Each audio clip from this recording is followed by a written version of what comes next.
Girl, what the hell, longest 4 months in my life.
That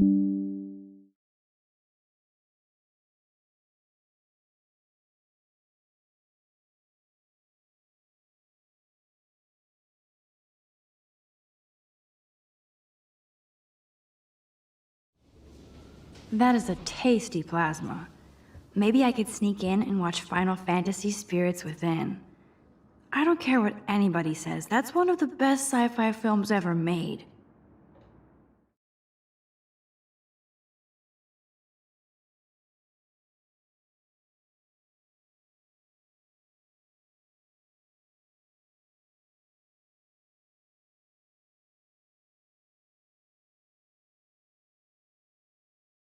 Hold up. Hold up. Hold up. Hold up. Hold up. Please, no bike. No. One sort of okay, it's common not the bike tra- girl. Okay. We're good. We're good. We're good. No bike girl. Hi, everyone. Give me 1 second. This is important. This is vital. This is... I can't stress it enough. Hey, I'll go look at... Nope. Come on, TikTok. Show it. There we go. There we go. Okay, Ashniko, love you. Hang on. She doesn't even say Reese's right. She says Reese's. She's one of those. Hi, everyone. Watch this. Hey, I'll go look at this.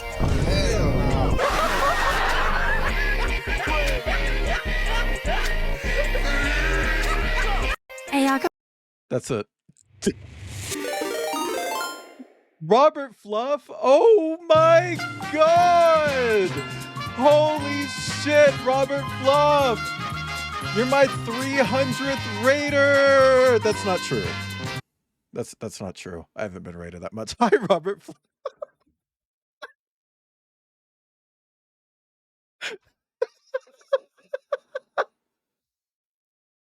I don't know what's going on today. Hi. Let me get you a shout out. I don't have a moderator in here at the moment. How is Stardew Valley? How is Stardew Valley? Did you kiss like a big lumberjack guy? I don't know if that game has lumberjack guys. If it doesn't, what the fuck are they doing? You got engaged? Was it to a big lumberjack guy? It does? Is that who you got engaged to? I need to know. Hi, Raiders, welcome in. Hi, Nature Guy and Robert Fluff, or CN Space, Kipright, Fergal, Weird Stickman. Nature Guy, you have... Or not Nature Guy. Although, hi, Nature Guy. Robert Fluff, you have great timing, because I literally just started. You have the polymod? I didn't know you needed a mod for that. Maybe they need to get with the times. But yeah, guys, please go check out Robert Fluff. Robert Fluff raids me all the fucking time. I'm sure you all know Robert already. And if you don't, fix that. Give him a follow. Possum, Stinky, Stinky Possum, Smelly Possum. Anyway, Rain Cloud Man, Robert Fluff, Chemical Bomb, Orcian, Weird Stickman, Fergal, Kip, Nature Guy, Weird Stickman, I said you already. Since then, you're here. Orcian said you too. My chat won't scroll up anymore. My chat won't scroll up anymore. If I missed you, say hi to me. Hi, Umi. You married Shane, the disaster man in Stardew Valley. I fixed him. So I don't think you can fix broken people. There's a bee? But it's not the bee that I normally say that to. It's a different bee. Hi, Buzzy. Anyway, Robert Fluff, if you need to go, like, take a break from your PC, get some food, water, etc., please go do that. Hi, Silverfang. I get that streaming is rough. So take the time that you need. I'll be here. I literally just started. We didn't even finish the wind up. Like, actually, I cut that short to show a stupid fucking TikTok. But thank you again for the raid. Hi, everyone. Happy October. We're back in Borderlands, and you might be wondering, what's so scary about Borderlands? The first DLC that ever released for Borderlands, ever. The first DLC for the first game is, and I cannot stress this enough, spooky. It's, in fact, horror themed. And we're gonna play it. If you were here for the last Borderlands stream, you already saw the intro. I did it at the end just to tease this stream. Shane did adopt to divorce. October, Wheretober. Oh, speaking of wares, hang on. Let me I don't know why I'm here. Why am I here? Why did it put me here? Anyway, hang on. Let me go to Firestone real quick. Guys, I'll be doing a few more spooky streams this month because I started streaming in 2022 after October. I started streaming in November. And then last year, I missed October because of PC issues. So I didn't really get to do anything. So this is actually going to be my first time streaming this month, and I wanted to go all out. So I'm actually dressing up, ignore that, all of my Sonas and Halloween costumes this month. And I know that I'm dressed as Lilith right now, but surprise, this is a Sagan stream. This is a Sagan stream, and I'm a fucking Wolfman thing, but like a coyote.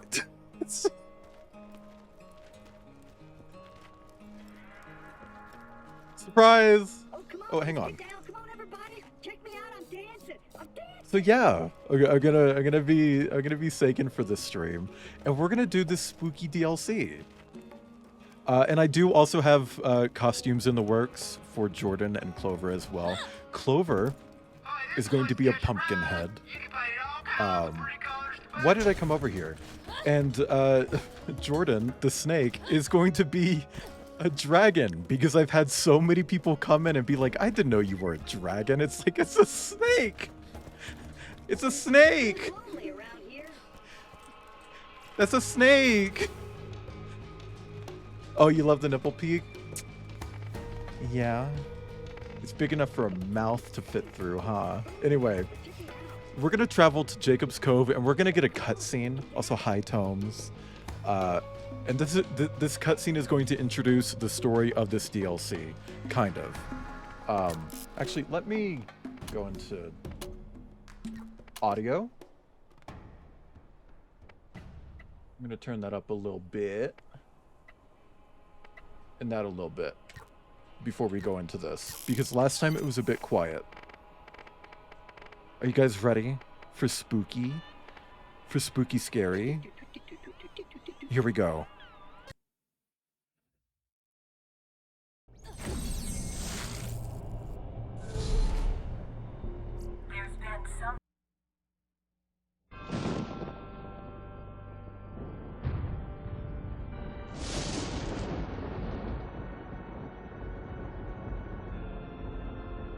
It was a dark and stormy night. Sheesh. On a distant corner of Can we get a sheesh in chat? where few men dare to tread. With the journey to find the elusive vault behind them, our fearless adventurers set off into the trees of... What's a tree? Oh, for the angel's sake! It's a plant that grows out of the ground really tall. Like this? No more interruptions.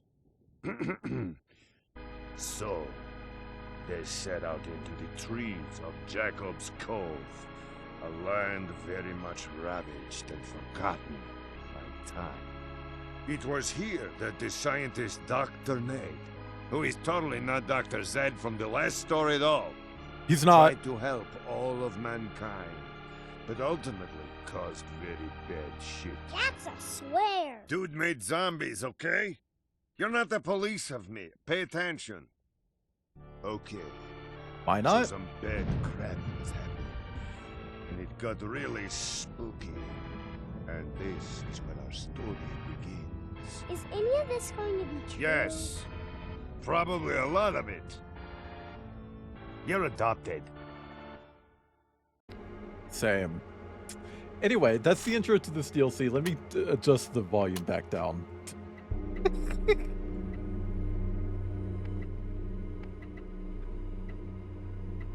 Anyway, so the whole deal is that Dr. Ned, who's not Dr. Zed, I know that it's kind of played up for a joke, but actually, it's not a joke. They're different characters, which is stupid. Yeah, no, he made some zombies. And this island is covered in zombies and other spooky monsters that we'll get to see. There are were-skags.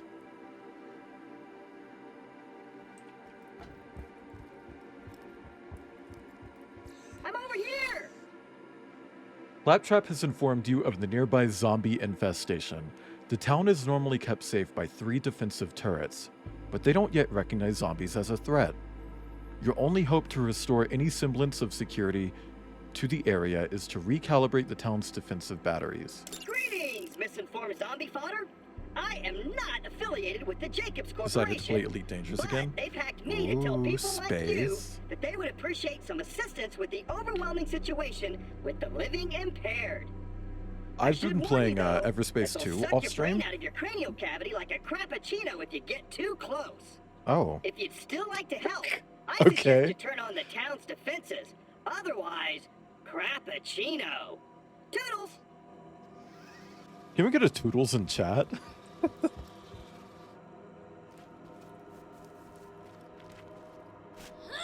I fucking love the atmosphere here. Like, they really leaned into like the cheesy, like cartoonish Halloween side of it, and it just works. Huh. I thought you could open that. I thought it was a secret shortcut. I guess not. The fantasy DLC is in Borderlands 2. I'll also be doing the standalone version of that when I play it, and I'll be redoing the character vote when I play it. So you guys can get me to play as a different character. So, yeah, there are zombies.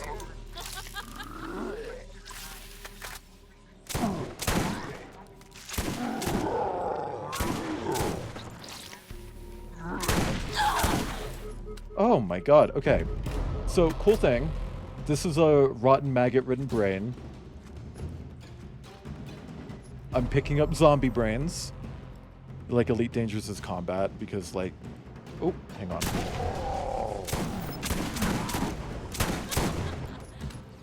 Okay. You got a small hologram of the enemy ship that pops up in your cockpit.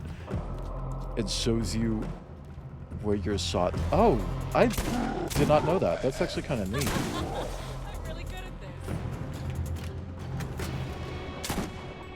this. Well, the zombie brains, I mean, they're not relevant yet, but they will be. I probably shouldn't even be wasting my time collecting them, if I'm being honest. Because they don't count.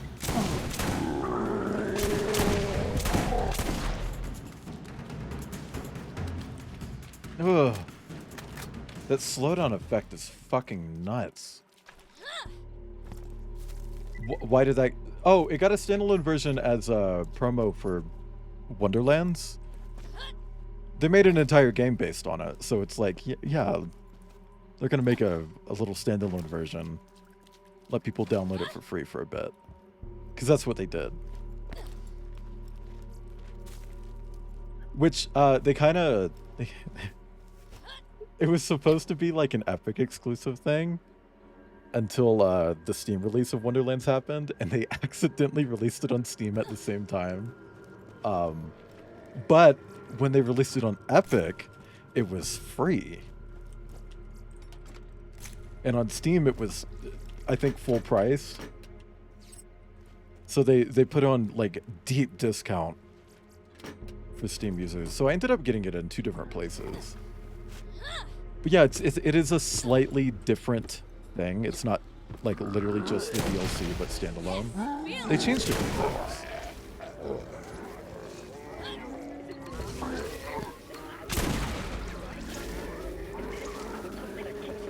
And then I would run really fast, and then I would probably come back with a hatchet and I would kill him and chop him up and so on. And yeah, I would totally be really badass, but please no zombies. Please no zombies. What is he saying?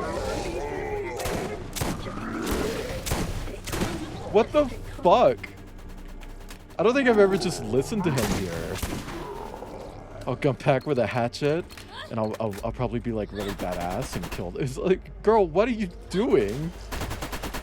Stop driving and get those turrets up and running. Please It is funny though, because when you open the fast travel menu in the standalone version, it still has like all of the stuff from Borderlands 2 and all of this stuff from the other DLC.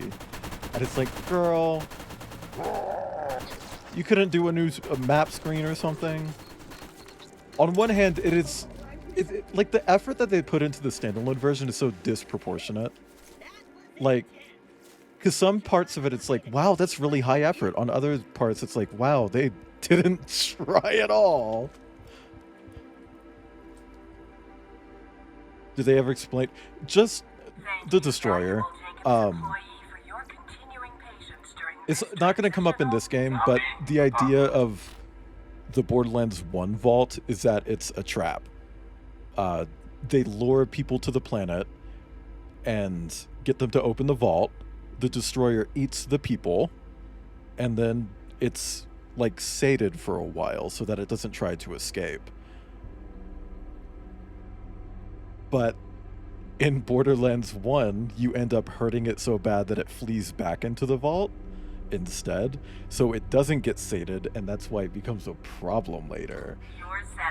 Because it doesn't die. You don't actually kill it.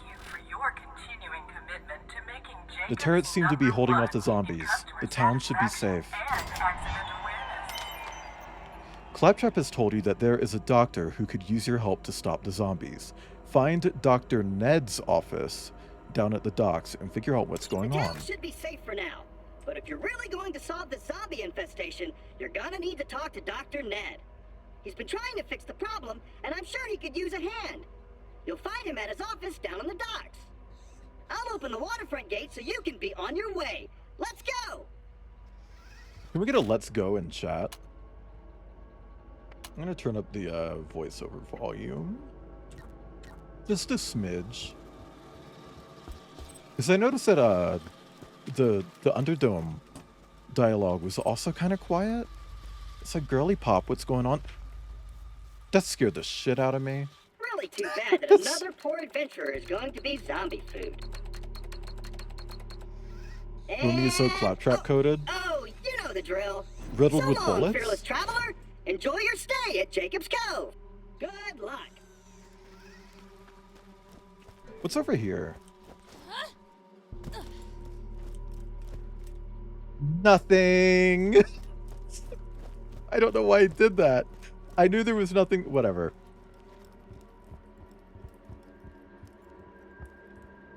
Oh, those are birds. Those are birds.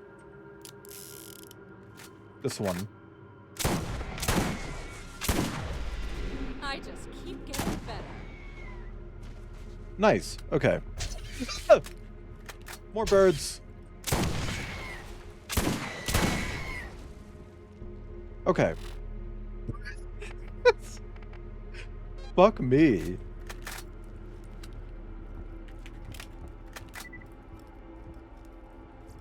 Claptrap has uses. Also, this is a fun detail I like. On the island, the Dr. Zed machines have the Z replaced with an N. And it's like literally just the Z, but like rotated. Like it's so low effort, but so high effort too. Back in Never Minutes. Dr. Ned is nowhere to be seen, but there is a note on the door. There is a note on the door to Dr. Ned's office. The fine print reads, Screw this. I'm not hanging around here to get killed. I can protect myself better at home. If any Fearless zombie fool... killer. Shut missions are up! available at the Jacob's Cove bounty board. God damn it. If any fool finds this, I'm at my place in the bayou. Good luck reaching me, though. Just stay away. It's safer if you don't try to get to me. So we're going to the bayou. And apparently we're also going to the fucking town.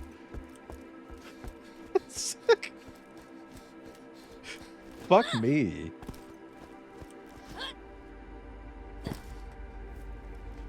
Also, chat, I've been planning something special for an upcoming milestone.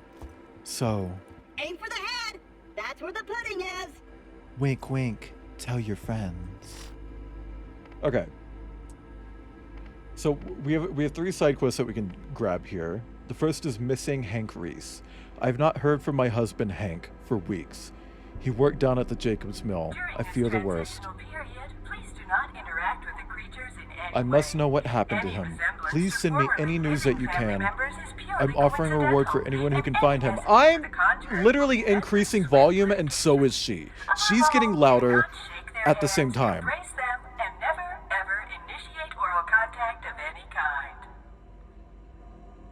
Baby girl.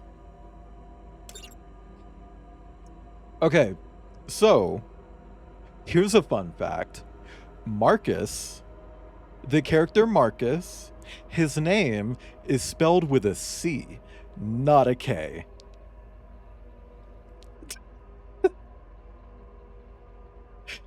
I guess whoever wrote this shit totally couldn't be asked to just check real quick, but whatever.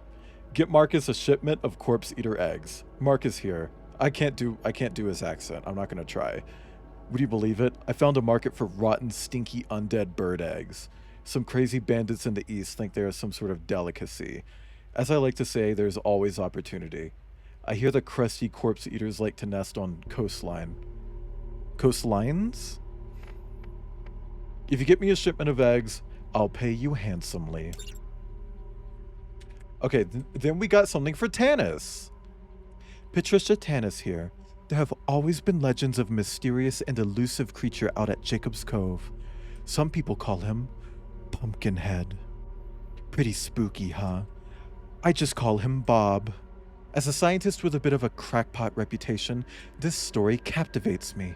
I would love a first-hand account of the creature. Of course, the best way to prove something like this exists, which will then vindicate a so-called obsession with a frivolous pursuit, is a body.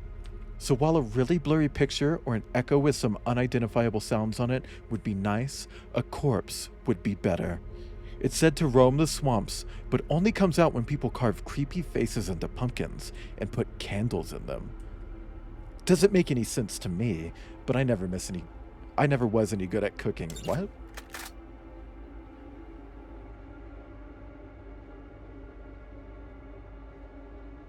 You were disappointed to find out the Pumpkinhead in this game has nothing to do with the Lance Henriksen Pumpkinhead? What is that? Is that like a porn star who wears a pumpkin on his head and gets face fucked? Oh wait, sorry, that's the art idea I wanted to do last year.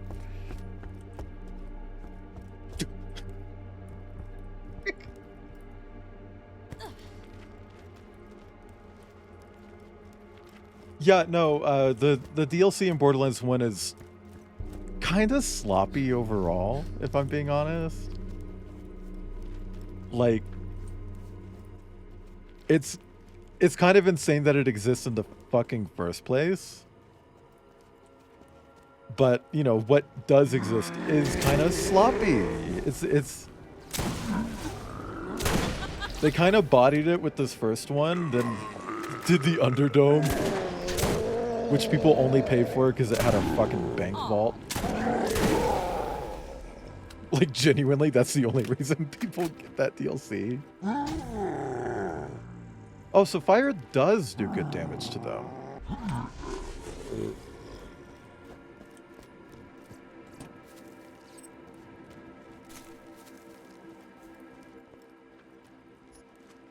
Okay.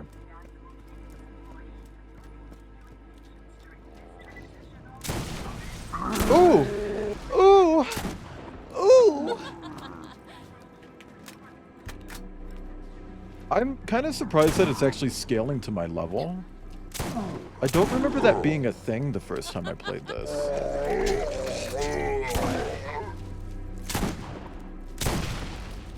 Kind of over the defilers.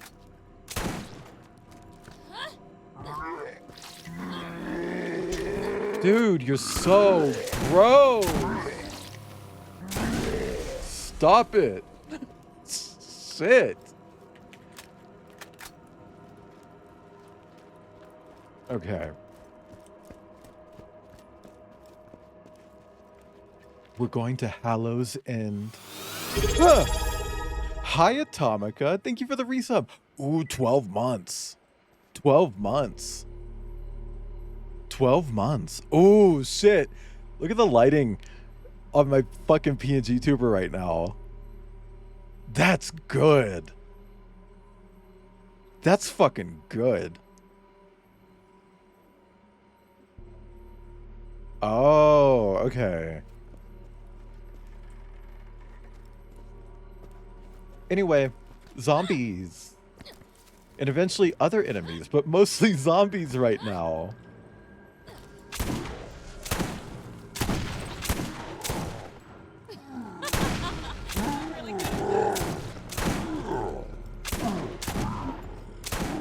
I'm gonna have to be very careful over time to not pick up any electric weapons or corrosive weapons because they're worthless in this DLC.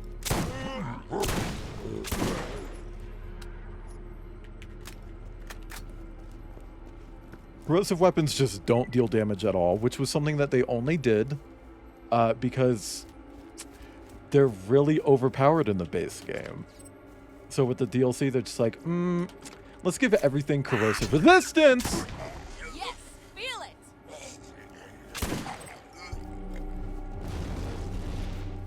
And that's what they did. Really associate zombies with being... That's interesting because it's kind of like a cultural appropriation situation with zombies. Like the word zombie was appropriated. And generally speaking, so was like a lot of the mythology around zombies. It was kind of just like a bunch of different shit all mishmashed into one thing. But I think that's fair. I think a lot of like big zombie media mostly comes from the US. I mean, what, that weird fucking island thing that you come from? They have what? 28 days later? 28 weeks later? 28 months later? 28 years later?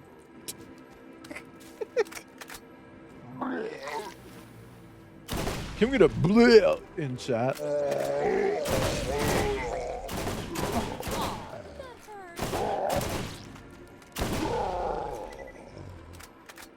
We're almost there, chat.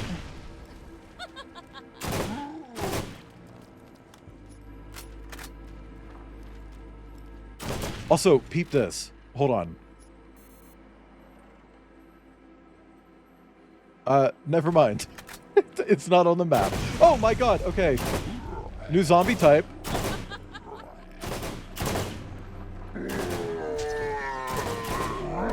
Oh, he's right there.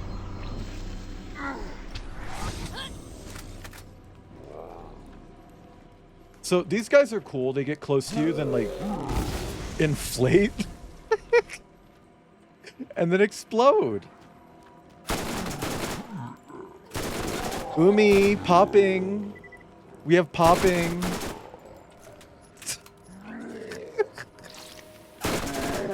I don't think Umi's actually into popping. I might be wrong. Oh god, that fucking furry inflation game that Outcast streamed.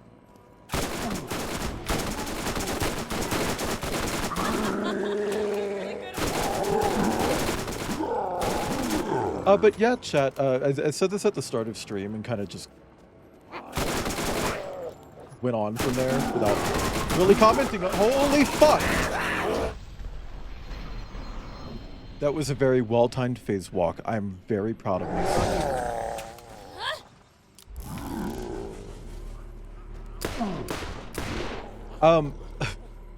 So here's the funny thing, Umi. After about 5 years, they actually do start passing the hardness test.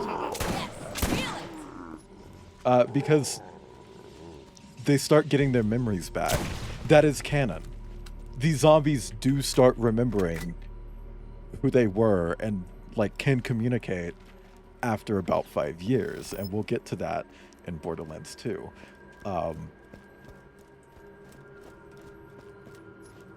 Yeah, no, it's not great. But yeah, I hope everyone's having a nice day. I just remembered I didn't do my intro thingy. Hang on. I wanted to show the thing. Between streams, I got 3 follows. So thank you for following Stella Celestia, Castre, I hope I'm saying that correctly, and Ikey Cakes, or Ikey Cake Z, or Ikey Cake Z if you're nasty. And by nasty I mean British. Or generally European. Let me move this back over here.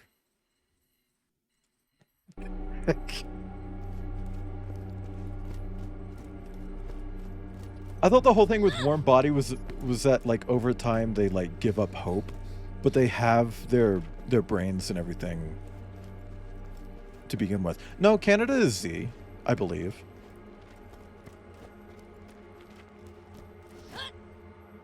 Oh, really? Well, Tomes, you're from that nasty part of Canada. Does that count?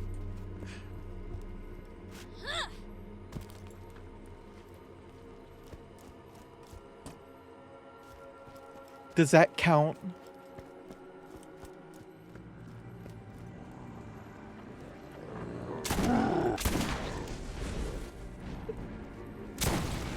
Hey, Atomica said it, not me. I mean, I did say it.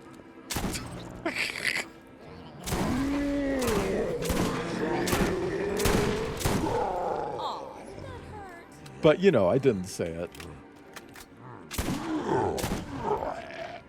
I said it, but I didn't say it.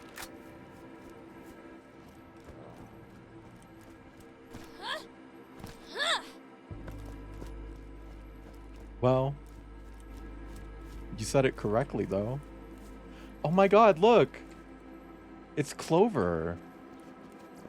After I finished the PNG tuber. Also, why do they just have faces drawn on? I feel like they're not supposed to have faces drawn on, and that might be a quirk of the remaster.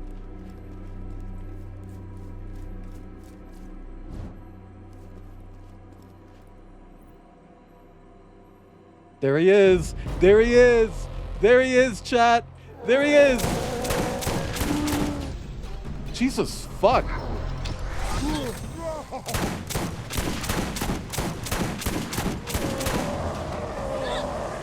Jesus Christ!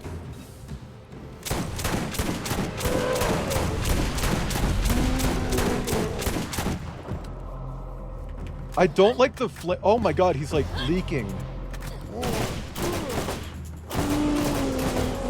Press 3 in chat if you're leaking.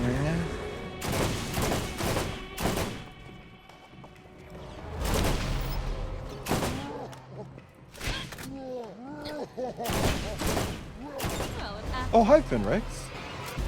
Oh, hi, Mark. So here's a big point of, like, this is a pretty big complaint about the Borderlands 1 DLC.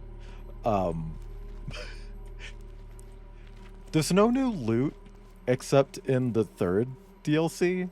The 3rd out of 4, by the way. So they did 2 DLC that didn't add any new loot. Then we're just like, okay, sorry, we learned our mistake. Here's the 3rd DLC with new loot. And then they went back to making a 4th one without new loot. Like, girl, what the fuck is going on in here on this day? Like, what is happening? What, like... What happened there?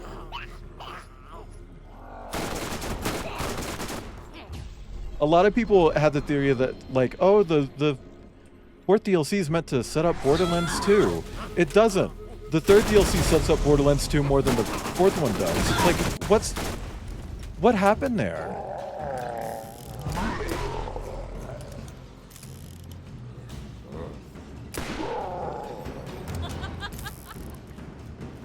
Okay. Weird that there's a Firestone sign. And doesn't this house just look so familiar?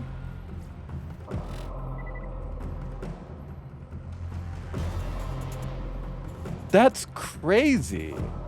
Didn't TK Baha die? That's wild.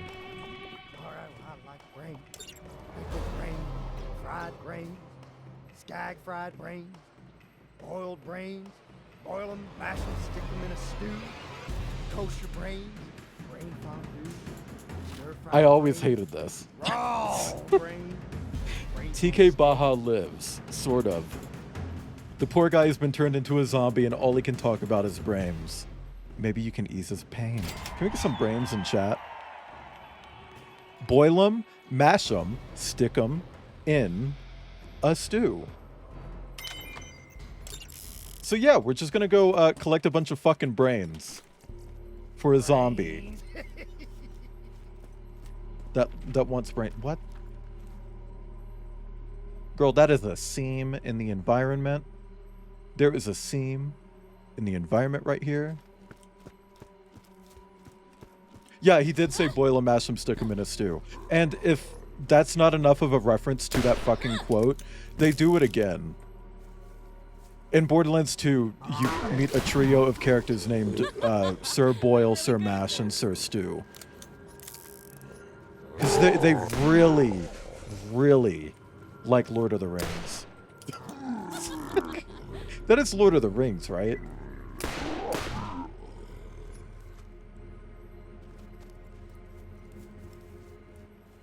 Well, this would have come out in, I don't know, like 2009? Yeah, 2009.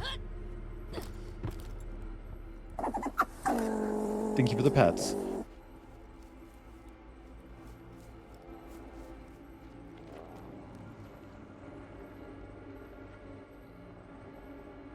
The lighting effect? Cunt, mama.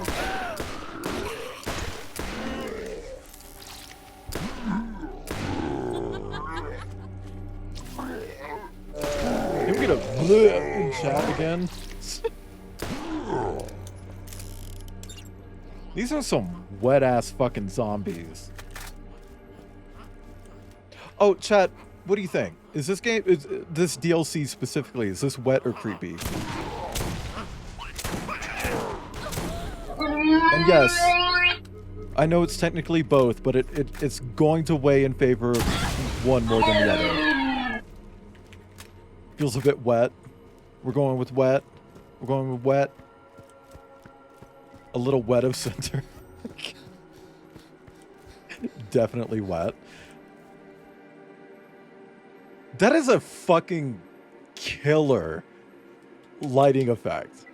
Just looking at the sky. Are you kidding? The way, like, what it does with Sagan's eyes?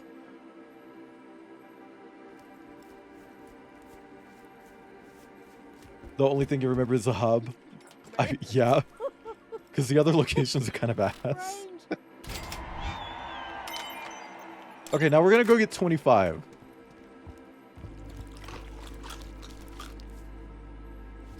What the fuck was that? Girl, this DLC's wet as shit.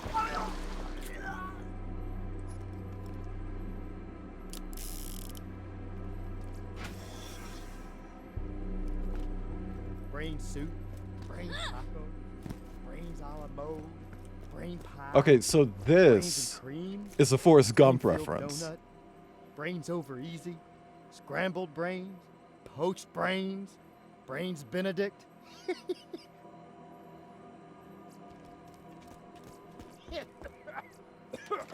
Oops. Coughed up a brain. Jesus Christ. Yeah, he kind of is. I mean, he's also, like, the character is a reference to Moby Dick. His name is Ahab backwards. Whoa, is that a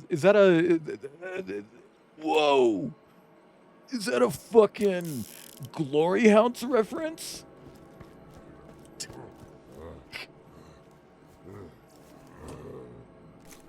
I like that there's just a little shop right here.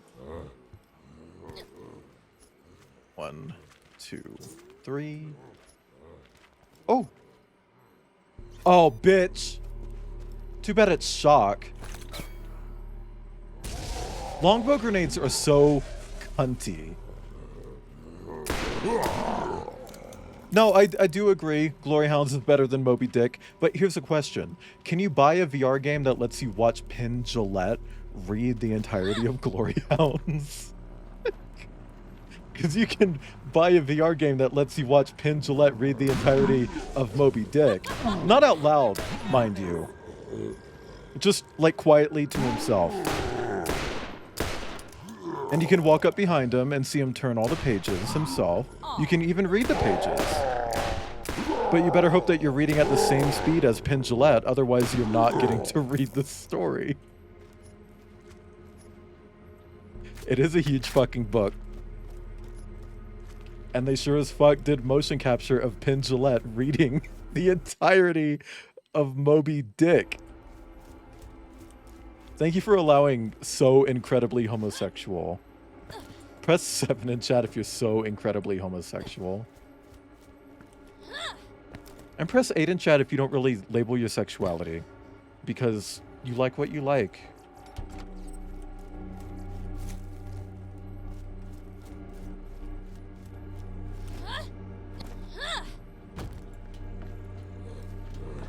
Pretend that I pressed 8 in chat, by the way.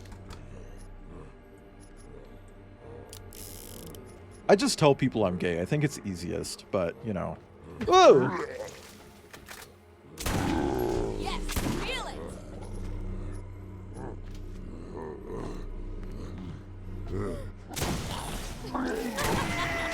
Really good at this. So, let's go back to my hypothetical remake. Oh my god. So I'd put TK Baja in the hub rather than way out here in this location. I'd also turn him into a store that sells like DLC items or something.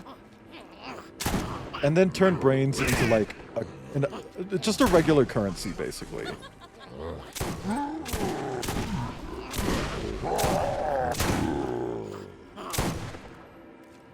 Maybe have a quest where you actually have to like find them. I don't fucking know. I like talking about the hypothetical remake.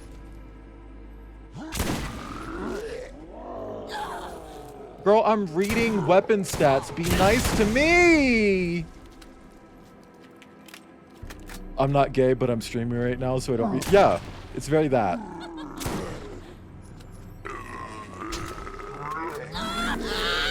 I'm not gay, but I do really like it when the head scrapes against my uvula. I'm trying to thread my uvula through the PA like a goddamn needle, okay? Like...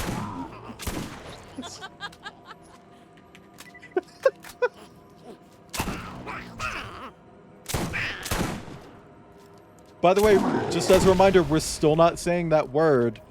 That M word. That M word that was on that enemy, we're still not saying that. Do not put that in my chat. It is a slur. Yes, it is in this game. Yes, this game should have done better, but it didn't do better.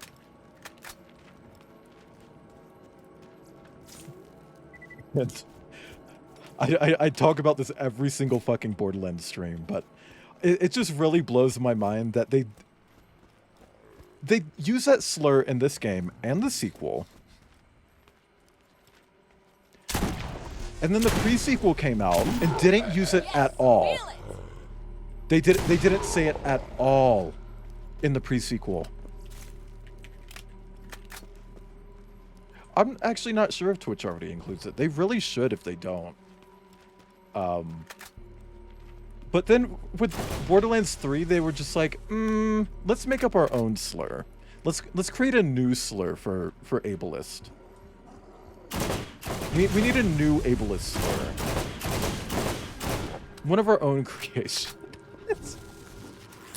Yeah, they did use chubby, which I mean, not for those enemies. They still use the slur. Chubby's like a separate thing. It's for enemies that are actually like physically chubby. Some of them are also smaller. I think it's just a side effect of how they do like model scaling.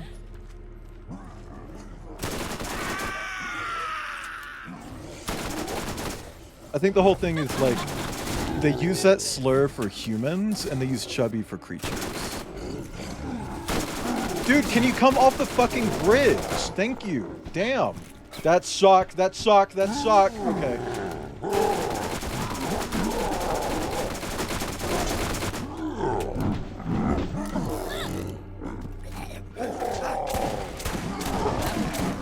Okay.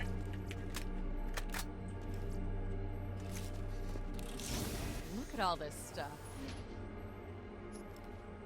Girl, I don't want a fucking rocket launcher. The loot is gooning.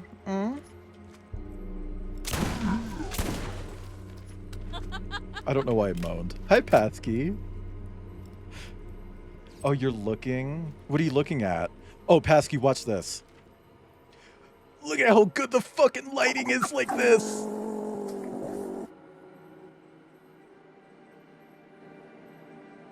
When I look up at the sky in this DLC specifically, it makes the eye glow look so fucking good. Like, I don't... Girl. I'm gonna skin myself alive.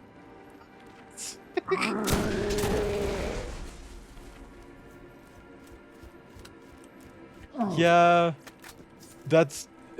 See, not only is that hard to do, it's impossible to do.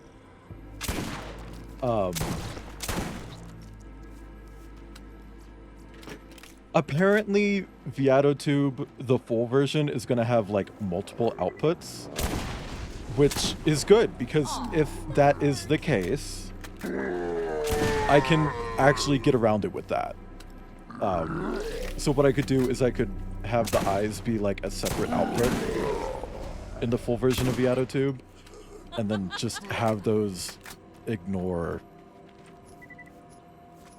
the lighting, because they'd be a separate output. It was a high night like him. Hey, Yeen, moderator Yeen, can you shout out Night Lycan and also yourself? Guys, did you know that aardwolves are actually hyenas?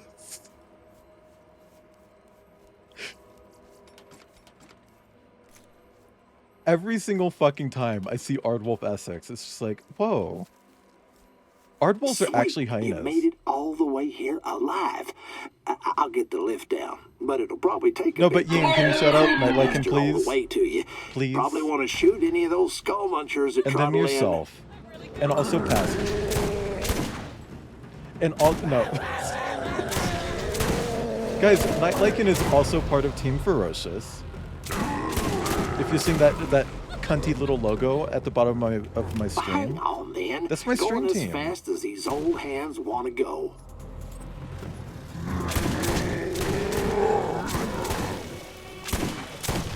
Tell your friends who pull 800 plus viewers to raid me.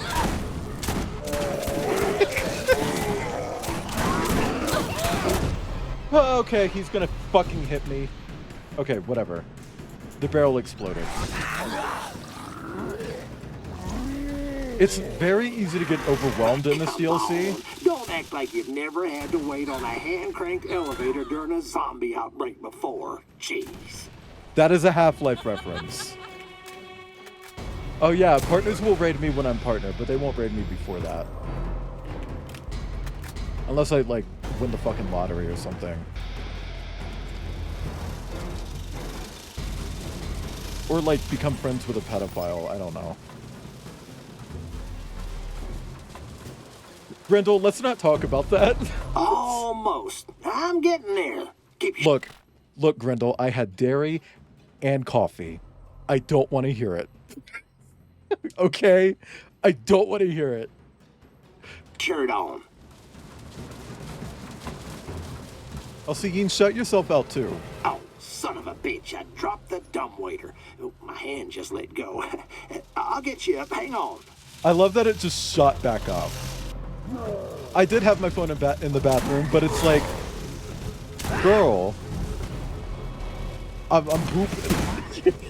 You know? So I just had to be in chat like, hold on. Don't go anywhere. By the time I got back, like 200 people had already left. Like, gone. Blink of a fucking eye. It's like, damn. Well, if I had my can get chance this to make thing my down mark there and I to you, missed it. There's a good chance you'll make it out alive.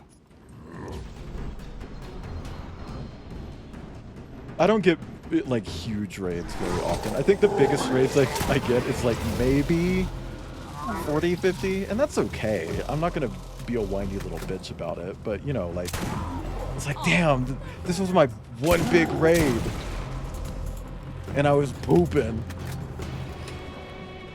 Don't act all Oh, you fancy were and waste taking a my sloppy time. one, Get Ian? on the damn thing. I'm on the damn thing. I don't like the way he said damn thing. It made me think of Hawk Tuah.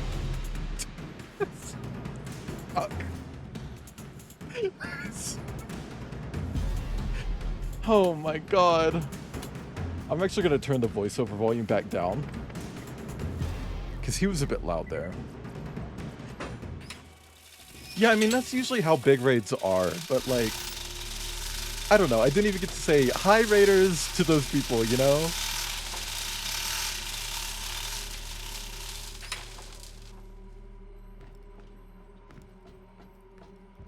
Which part of what I just said, Tomes? The sloppy thing? I probably went about this all the wrong way. I'm a doctor. I make people better. I just wanted everyone to be okay. I made the zombies. I was never as good as my totally What was not that made up brother Zed. shot? And we're totally different people. I need a drink. I just think that's the dumbest fucking joke this game has ever done. The fact that they keep saying like, yeah, my totally made up brother and we're completely different people. And the fake but they actually literally truly are different people. Like that's it, they're making it seem like the joke is like, haha, it's the same person. But no, like they actually are, and they just say that for some fucking reason. They just keep saying like, oh yeah, no, we're different people. Like, oh, I don't get it, but it's so fucking funny to me. I'm not much for compliments, but you did fine. Dr. Ned made a terrible mistake, and he needs your help to fix it. So yeah, he made the zombies. Ned was testing a skag-based antidote. If you want to help a decrepit I'm old speaking. man who created an I'm end-of-the-world speaking. epidemic, you'll have to head to the old hospital past the I'm graveyard near speaking. Jacob's Cove. You'll need to find a sample of an antidote I was working on. I based it on skag DNA, since they don't seem to have undead tendencies. Get the sample and bring it to my claptrap in town. Oh, almost forgot. The gate key to the hospital grounds was lost a long time ago, but there is a more spooky way in. Just look for the old gravestone on the beach that doesn't belong. Okay, I don't know why I was speaking. He actually just said everything that I was going to say anyway. This low-budget-ass DLC actually has quest dialogue? Wow. Also, hi, Waylon. The other way. Guys. Follow Waylon Wolf. Waylon is, a wolf. A very sweet streamer, actually. Like, legit, like, pumping this wolf up. Not in an inflation kind of way. Very sweet streamer. Does a lot of really cool stuff on stream. I mean, this blue-named motherfuck, who is like the deluxe version of me, the premium subscription version of Wayland here, with the underscore, did a birthday stream and raised money for a good cause instead of just being like, it's my birthday, buy me underwear. You know, like... So check this fucking weirdo out. They're Australian. Australian? Do you guys like accents? Rhetorical question. I know people love accents. But I hope you're doing well today, man. Dude, okay, fuck, the trauma dumping. You'll be doing a buy me. Hey, my first birthday stream, which by the way is also my worst stream ever, was a buy me underwear stream. It's just like, hey, if you donate money today, you can pick out a pair of underwear from Rudder Butts and I'll buy it. That's what the stream was. Worst performing stream to date. It's why I didn't do a birthday stream last year. It's, like, it did worse than my first stream. My first stream did better than my birthday stream. Like, so that's why I don't do birthday streams. Anyway, we're heading back over to TK Moby Dick, and we're gonna turn in these brains. He's gonna vomit. I should try again. You should try again. Let me know your birth. It's in November. Oh, you better put that fucking. Okay. See, I don't want to fight these zombies because I'm going to turn this mission in and get another brain thing. And I want their brains. Brains. Exactly. You give him more brains. He appears to be coughing up an item. Okay, so now we're going for 50. Also, that gave 666 experience. That's cute. That was cute. Okay, come on.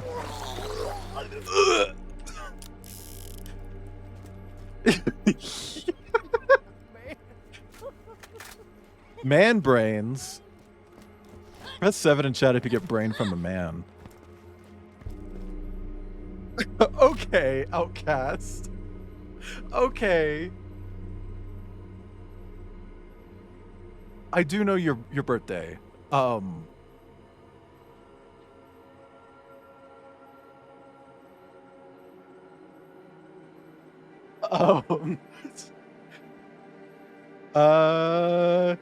I'm not Googling it.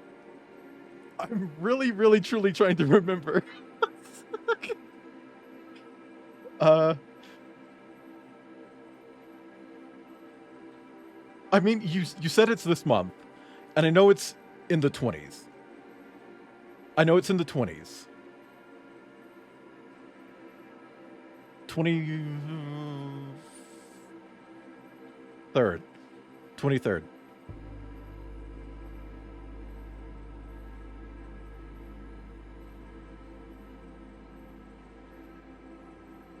Plus 2. Oh, 25th. Right. Okay. 25th. Hey. Close enough. It's the time zone difference. I was thinking backwards. Because it's like, oh God, that's a really...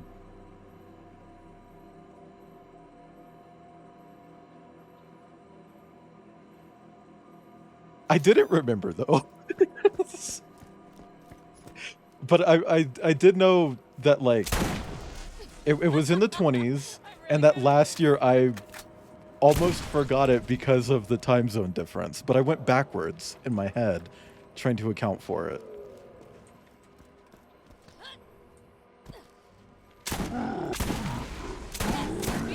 Anyway.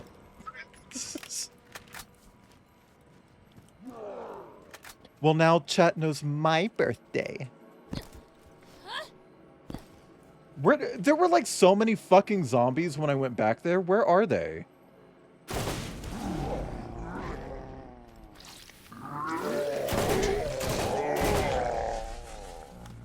Already forgot. That's fair. This time of year is when Valentine's Day babies are born. Wait, did it catch that message though? Yeah, it did. Okay. It caught the message. Cool. Can someone type good bot in chat? Please and thank you.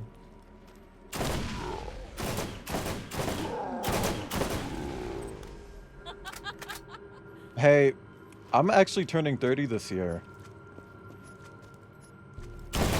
And I've been noticing a lot of gray hairs lately, and I'm kind of feeling really neutral about that. With a lot of people, it's like apocalyptic, but it's like, whatever.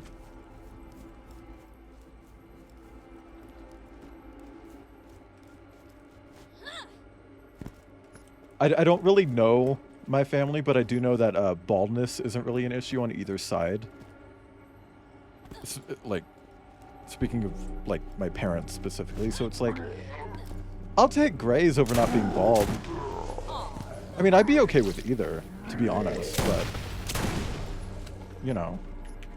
It's natural. That's how aging works. Sorry, haters. My first gray... I got that like 5 years ago. Sorry. Like, been there. That's happened. We're good on that. Okay, let's head back to Jacob's Cove. And find these audio logs for Hank Reese.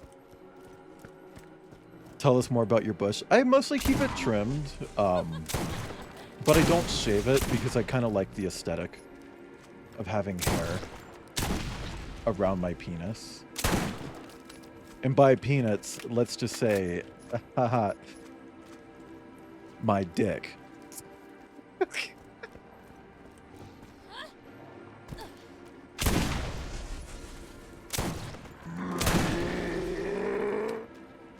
Oh, Waylon, thank you for the 30 bits, you freak. Also, speaking of freaks, everyone also check out Space Kip, right? Kip is a streamer. And a fossa, which you don't see many fossas. I'm stretching right now. I'm stretching. You don't see many fossas. And Kip has just like a really cool presentation. Like the whole hacker vibe. And when you look at Kip's stream and you're like, whoa, that model's really good. Who made that? Kip made it. Kip made that model. Fun fact. That model's by Kip.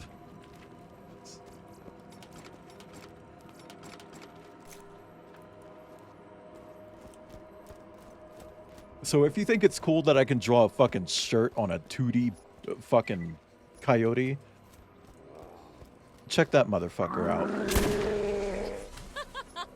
I'm really good at this. Fossas do have that crazy dick. But something tells me that Kip doesn't really subscribe to the crazy dick.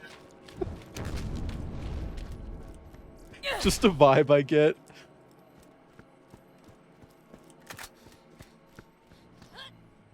Oh, Grendel.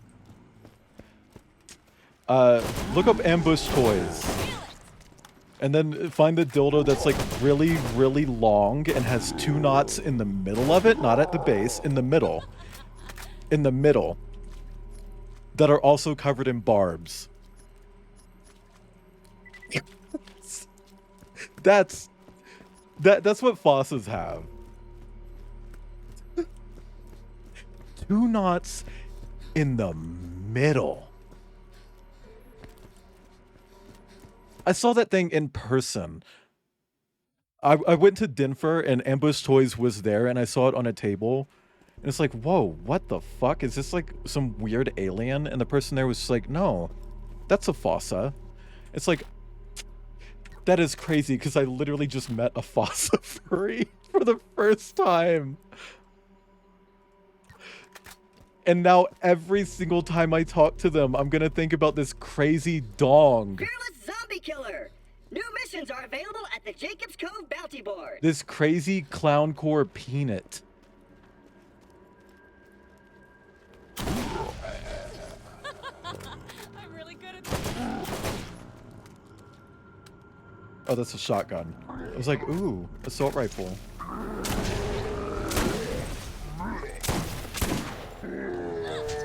Oh, please let me move!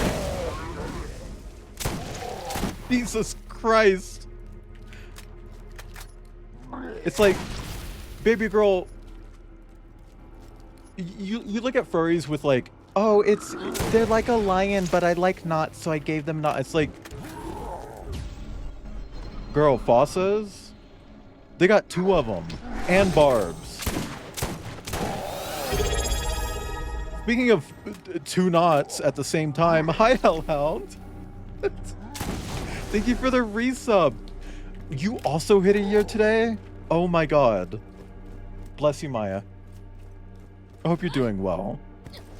How's it going? Just talking about Space Kiprite's penis. Hypothetical. And we're also doing like spooky zombie stuff. We're gonna listen to this audio recording about Hank Reese, who has gone missing. Dearest Anna, I've arrived at Jacob's Cove, and you'll be pleased to know it seems a jolly and lively old town. I know being away from you and the children will be difficult, but it's only for a few cycles. The pay is just too generous to pass up. I'll work hard here and be back to you and the girls soon. My brother will take good care of you in the meantime. Love, Hank. Interesting. Let's turn in Pumpkinhead. Now, what is leave it to the professionals? Find some information about what happened to the Zealot. To whomever is still alive, when the zombie issue first arose, there was a lone zealot among the workforce who demanded a chance to destroy the evil that had befallen our mill.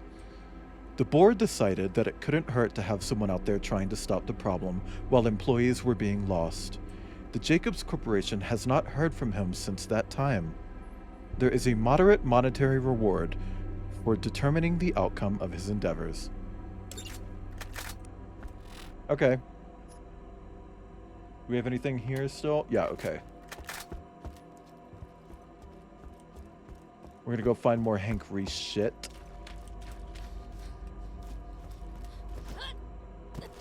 The hypothetical genitals, Kip. The metaphorical genitals. It's a metaphor. You wouldn't understand. I just remember that shitty fucking side story in Echo. Where it's the fucking Fault in Our Stars ass writing. You remember that shit? You remember that fucking shit?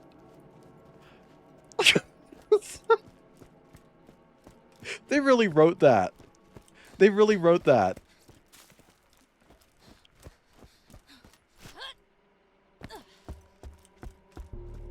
All we really needed from Echo in the side stories was sprites for the weed lion. You know, the weed lion. I don't think we need to go here yet. No, we don't. Hey guys, do you remember Old Haven? That place that had no relevance outside of the one time it appears? I lied.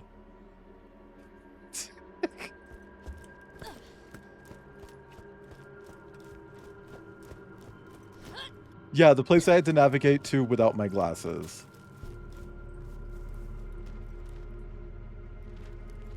Oh, no, he's a sexual predator, like, in the base game. It does tie into the prequel, which kind of establishes, like, he's not great there either.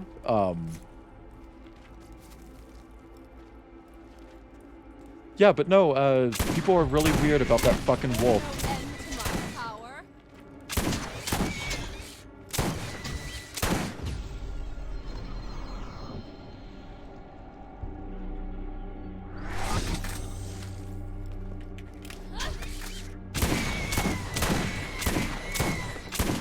See, a lot of people just see like, ooh, big, chunky, muscly wolf. It's like, yeah, but when he was 17, he fucked a 13-year-old. So I don't really think there's like a lot of redemption going on there. I don't. Yeah, the big red guy with the glove box in his car full of cummy ass fucking napkins. Can we get some cummy napkins in chat? Wait, which one is this? Dearest Anna, I've been noticing some strange things at the mill of late.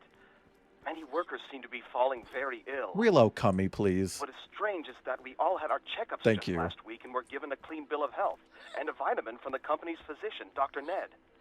He's doing everything in his power, but there have been some deaths. Do not worry. I will, as always, be careful.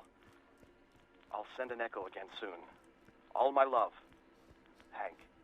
Also, his sprite changed there, and nobody understands why because I went out of order.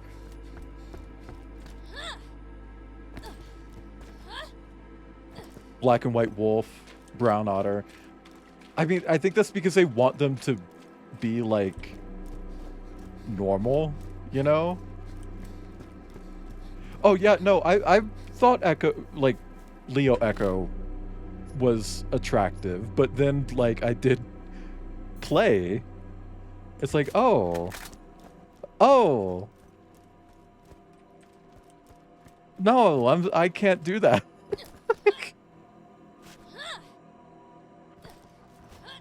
I think Leo actually is one of the exceptions to that, though, because he is red. Like, dogs don't come in that color. Puppy ain't red.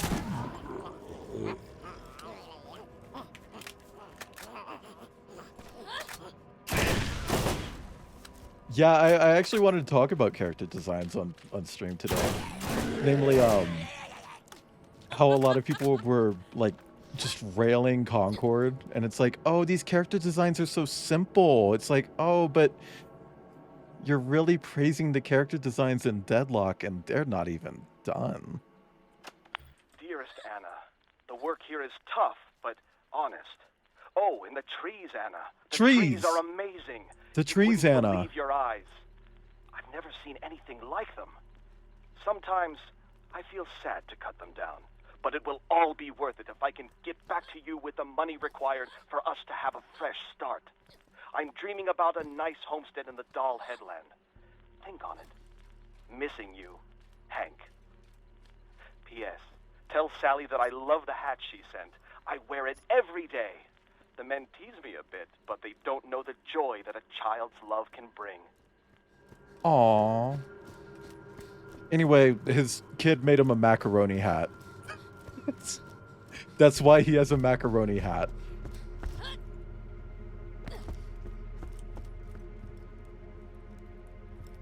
Can we get a macaroni hat and macaroni chat?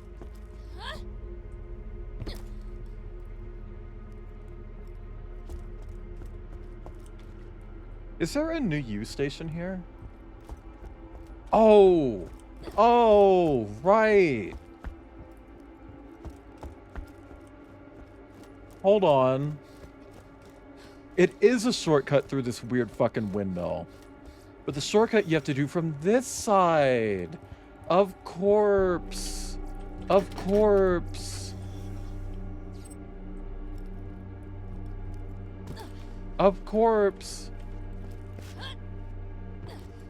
Actually, Outcast, I think you should do that thing you said about, like, character designs, but do that with, like, Leo. Give him, like, just a neon red, like, mohawk or something. Anyway, now we have the macaroni hat. The macaroni hat belongs to us now.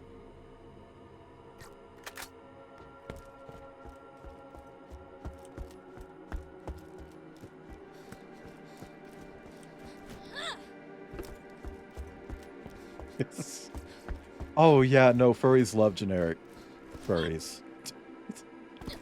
I mean, you could make the most boring fucking black wolf in the entire world. It's like, oh, pregnancy me. Do me pregnancy. Hi, Robin. Speaking of pregnant. Anna, things have gone from bad to worse. There have been rumors of people seeing the dead walk. At first, these tales were laughed off at the saloon, but now people talk Waylon, in the you're hushed literally whispers of the truth. blue. Like, I don't want to Even hear those who it. come in contact with the dead are always the first to be ill and are, as such, the first to seek the help of Dr. Ned. The doctor Blue assures ass. me that he's making progress on a cure. I, for one, believe him, and it is only 3 more weeks till we are reunited. Kiss the girls for me. Love, Hank. No PS that time? Oh my god. Something's wrong. Well, what if I told you that there's a Wolf Husband of the Month in this DLC?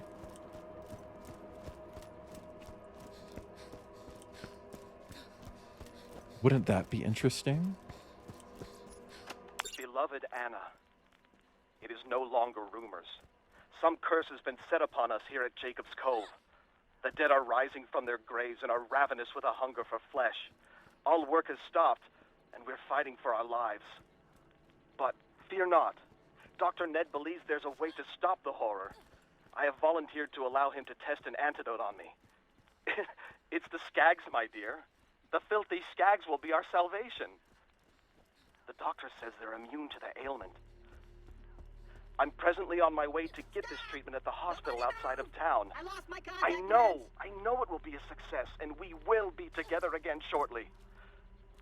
Pray for me, Hank. Don't go falling in love with me, stranger. I've been hurt too many times. By zombies. Oh. Okay. Weird fucking line. Anyway, what if I told you that there was a generic wolf husband in this game? And what if he had kids so that you know it works?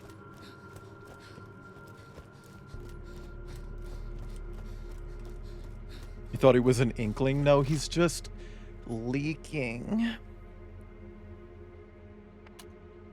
Anyway, let's go get some eggs or whatever.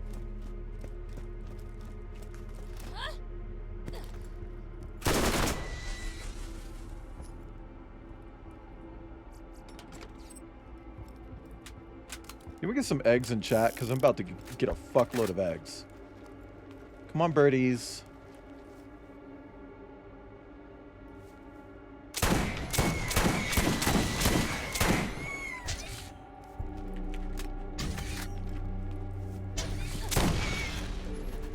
See, that's the thing I don't get about that argument, though, Hellhound.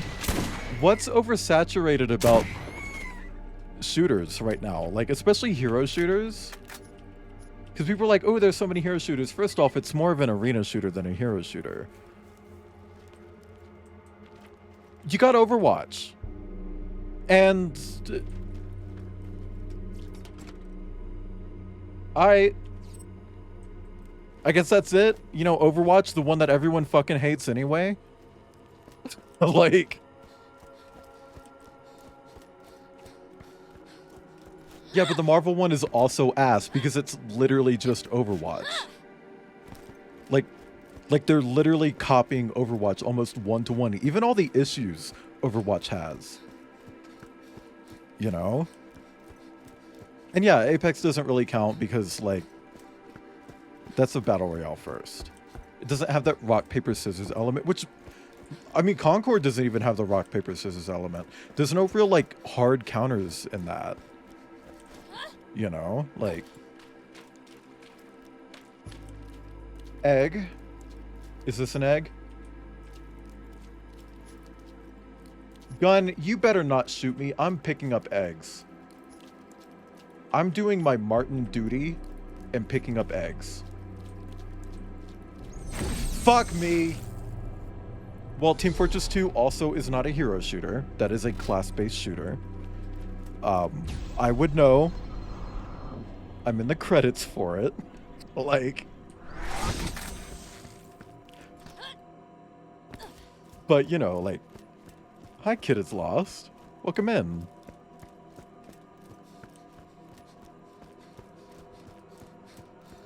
I mean, it's like... Just because a game has, like, characters with abilities doesn't mean it's a hero shooter. Would you call Call of Duty a hero shooter? It has specialists in it. I wouldn't call Rainbow Six Siege a hero shooter either.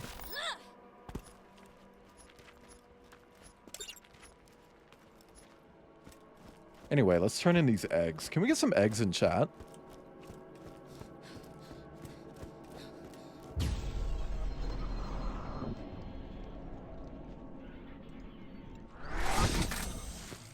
I like that Lilith has a zoomies button.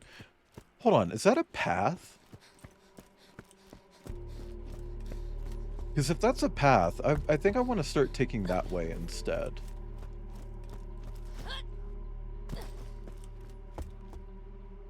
Girl, you fucking lied to me. You liar. Ooh, mini-map. Ooh, you're a liar. Thank you for the stretch. Well, see, that's the thing about heroes and classes, that heroes are more, like, specific than classes. You know, you can look at, like, for instance, Overwatch. It's like, you have tank. That's a class. But the different heroes are just like subdivisions and more specific iterations of that class. Well, yeah, that's the thing about the marketing, though, is that Sony's a punk bitch, and they actually pulled the marketing. Everybody's doing the claptrap. Ninja kicking zombies for the thrills. Chicks and shorties up in my grill, but the alive kind. What in the fuck?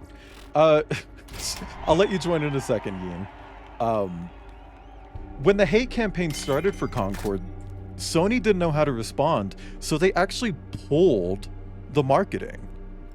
Like, they had so much marketing shit for Concord, but because they didn't know how to market it with a hate campaign going on, it's like, fuck it. Turn it off. Cancel that. Bumping that. Ignore that marble. You can now join Yin. Can we get a honk and chat? Oh shit, I don't have Put me on your shoulder. Make me tiny. My God, you're so quiet. Well, no, you're quiet. No, you're quiet. Okay, hang on. No, you're quiet. Oh. Hang on, let me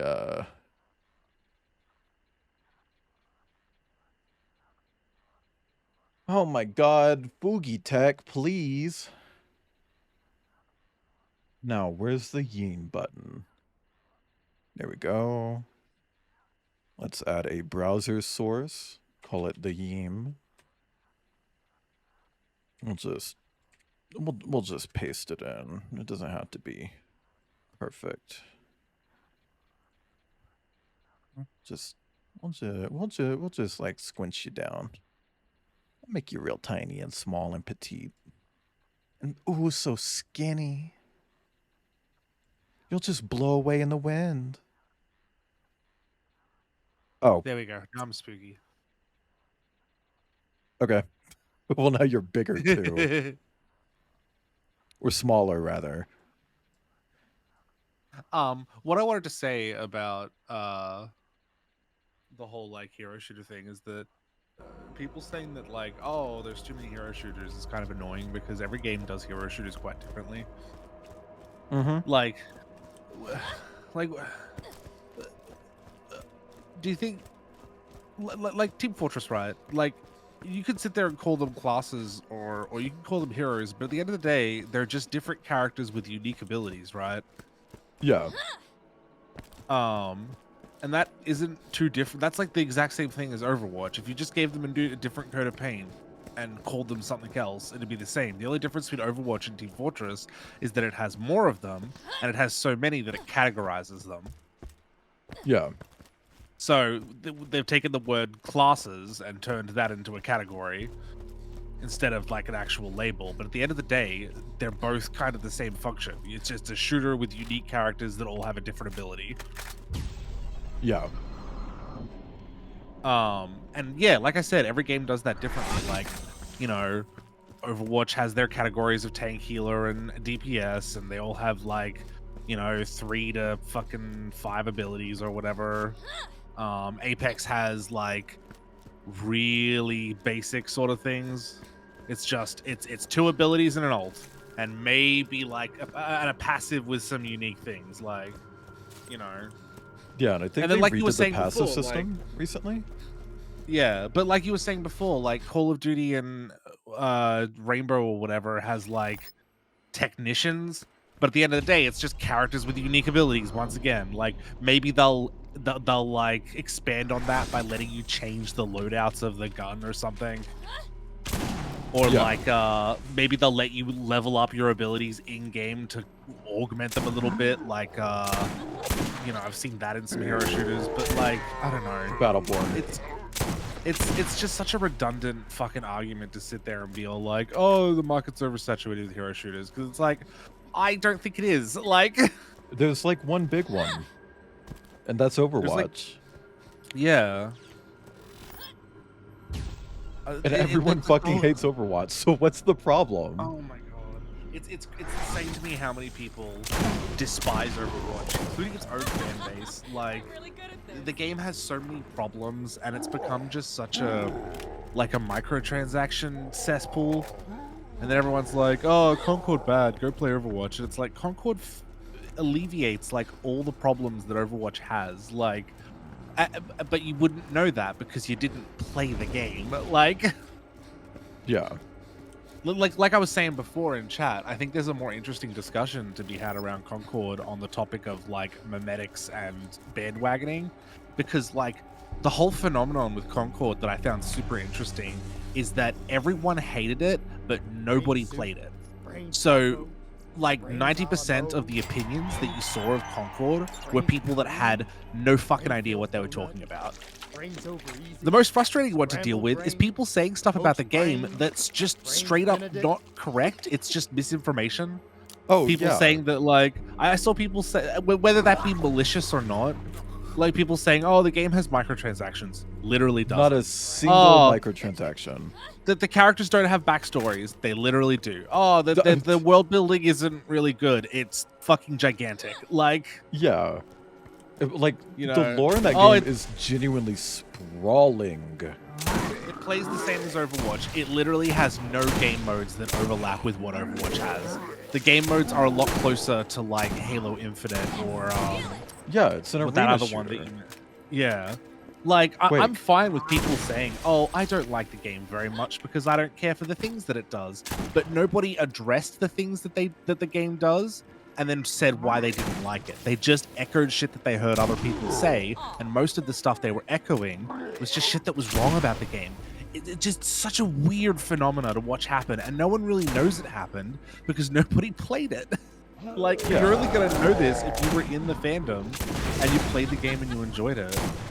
I mean, just recently there was a streamer, a furry streamer. Thank you. Oh, don't even get me started. Oh, Waylon said they liked my PNG. Oh. I'm working on a new one right now. Oh, you're adding boobs? No, I'm just editing my more current one, and I don't want to be a fucking spooky cyborg again. I want to do something different. Oh, Franken-Guy's monster. Sorry, I interrupted you. It's like there's recently there was a big furry streamer who did a stream where the joke was like, the Concord characters don't have backstories, so I'm gonna make them up. Also, they don't have names. What the fuck do you mean they don't have names? I wouldn't call them a big streamer, but Oh, okay. No, they were doing this thing where they were like, oh, let's just give them we'll just rename them all and give them backstories, because the game has done nothing to sort of like sell the characters or give any backstory, which is true. The backstories are incredibly deep. The backstories are more detailed than anything Overwatch ever gave us. Yeah. And another thing that bugs me is that like Overwatch, Concord is doing what Overwatch tried to do on launch, but successfully, and no one understands what I mean by that. But Overwatch had all of these characters with like that you didn't know anything about, that you wanted to learn more about, and they were drip feeding you story content about them in little updates and cutscenes and stuff, and that was really fun. I was huge into Overwatch, and then they just gave up. and there wasn't any, and there was like all the lore was inconsistent and hard to find. They were retconning stuff as they were going, which was really frustrating. Oh, Grindel, it was a hero shooter. I just think there are a lot of games that are considered hero shooters that aren't, like Apex. I mean, like calling it a hero shooter is just like saying it's an FPS. I feel like that isn't a defining. It's not like, you know, oh, it's just a platformer. It's like, all right, well, there's lots of different kinds of. It's just a fighter game. There's lots of different kinds of fighter games. Like, you know, Tekken's a 3D fighter. Fucking Street Fighter is a 2D fighter. Guilty Gear is an anime fighter, which has completely different systems when it comes to like movement and blocking, and you know, it's a very surface level criticism to just say that like a category of games are all the same. And it's like, well, if you've played them and you have detailed knowledge about it, I'll listen to what you have to say. But if you're just regurgitating what you heard a YouTuber say, then I mean, like, what are these people adding to the conversation? Overwatch got butchered by Blizzard executives. Oh, totally. Overwatch had a really promising start. I don't know if you saw, but there was recently a big leak about that. It was literally butchered by executives.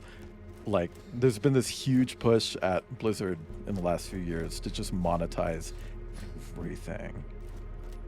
Yeah, I saw that actually. They were like, what? How? Some like new person got in and they were like, why aren't we encouraging people to spend more on microtransactions? Let's do that now.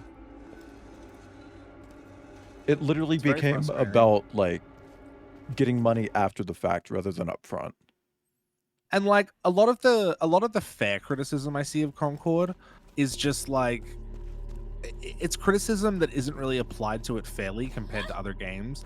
Like, a lot of people bitch that Concord is pay to play but multiplayer only, and I'm like, well, so is Dead by Daylight, and that's one of the most popular fucking like games on Twitch still after like 8 fucking years. And Dead by Daylight is loaded with incredibly predatory microtransactions. It's not just cosmetics that they lock behind a paywall in Dead by Daylight, it's actual game mechanics, which I think is insane. But they've been successfully doing that for almost a fucking decade now, and that's wild to me. And like another thing is, like, the week that Concord was shut down, everyone's just like, well, nobody wants to pay for a multiplayer shooter. Do you know what the #1 seller on Steam was and still is? And was $120. It was a $70 multiplayer shooter, Call of Duty. It was a $70 multiplayer FPS. Which, by the way, on top of that, they have multiple versions of that game that are more expensive, like the deluxe edition and shit. And, like, the new Call of Duty is abandoning a lot of their cosmetic DLC from the previous iteration of the game. So if you bought the Nicki Minaj skin, and you bought like the Snoop Dogg skin, and you bought all the battle passes and got all these other skins, all of that shit is just not being transferred over to the new one, even though they very easily could move it over. And some of it is even going to be available to repurchase in the new one. And just no one's outraged about that. That's fine, apparently. I mean, they're reselling cosmetics. Yeah. Outcast's point reminds me of how any video game that offers any form of atmospheric storytelling or a healthy challenge is suddenly a Dark Souls game of that genre. Yeah, it's a little... I mean, yeah, the internet is not a place for nuance, but, like, video games discussion is just so fucking boring and I don't know. It's kind of rotted right now. And it's like, the thing is, people don't realize that Concord getting taken down, like, that's just going to make things worse. Oh, absolutely. We've allowed that to happen now. We've now, delayed the new Assassin's Creed game because people were upset about Yosuke, an actual historical figure, which, to be fair, they weren't really doing him justice, but... When has that game series ever been known to do historical figures justice? Exactly. I promise you, chat, that like CEOs and board of director type suit people who work in the games industry absolutely love that Concord has flopped, because it tells them they have done a fantastic job at reconditioning the market to be like to want microtransactions in their games. It's like, great, we have taught everybody, we have taught these video games consumers that free to play is better than everything. Microtransactions are actually good. Loot boxes aren't a problem. Like, you know, back, 10 years ago when all of these things were slowly being introduced, people were resistant to them. People were like, oh, microtransactions bad. Free to play is cool, but I'd rather just, buy the fucking game. And they've reconditioned everyone. It's like the whole streaming service thing, They've successfully, streaming services have locked content behind a paywall forever, and everyone's just fine with it.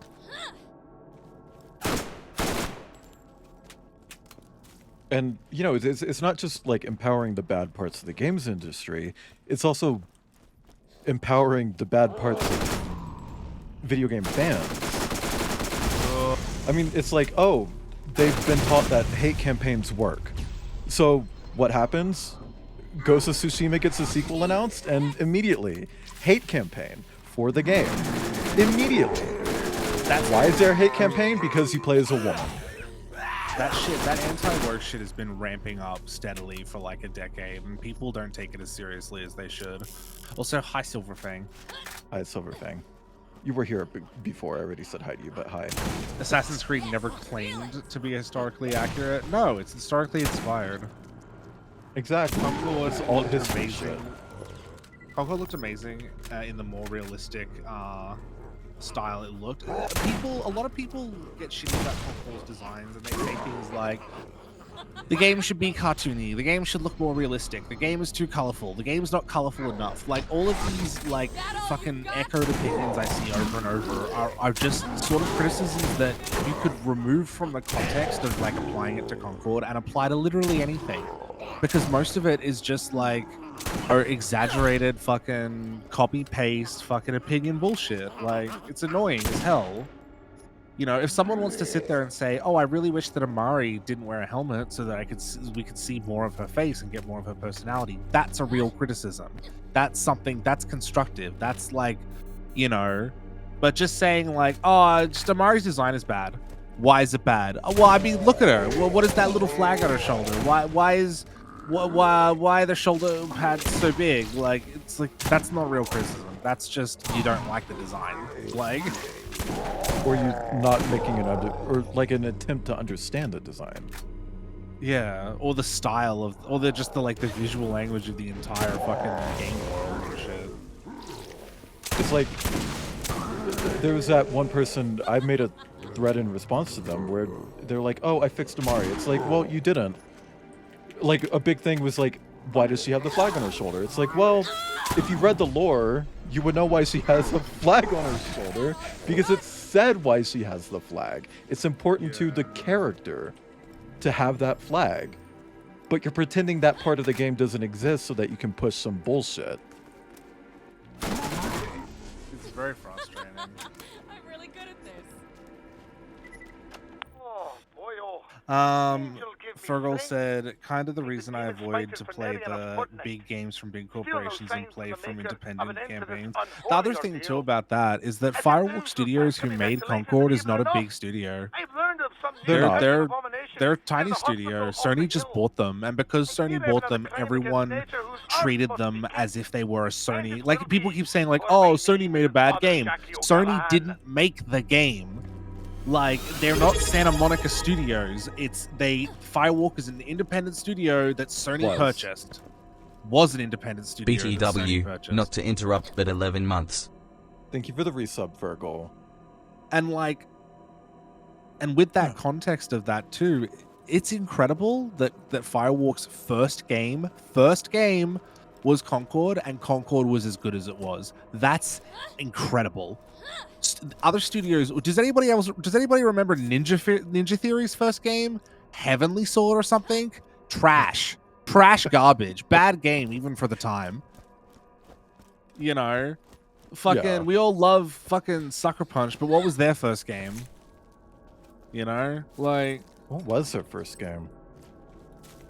what was the first superhero one they did? I don't think it was Infamous, was it? Let's see. Well, Infamous 1 was not very. It was a game you've never heard of before. Cool. Point proven. Like, their first game was Rocket Robot on Wheels. Yeah, and then their second game was Sly Cooper. Yeah. Anyway, but like I said, point proven. You know, other studios wish they had a game as good as Concord on release. But yeah, like what's interesting about fucking, you know, Concord is just the way people just regurgitate the other shit that they've heard about it. You know, a lot of content creators out there want to make content and they want to get attention on, they want to get eyes on their content, they want to monetize it, yada yada yada, and it's really easy to monetize negative content. It's really easy to like make fun of something and just like, you know, make a funny gotcha TikTok where you talk about how bad something is even though you've never played it and have only looked at it for 2 seconds. You know. Yeah. And like, and I know that shit's fucking real because like a lot of the criticisms I see are the exact, it's like I know where you heard that originally. I've seen the same fucking YouTube video as you, and I know you're saying the same fucking thing. Oh, hang on. You know. Keep talking. It's a Chad, it's a huge like, and just to be bitchy for a second, I think that like, you know, making your little gotcha video about Concord is a huge self-report in just how boring your fucking content is. Yeah, It's like I have nothing to add to the conversation and no opinions of my own. However, everyone's making fun of this game and I could just do the same. It's like, cool. Well, way to self-report that you're just fucking a bad content creator. Like, if you have to resort to making bottom of the barrel content that's just like ragging on something else or someone else, you're boring. That's flop shit. Full stop. I don't know why that scared me. Life is Strange Dev's first game being an open world action adventure game will always be crazy to me. What was the first game? I hope you don't remember me. I don't know if that was at first, but I know it was one of the first. Remember Me is a weird one. Yeah. The only thing I remember about Remember Me is the main character's name is Nellen. But that game wasn't open world. It was very linear. I have a copy of Remember Me. I was really excited for it when it got announced because I thought it was really cool. And I played it on release. But I remember just putting it down at one point and being all like, well, I'm done with that now. Yes, feel it. I remember getting really frustrated with the combat because it was just kind of ass. Yeah. I thought the combo building system was neat, but it's like, you do it once and you kind of did it. Like, it had potential. You're I done. feel like I didn't give it a fair go. My attention span for video games back then was not as what it is today. If you want to talk about the real reason that like Concord failed, chat, I think that it's more like relevant to say that Concord was really badly marketed. You know, Sony purchased this small studio and then they released one trailer a few months before the game released that was purely cinematic. Oh no, it was a cinematic with a little bit of gameplay. But it's just like, you should have put the gameplay first and then the cinematics be secondary. And the cinematic should have been a teaser, not a full, like, 3-minute action video. Because, like, I personally fucking enjoy that first cinematic now. But just, the marketing just should have been better, you know? It should have been slower, it should have been dragged out a lot longer, it should have drip-fed its, like, fucking content. People should have been asking, what is Concord, you know? But they put all their cards on the table immediately, and everyone was just like, "Oh, I don't want that." I even remember when I first saw that cinematic trailer, my initial reaction to it was, "I don't care about this." Yeah, you know, it wasn't until I didn't care about Concord until you got a copy of the beta key, the closed beta, and you showed me the gameplay, and I went, "This looks interesting." and then and you showed me the character designs, and I was like, some of these characters look fucking sick. Yeah. Also, Hi, not this gun Ibby. being called Cruel Violator. Hi, Ibn. But yeah, no, the game was marketed really badly. When people responded to it negatively, Sony even turned down the marketing, as you were saying before. They were like, "Oh, fuck this, let's just multiple abandon it." ads. Let's see what we've got. I am still a little anxious about what the future of Concord is, because it's just like, I mean, from a capitalistic perspective, they have to make money off of it somehow, right? Yeah. So like,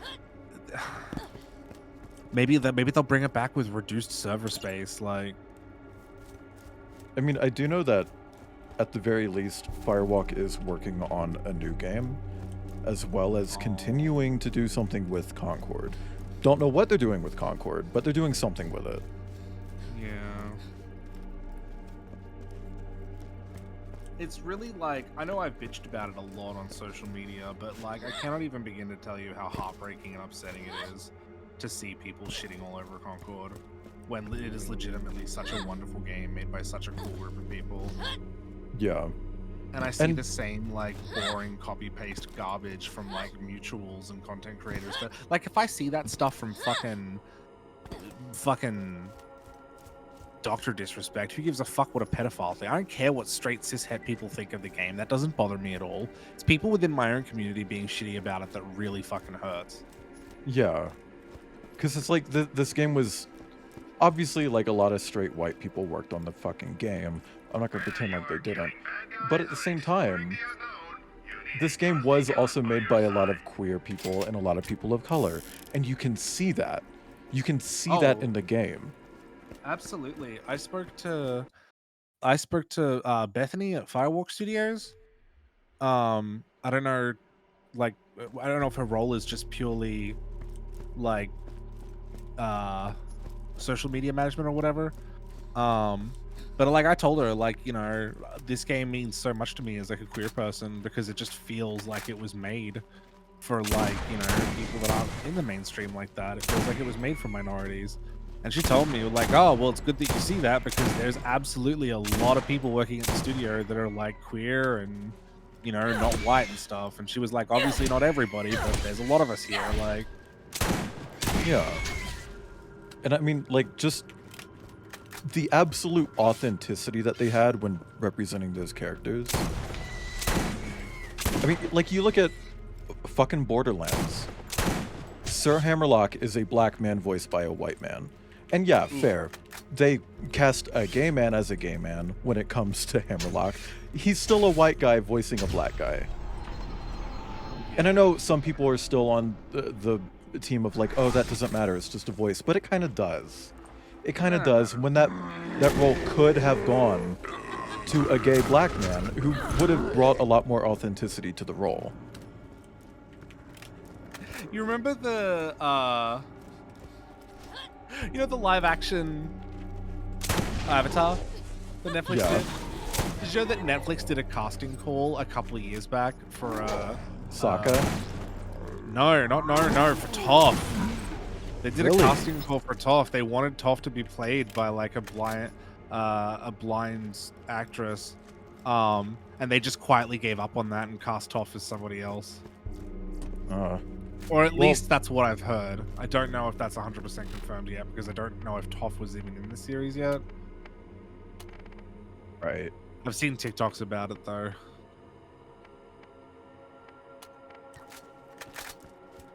I mean, I'll give them points for trying, but apparently they didn't try very hard. Because, like, a lot of people are like, oh, well, you know, it's really hard to be authentic. Disney. I'm sorry. Like, Disney can do it. Let's talk about Marvel for a second. You know Echo in Marvel is a like blind person with multiple missing, or I think just one missing limb, who's also Native American. Guess who they cast? That exact fucking person. Yeah. People exist. These people exist, and people who play these roles can get these roles. And I like it said, apparently they did actually end up getting a blind actress Ah. from top. So that's good. Get me the hell out of here! Shibari Claptrap. Little time! Before you go Oh off and help that my. lying mobile toaster, you'll want I hope to the hear ropes this. aren't too tight. Dr. Nate is not Ooh. who you think he is. And he's about as trustworthy as my dog I put down for being untrustworthy. Whoa! Whoa! Oh. Ooh, where'd that The come rope from? isn't Gotcha. red. Whoa, It doesn't hey, have to hey, be whoa, red. Whoa, whoa, whoa. Just kidding Oh my around here. God. Just kidding It can be around. lime Feel free to green forget to match everything your I just- goggles. This is all true. But Can you don't allow take my fat? word for it. God, I Look for fucking hate that yourself. word. Take the boat tied to the pier to the lab on the other side. It's called You'll pouring find off. a door in the tunnel that will require a Not special pawing lock. off. I love Pawing. special knocks. Sorry, pawing. Wow, I'm possessed. The knock sounds like this. Now go and leave this robot for the skags. Let me know when Claptrap shuts up. I will literally murder the person of your choosing if you just let me out of here. I never even liked Marcus. Just say the word. Okay, he's done. I think the thing that upsets me the most about this whole like Concord discourse or whatever, I don't know what to fucking call it, is that I've like attempted multiple times, like at least 3 times off the top of my head, to actually have discussions with mutuals about Concord. And like tell them about my perspective as of the game as a fan of it, to people that are just like shitting on it with no knowledge of the game.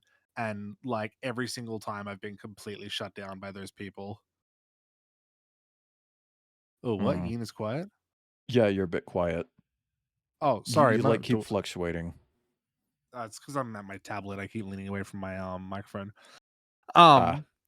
But yeah, no, I've tried to have discussions about Concord to like mutuals I've seen like shitting on the game. And just every time I've been shut down, I've had my comments deleted from people's comment section where I've been like, "Hey, this game's actually really good." Yada yada yada.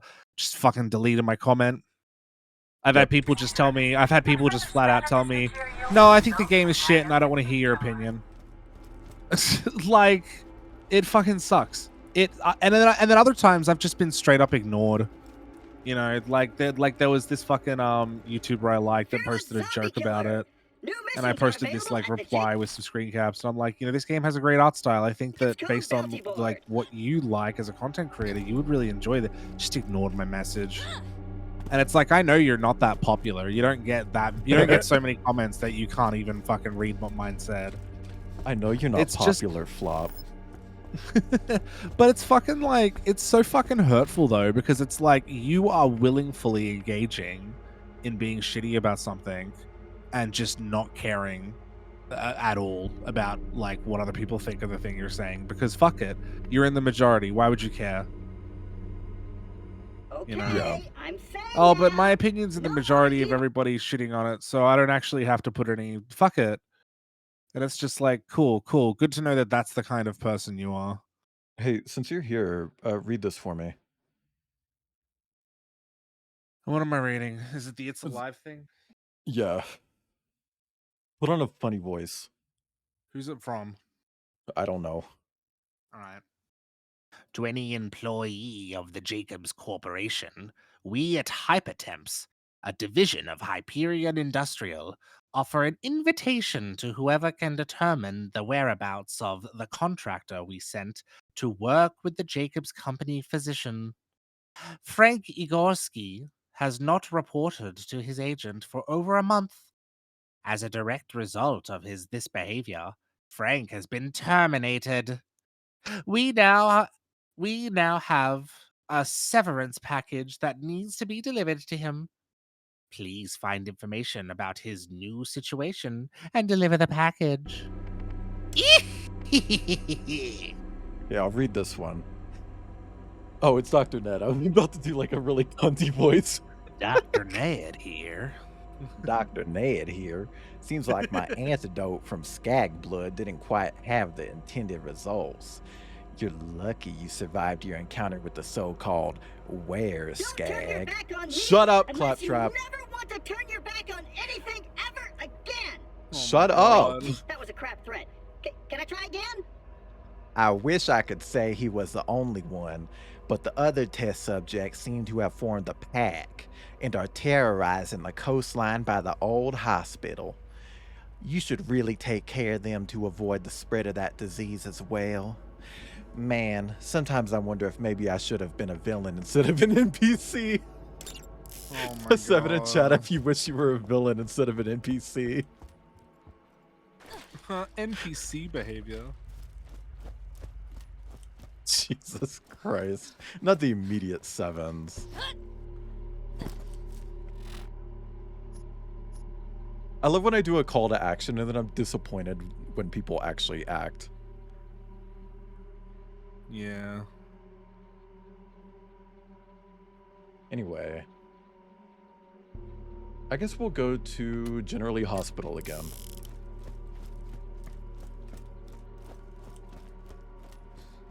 Oh my god, Ibn.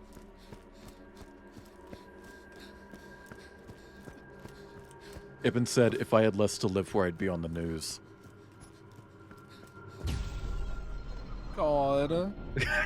Yeah.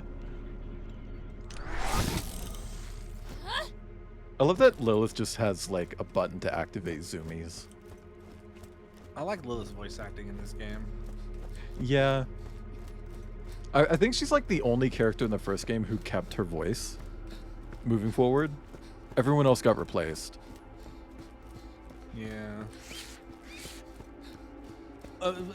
There's something a little bit jarring about Borderlands 1 and 2 because, like, not to be shitty, but the 4 playable characters don't have a whole lot of characterization. Yeah. And then suddenly in the second game they have these whole elaborate characters, you know. Yeah. And that's fine, but it was just like when I played it, it was like this is a bit of a culture shock. I mean, Lilith is the only one in the first game who kind of has anything really going for her, and it's just because she's a magic space girl. Manic And then I guess Supreme Brick has a Girl. dead dog. Oh yeah, the dog paw. Wasn't Brick added last? Yeah, he was like a last minute thing. They started working on him about 2 months before the game came out. Jesus. Because it's like, oh, it's a 4-player co-op game, and then someone during a playtest was like, "Are you gonna add a 4th character? Because there are only 3." They're And not it's that why- pretty. It's why half his fucking skills are just like increases damage, increases amount of money that you get from money drops. It's like, why do you need more money? Also, hi Liam. Decrease the increase. The devs are at least skilled. I'm sure they and other developers will use Concord's downfall. Yeah, probably. I mean, I know that a lot of the people who worked on Concord are just genuinely in love with the characters and the world that they built.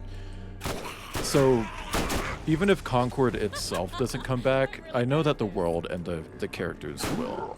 There's no chance that they're just going to leave that behind, especially after how much all of that means to them. It also bugs me when people say things like, "Oh, Concord," like when you finally do manage to like show that Concord has an incredible story and characters. I hate the response of, "Oh, well, it's wasted on a multiplayer game," and I'm like, "Fucking, how is it wasted? What do you mean wasted? Like that's just a, oh my god." You could I mean, say does that it about being anything. You could say that about Overwatch. You could say that about Apex. You could say, it's like once again, so much of the criticism is just such nothing criticism that you could apply to anything. It's like the storytelling is built around the game being multiplayer, though. You know, like I even saw like I don't even know. saw like a content creator be all like, "Oh, I think the idea of releasing little story updates weekly is such a terrible idea." And it's like, why is that a terrible idea? That's We what heard I of wanted TV. from. Yeah, first of all, television. But like that's what I wanted from Overwatch, you know? I wanted like regular story updates from Overwatch back when it first dropped, and they just they were so few and far between, and then they just kind of gave up. And it was just like, all right, you know.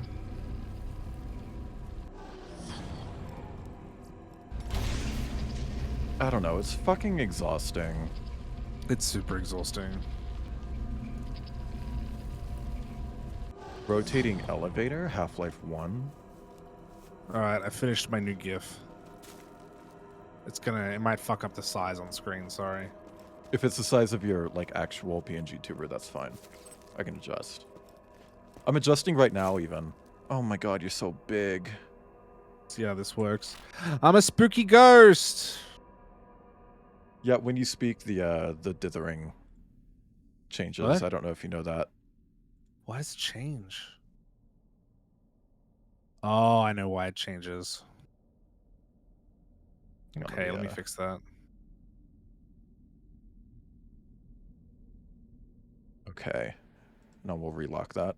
Remind me to get rid of you after stream. Alrighty. A ghost in this shell? Why More is the likely than you dithering think. change? Oh, I think I fixed it. I tried to make the inactive one a GIF where it blinks and it fucked up the what's it call it. Oh, also, I Evolve like was- the. Sorry, go. I like that my character is reflecting off of like everything is like your lighting effects is reflecting off my character because it's like essentially white. Yeah, I mean, I had to stick you into the same group as my PNG tuber to get that, but it's like, why not? But yeah, Also, I'm gonna be a ghost this year.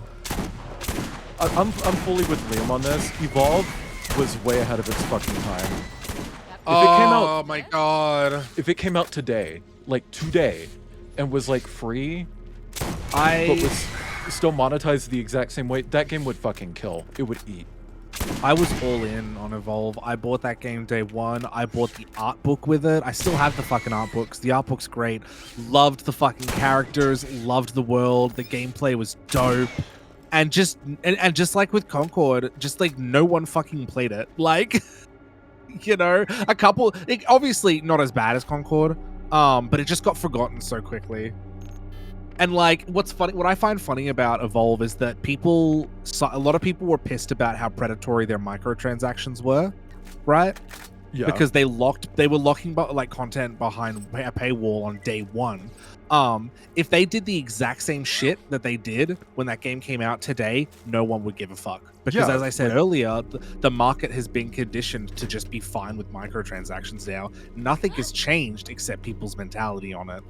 And you know what's fucking crazy about Evolve is that they really, really did not want to do that. That is something that Take-Two kind of shoved on them, and they just did it, and it killed the fucking game. They tried bringing back Evolve 2. It came back as free to play, didn't it? Yeah, it was called Evolve Stage 2. That's they so reduced sad. it to one game mode and like totally ahead of its time. You're right, by the way. Yeah, a 4v1 game. Could you imagine if that was all over Twitch instead of Dead by Daylight? I don't think Dead by Daylight had even come out back then. I think Dead by Daylight was still like a year away when Evolve came out. I don't even think it was a year away. But like, it's literally like Dead by Daylight is reverse Evolve. Yeah, Instead it was of literally people hunting. Evolve was 1 year before Dead by Daylight. Yeah, And by the way, as somebody who played both those games on year one, Dead by Daylight in its first year was such a horrendously bad fucking game.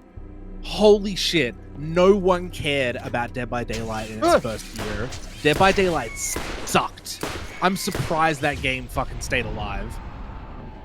Oh, it wasn't Wesley. until... I was Whiskey Wesley. Howdy, y'all. What's up, Whiskey Wesley? Yeah, Oh but my Dead by God. Daylight didn't get good until like it's maybe late in its second year. Which, ironically enough, is when I started playing it a bit more. Who killed Kuda? No, no one killed Kuda.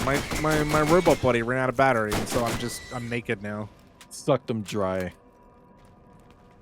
I'm actually gonna put like an effect over this thing on my stream. I'm gonna put I'm gonna put the scan lines effect over the ghost model. Ah. Can't believe you killed Were Whiskey. Yeah, From probably enjoy embarrassment. it. Who's that? Red Jack? Do you think he'd let me jack his red? Did any of you play Hidden Source? That was the big inspiration for Evolved, Dead by Daylight, Friday the 13th, etc. No, I never heard I of mean, that. I grew up in the Source Engine community, so yes, of course I played it, but like... Alrighty. Well, I'm just saying I have. Oh my god, did he just level up the ugly bitch? This character is next level. Cider's here. Can you shut out Cider while I kill Red Jack? Hi, Cider. Yeah. How was, I assume, Zelda again? Yep. How was Zelda? That's the new one where you play as a girl because it's woke. I forgot that game. Doesn't even have any players on Steam. Oh my god. Hey, that's true though. Cider, hope your stream went well. Yeah, it been on Steam. Got more triangles. Oh, does the trail behind the thingy get longer if you get more triangles? Because I remember being in your chat and someone guessed that would happen, like in Journey. Okay, it does. Okay, interesting. Play. But I hope your stream went well. If you need to run, get some food, water, etc., please go do that, and then come back. Can I read out? Can I read a Halloween copy paste? Okay. One of those chainmail letters. Yeah, make sure you read out all the emoji as well. Oh my god, do I have to? That's gonna make it take so much longer. All right. No, you don't have to. Just read it. No, I'll read out the emojis. Okay. Hold on, I'm just gonna message. It's a dick pic. Sorry, I didn't mean to send it so soon.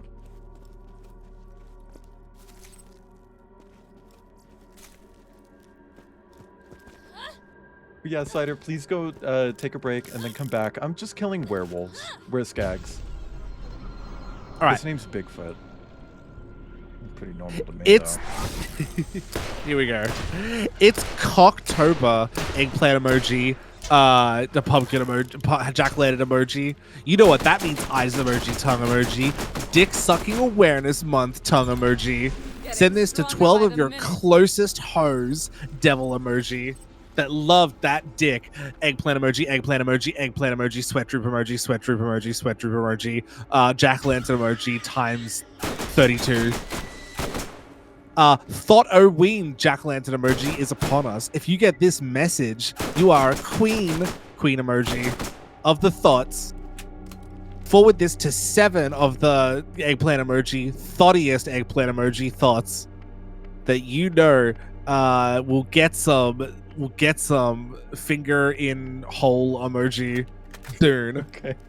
If you don't, be prepared for 69 days of bad luck. Clover emoji. Oh, attention. Attention skull emoji. All Halloween hoes. Kiss emoji, nail emoji. It's time to get spooky skull emoji. You know what that means, clap emoji. Get fisted fist emoji by a skeleton. Shove that candy lollipop emoji. Hold on. Pause. Get fisted by a skeleton, that's you at Folsom. Oh my god. When that twink comes up and he's like, I just lubed my arm. Oh. And you're like, is it in yet? Oh, sorry. Do you want me to add the other? Is getting fisted by a twink like the first stage of getting fisted? Like when you're building up to like bigger sizes? I don't know. Some of those motherfuckers have yaoi hands. I'm going to stop reading out the emojis because this is exhausting. Yeah, I was going to say. What that means, you know what that means. Get fisted by a skeleton, shove candy corn in your pussy, and don't forget to suck some Dracula dick. So put your costumes and go door to door begging for that good. Send this to 12 spooky sluts to show that you're ready to get some chocolate-covered dick. Boo! I mean, boo! Sorry, did I scare you? What's up, girl? It's Cocktober, and if you're getting this, that means you're a Halloween hoe. Every year. Can we get some clover corns in chat? Anyway, continue. Every year in Cocktober, the Jacko slut comes to life, coming to harvest his hose for Thotoween. Send this to 50. It just keeps telling you to send this to a different amount of people. Send this to 15 other Halloween hoes, or else you get a trick. If you get 5 back, you're a Thotoween treat. If you get 10 back, you're a slutty witch bitch. And if you get 15 back, then you're the spookiest slut on the block. If you don't send this to 15 other thoughts, you will get no dick this Cocktober. Well, Press 2 in chat if you're one of the spookiest sluts. oh my god, that was really long. Yeah, but you did it, and that's the longest thing you've ever read. You've read more of that than you have Oh my House of God. Leaves. I'm sorry. I can go. No. I would have hung up if I had Discord open. No.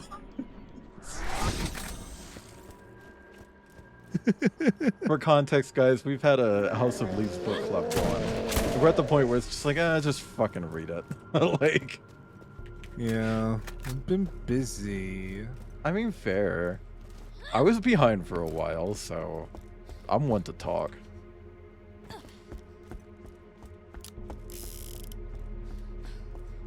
Also, I want to get rid of this gun. Can I talk about Swap some back furry to- drama? Yes. How was that acid trip game? Dude, every time, Deep One, every time I stop playing Deadly Premonition, I want to go back to it, but then while I'm playing it, I want to stop. It's a weird experience. Because, like, I think it makes good content. It makes a funny VOD. There are some great clips, but it's like lifting weights. It's exhausting. I did notice that you went live at around 5 a.m. my time. Yeah, I went live at like 9:30 my time. No, I went live at 10 p.m. and then streamed till midnight, and I was like, I'm tired. I'm going. I literally just went straight to bed. Also, I'm gonna grab some water. I'll be right back. Okay. It's weird that Outcast is so, like, taken aback by DP because, you know, you think they'd be used to DP.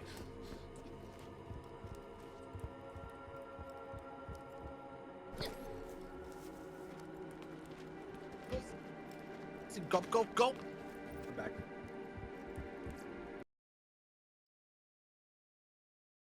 No snitching chat. What? What'd you say? Nothing. What? I'll fucking clip it. Do I'll not use the clip use the feature to clipping rewind tool. stream. No. Furry drama. So, oh my god, I'm gonna actually send you who it is because I'm not gonna say their name on stream. Okay, I will. I won't. I mean, you probably saw me tweet about it already on my Not Safe Work account, if you care. So there's this. I haven't been on that account today, so probably not. You haven't JO'd today? No, I do that after stream. Oh, that's why you're always fucking like that on stream. I gotta call it bestie.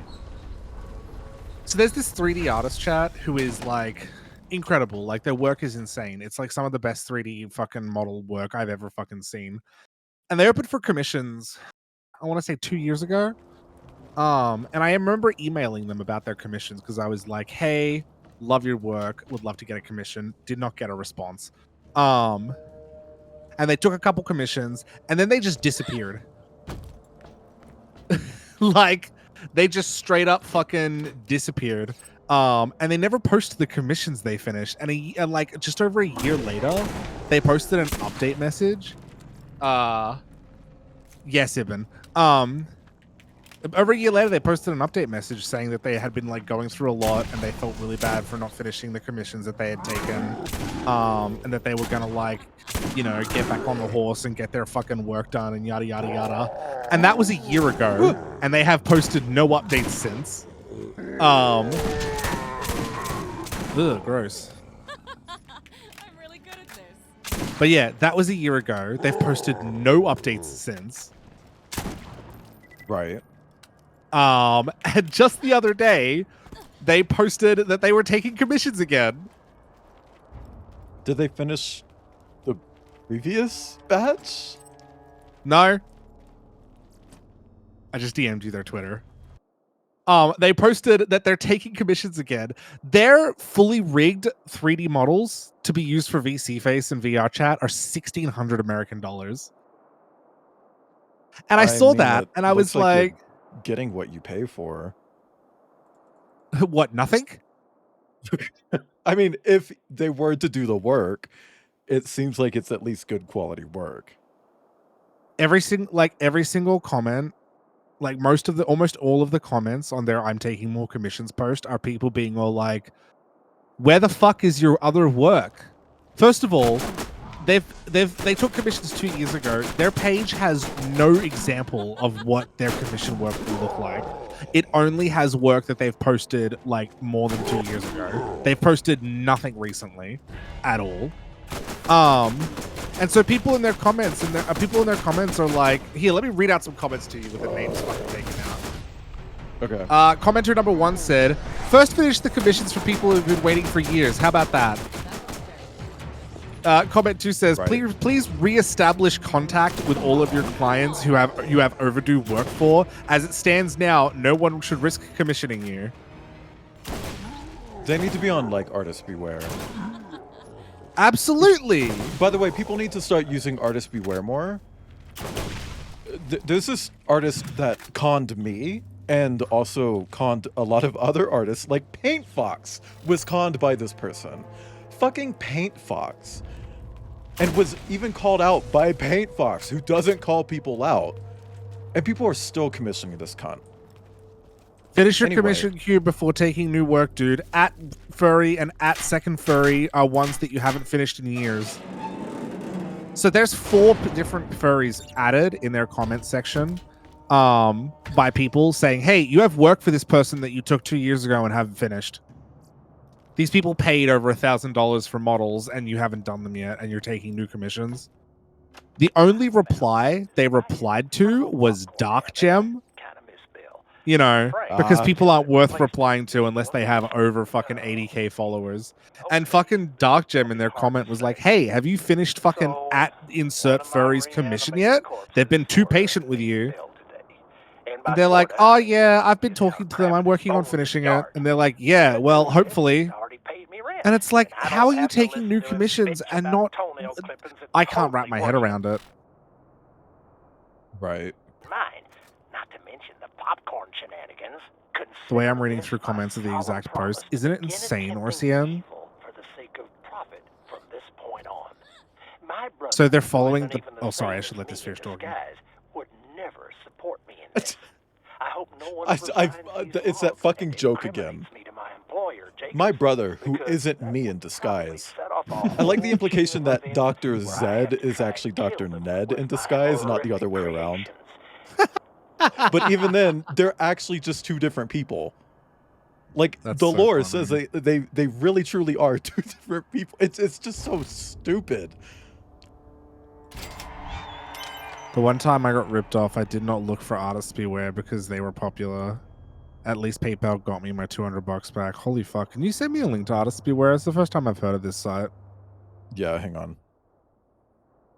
I think it's literally just like Artist you don't have to do it right now. .info. It is, yeah, artistbeware.info. But I'll just DM it to you. Is it just for like commissioners and artists who are bad? Yeah. Maybe I should put someone on there. Yeah, maybe.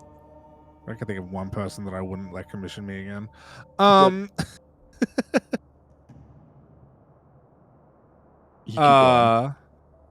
But yeah, I could not fucking imagine taking 4 commissions for between $1,000 to $1,600, like $1,000 to $1,600, and then just not doing them, and then 2 years later posting that I was opening for more.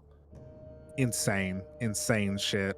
And it's wild because the work that they have posted does look fucking immaculate. It's fantastic, like very professional work. They just don't have any work ethic. Or they're deliberately scamming people. It's like, which one is it, bestie? I don't know how you can Could defend be both. this. Like, Dr. Ned seems to be behind the zombies. You decide to contact Jacob so that he doesn't get away with it. But first you feel you better have more evidence to ensure they believe you. Surely they'll send troops or some other help, right? You'll need to find the satellite communications array in order to send the echoes to them. It's like with that artist that scammed me. It was supposed to be a headshot. Just a headshot. And what they ended up doing was taking someone else's headshot and recoloring it yellow. That's fun. And they just sent it over to me. It's like, I literally see the piece that you've recolored in your first fucking tweet. What's the definition of Ponzi scheme, Deep One? I don't know if I've heard that one before. I mean, isn't that when you like, you take the money for it, but then you pay someone else to do the work and then pocket the difference? So that fucking, what was that group of people using AI art? Oh, Nexus. Yeah. Fuck those people.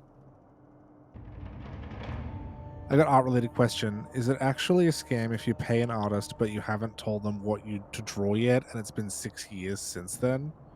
I feel like that feels like a failure in communication on both parties' parts. Yeah. Also, hi, Shanton Wolf. Eli P-Rat Gumai Kandai is here. I don't like to take commissions from people who don't know what they want. I'm very hesitant if someone says, I really want art from you, but I don't know what I want. And I'm like, well, figure that out first, and then I'll take your commission. I said that Eli Beli thing, and my subtitles on stream. By the way, guys, I've captioning on stream. Said this. I DM'd it to you. That's what my caption said. Your caption said, Eli B like period is here. Period is here. Period. Testing.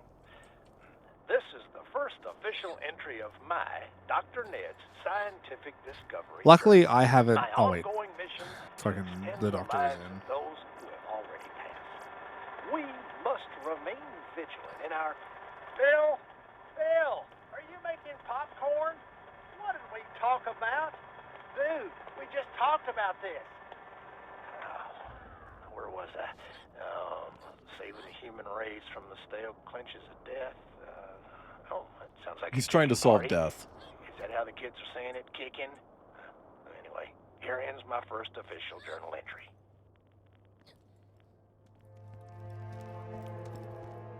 One of the, by the way, with that artist that I mentioned, not finishing the commissions, I posted about it on my Not Safe for Work. Like, I didn't at them or anything. I was just like, that's wild.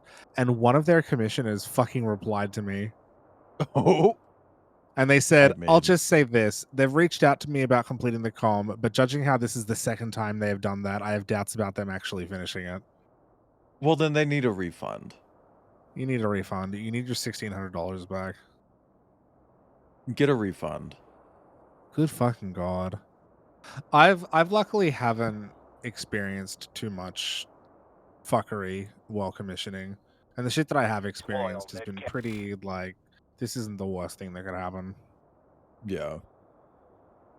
I mean, the worst I've experienced is just a commission taking longer. I mean, other than the scam that I literally just talked about, is a commission just taking longer than I expected. Yeah. That's it. The longest I've ever waited for art that wasn't even art that I paid for. I won a raffle of this artist who at the time had a small following, right? And they were getting popular really quickly because they were doing a lot of raffles. And I liked their work, and I thought, you know what, I'll chuck my hand in for one of them. And I won a raffle, which is a little sus, you know, popular furry winning a raffle. I think I had like 10K followers at the time. I mean, let's point at the popular furry who wins like every fucking raffle they enter. Anyway, but I didn't make anything of that. They sent me a sketch, right? They sent me a sketch, and I was like, that looks great. Love it. They're just like nothing for fucking like 7 months. And meanwhile, they were running other raffles and then posting like the finished art for those other raffles. And then eventually they overtook me in followers because they were super active, right, with all these raffles. And after a while, I just DM'd them like, "Hey, you ever gonna finish that raffle I won?" And they were like, "Oh yeah, I'm getting around to it." And I'm like, "Okay." And then they sent me the raffle, but they had just redrawn the entire thing. And it wasn't the sketch that they sent. And it's just like, I liked the original sketch more than this. Like, Deep One says, I believe a Ponzi scheme is when you take someone's money as an investment, then pocket the money. You then ask other people for money and use the new cash to pay off the older clients. And what, you just keep doing that infinitely? Jesus. There's got to be an end at some point. Viewership. Now in Leaving the third country? week of my clinical trials with corpse reanimation. The skin cells have reacted well. But Dr. Ned's a YouTuber. Bodies themselves seem to have uncontrollable hunger. Right now, it seems all they crave is. But yeah, no, like it was whatever. It was only like I said. Oh, sorry, they're talking. Their hunger will grow much stronger and possibly dangerous. Fear not, I will trudge forward unhindered by the possible destruction of mankind. Am I mad? This looks like that one meme. But at least I don't make popcorn when people are trying to work. Potion seller, that's it.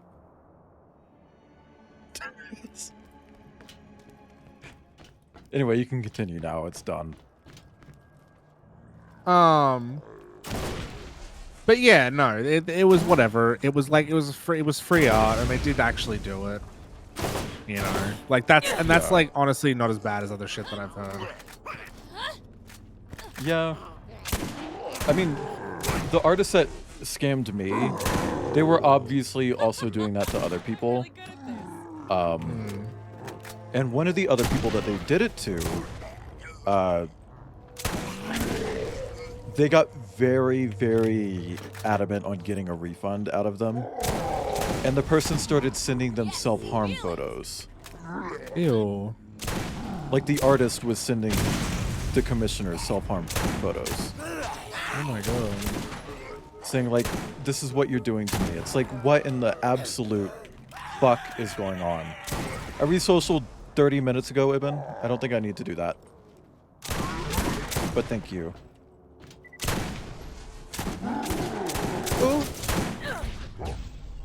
But yeah, no, that artist is fucked. And they just made a new Twitter account. And people are commissioning them again. It's like, well, it's clearly the same fucking person. They're even signing the art the same way. I think the two worst commissioner experiences I've ever had were, there was one person who this is gonna sound bitchy. I'm just gonna preface here that this is more of a personal gripe than it is a real issue. There was one person that would commission me, and they were super adamant about what they wanted. And they gave me their persona design, and the colors were really fucking intense. And like, I was like, hey, your colors are super saturated to the point where they're like hard to look at. Like, can I recommend?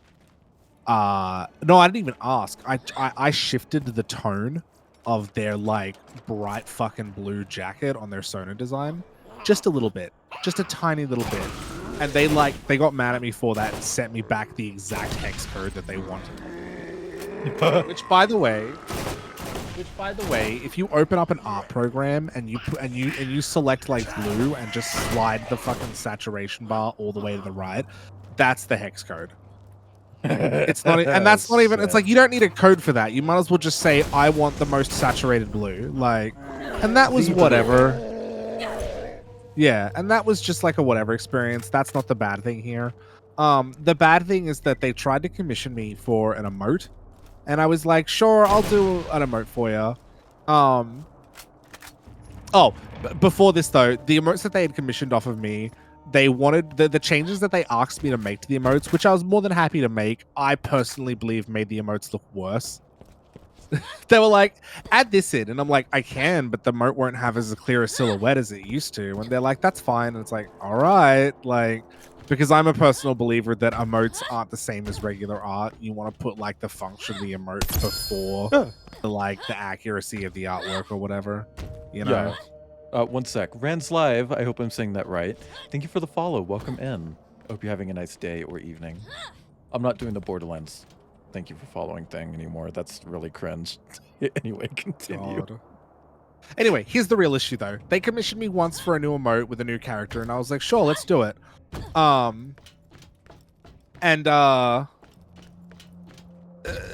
They sent me the ref sheet for the character, and they're like, can you do this? And I'm like, absolutely. And they were like, oh, make sure to like, I don't even think did I even draw it? I don't even know if I drew it. I have to go into my like message history. They wanted the emote to be super detailed, and I'm just like, I'm not doing that. They're like, oh, but like, you know, I have to have you have to be able to see my character's arm tattoo, and I'm like, that tattoo is too detailed, so I don't want to include it in the emote, and it's not even going to show up. It's going to be just like a blur at that point. And they were like, oh yeah, but if I use the emotes for other things like a profile icon, then you will be able to see it. And I'm like, so you mean to commission me for a profile icon, not an emote? Because my emotes back then, I think they still are, were cheaper than profile icons. And they're like, oh, I just want to commission like a piece of art that I could use for multiple things. And I'm just like, and I had to explain to the guy, so I price my commissions based on the amount of time and effort it takes to finish them. And emotes are cheaper because they don't take as long, because they're not as detailed, and that they're function over form. If you want a profile icon, I charge more for that because it includes more detail. And they just couldn't get that through their head. They just kept saying that like, oh, it's not my persona unless they have the tattoo and all these other tiny details. And I'm like, well, I'm not doing it. I'm not taking your commission then. And that was really frustrating to like just talk to a brick wall about that. Yeah. But yeah, I don't know. I just have too much self-respect to let that happen. And then the other time, I didn't have enough self-respect because I allowed myself to be treated like shit by a really popular streamer. And they kept removing my signature from all my work, and like they removed my signature from my work. They told other people not to commission me so that my commission slots would always be free for them. And they just they tried to sell my artwork as on their like fucking merch site without asking for my permission. No, sorry, they did ask for my permission. I said no, and then they did it anyway. And then on those websites where they were selling my art, they didn't say who the artist was. Infuriating. And I let all that shit happen because that was back when I was just starting out as a new streamer, and they had like 6,000 followers at the time or something. And I just fucking people over with art? I don't fucking know. I don't follow them. They're nobody. Selling your art. I don't know. Fucking maybe. Can we get a zombie noise from you? Bro. Oh, okay. What do you asked for a zombie noise? I gave you a zombie noise. Yeah, but I wanted something like guttural, nasty, yucky. You want a zombie noise? A fucking mindless zombie? Ugh, Concord is bad. Get it? Yeah. Yeah, thank you. You really said, do you get it?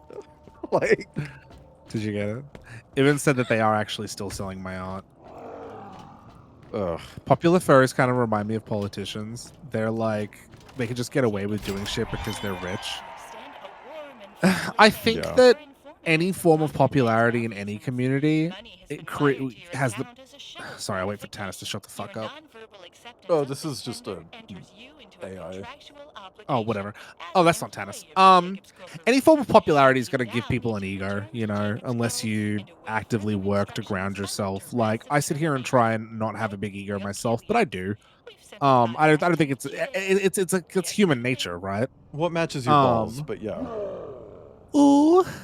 But like, you know, what's important is that you fucking remember where you came from, and you don't act like an asshole to other people, and you do right by people and shit. And there's a lot of fucking furries who get really popular, and that shit goes right out the fucking window. You know how I tweeted out yesterday, like, a big shout out to partnered streamers that only raid other partnered streamers, like. Yeah, you know, the ladder gets really heavy when you pull it up behind you. Also, hi, Lurk Kobold. Hi there, Kobold. Welcome in. But yeah, like, so all of these fucking, for lack of a better word, poppy furs, they do this horrible fucking shit because they don't care. They don't have, like, they don't experience fucking empathy the same way as other people because, like, having an exaggerated ego fucks up your ability to empathize with people. That's why so many fucking big popular streamers are like fucking abusers and groomers and fucking just straight up creeps in general. Yeah. Do you want to read this one? Yeah, sure. Is this from anyone in particular or just a whatever mission? I think it's just a story mission, so it's just narration. Read it how you want. Hitching a ride. You told Jacobs what Ned has been up to. They have hired you to take care of Ned, but first you need to return to Jacob's Cove. My bad. Send a signal to Jacobs so that they can send you a ride back to the island. Once you get back to the island, find the Jacobs representative in town. Quick like. I don't know why we need a rocket to get back to the town. We took a boat here. Why not just take the boat back? Like... Oh. Ooh. If your gut's telling you that someone's acting like an unhumble bitch, your gut's probably right. Mm-hmm. I've said this before. I wish there was a furries beware list that you could turn into an Encyclopedia Dramatica or Kiwi Farms. Isn't Kiwi Farms like really fucking problematic? Yes, it's been kicked like, off the internet like multiple times. It's just like 4chan or something, right? Yeah. Like providers are just like fully like, we're not gonna let you use our servers. There's So, like, there is repeatedly. commissioners beware, Shanton. As a content creator, if you're gonna be a content creator as like a furry, whether it be like an artist or especially a streamer, I recommend just creating a DNI list because you just can't keep track of everybody. I have a DNI list, and that list is and that list has like fucking categories of like not categories. It's split up into like a chart that has like a name plus their aliases and what they did to not be interacted with anymore. Because I can't fucking remember all that shit. I'm gonna come across like a furry and be like, oh, there's something about you that I can't remember what it was. Oh yeah, you draw cub art. You know. So I have like a fucking Ice Ryuji. I'm saying that right. Welcome in. Hello.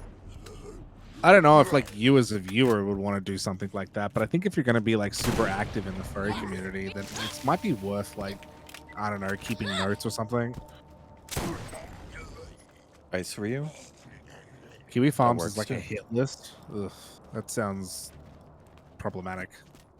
It is. They find like a new target to harass and then just so it's organize thousands of people to basically.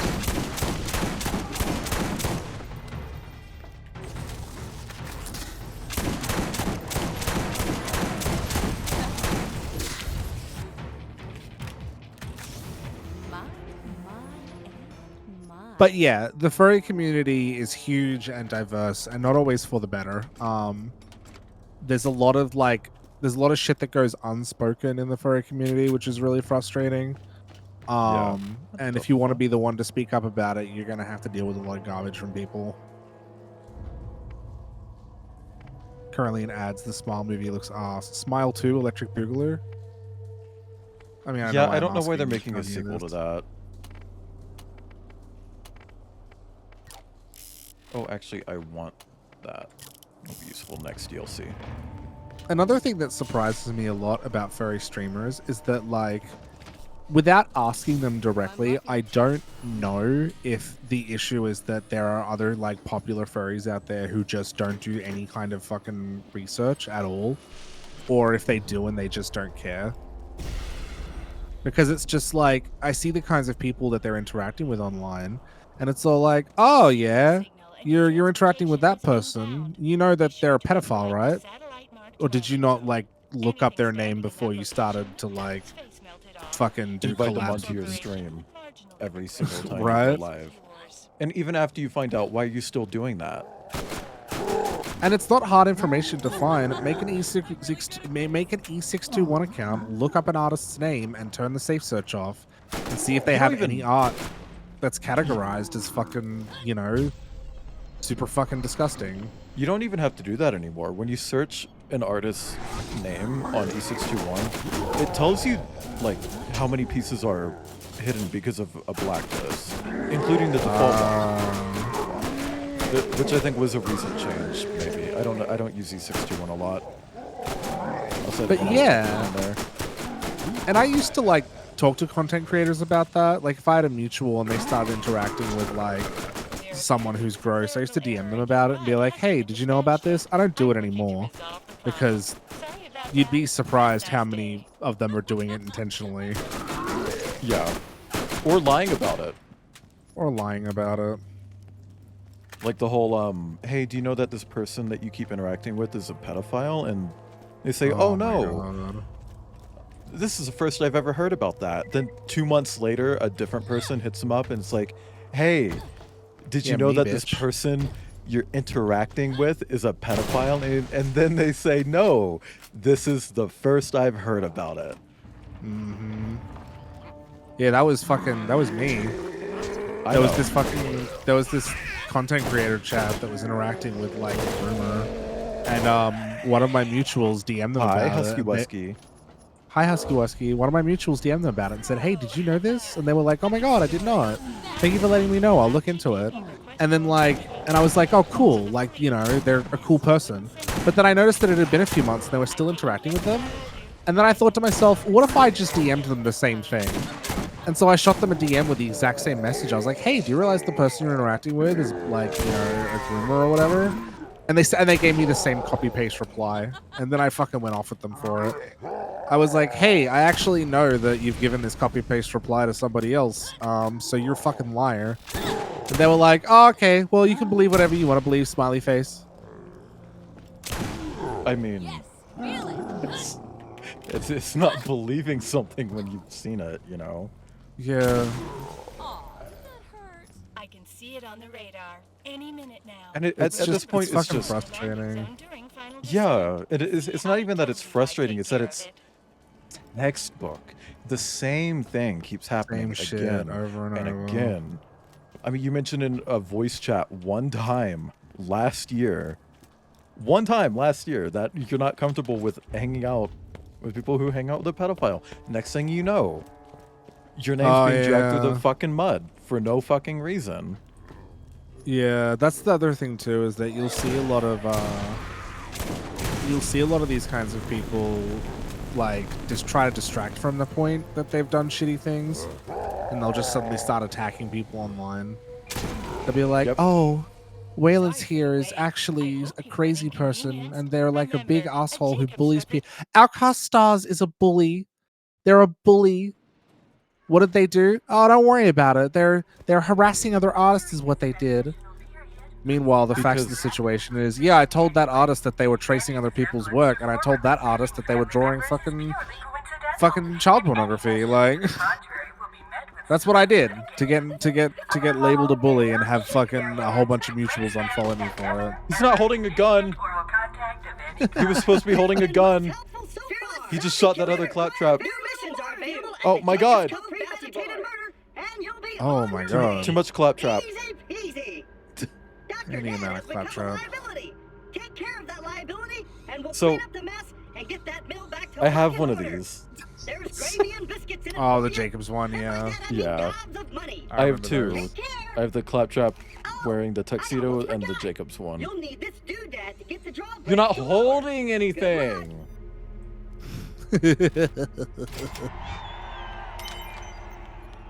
A bridge to Ned.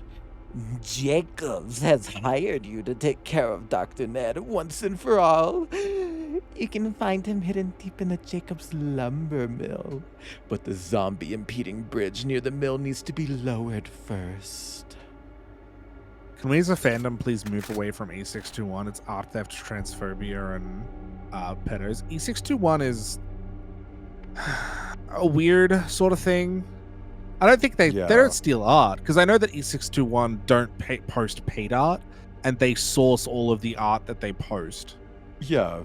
The thing is, they do allow art with really shitty subject matter as well. Yeah, And that's to be fair, definitely an issue. they have been cracking down on the pedo shit lately. They need to just fully get rid of it, like just fully say, hey, no more of that. Yeah. But, you know, progress, I guess. I had that conversation with Purecore on Blue Sky where they were like, oh, you know, E621 is really problematic. And I was like, true. However, it is interesting that you can use that as a source to really easily find people's bullshit, because E621 will also list people's art aliases if they find out who you are.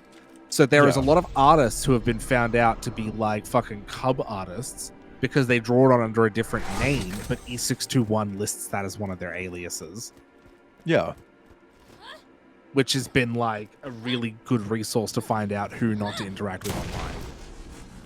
Also, just for the record, when it comes to E621, if you see like people being transphobic on there, report the comment. They will do something about it. That doesn't sound like a bully in my opinion. That sounds like someone who genuinely cares who they associate themselves with. To be honest, I don't blame you. I mean, yeah, like, but that's how deflection works though, right?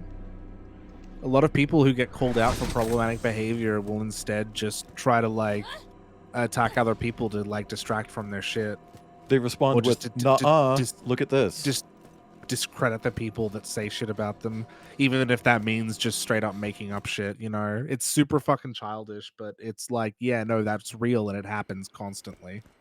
It's like when something happened late last year regarding me, the person responding to it focused entirely on me, and it's like, you know, there's one other person calling you out, right?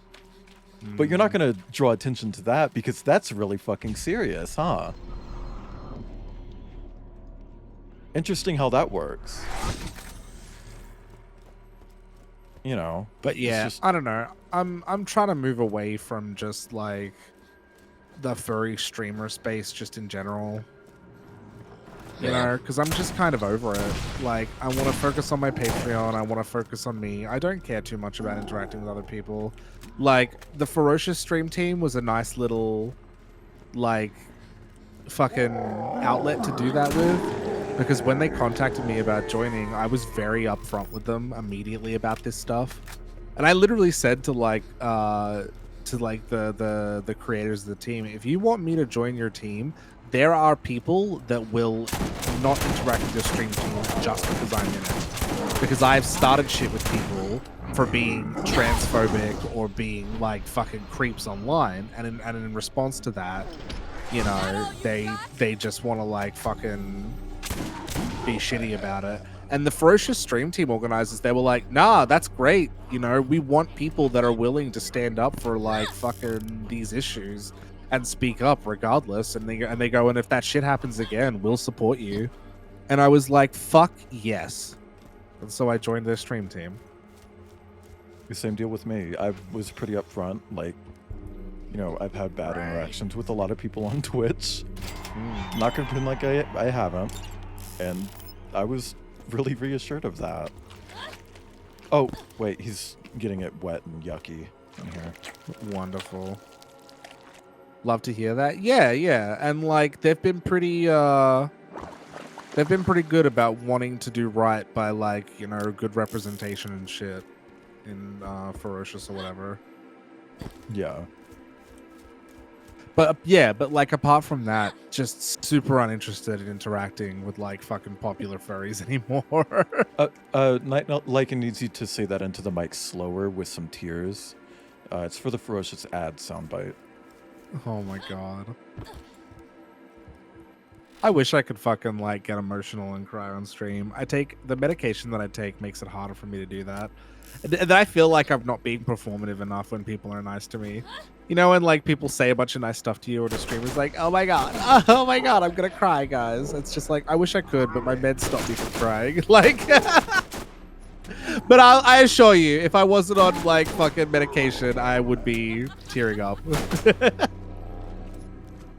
I wonder if that would ever be the case for me moving forward now that I'm on meds. Because I've cried a few times on stream. Like, during that 24-hour stream, that chip was so spicy. No. Oh my I got god. a lot of support during that stream, and it made me cry. Well, another thing about crying about support like that is that the way I see it when it comes to that situation, because that people being nice to you used to make me like fucking get super emotional too. Not so much anymore, but I feel like what's changed about me specifically then versus now is that I have a lot more self-respect. So I don't get emotional and cry when people are nice to me or shower me with affection, because there's that part of my brain that's like, yeah, I deserve this. I am actually worthy of this affection. Like, you know, whereas in the past, it would make me get emotional because that action didn't align with what I thought of myself. And what I used to think of myself is that I didn't deserve that. And now, because I don't get emotional when people praise me, I feel like an asshole because I'm not performing in the way that I should based on how people expect me to react. Well, that person who made the fucking PowerPoint about me being a kink shamer because I don't like pedophiles, you were mentioning that. I don't know if I've ever told you. Someone made a PowerPoint about you? They're the person who tweeted about wanting to introduce minors to adult spaces, in air quotes. Oh, that creep. Yeah. Yeah. I didn't know they made a PowerPoint about you. No, they fully did an entire stream dedicated to me and reading out the shitty fucking PowerPoint, which, by the way, is against TOS. Did they include the screen cap where they said that they think that minors should be allowed on adult discords where they talk about porn and stuff? Where they post porn? No, they tweeted that after they ended that stream. Oh, that was before that? It, like, literally the day they did that stream was when they tweeted it. That, by the way, chat, there was this Discord going around about, like, minors not being in... There was a furry convention that said that they won't allow minors there anymore because the convention organizers said that they didn't feel that they could create a safe space for minors effectively. So the solution was to just not have minors at all. And I think that that's a fantastic decision, right? Yeah. I've seen too many furry conventions where they have full-on like pornography on display, and they censor it by putting a sticker over the fucking genitals, and then there are kids walking around, and it's just like that's not good enough. And a bunch of creep furries got pissed because they said that it's not fair to not include fucking minors in furry spaces because minors deserve to interact with furry media, and that is true. However, their safety is more important than that. So there should be furry spaces for teenagers and stuff, but those spaces need to be moderated properly. And they this need creep to and be this creep separate for the most part. Yeah, absolutely. And this creep fucking streamer said that they felt that it was unfair not to include minors who are essentially adults anyway. And you know, maybe they should be eased into adult spaces by allowing them to like be in discords where like, you know, adults are talking about adult topics. And it's just like, holy fuck, the reddest of fucking flags ever. That's called grooming. That's literally the definition of grooming, not liking. It literally is. My fucking like furry discourse days were behind me, so I didn't bother like replying that, but every part of me wanted to just be like, hey, just so you know, the word that they use for that is child grooming. Easing child into like sexual content is child grooming. Like, essentially adults anyway. Umi, if I see furry porn creators put R16+ on their fucking like pornography, red fucking flag. You don't... Oh, my pornography is for 16 years and up. That's insane. You're an insane person. Like, should just start saying okay groomer. Anyway, that fucking creep furry interacts with a whole bunch of other furries who don't care that they said that, and they're gaining popularity, and I just refuse to, you know. But anyway, in that PowerPoint, you were brought up because they were talking about associates of mine. And the only negative thing that they had about you was that you quote unquote don't think people who donate to you on stream, which is bullshit, by the way. I don't like think I'll people do it. who donate to me on stream. I'll do it, Night. Can you DM me who the person was? I mean, I posted the tweet in my vent channel on Discord the day they did it because I'm like, yeah, I'll talk about you. I won't at you on Twitter, but I'll tell my followers about you. But yeah, what did you say? Night like in the tweet? I just said their name. I'll just send them the tweet so that they can see it for themselves because I have it saved. Fair.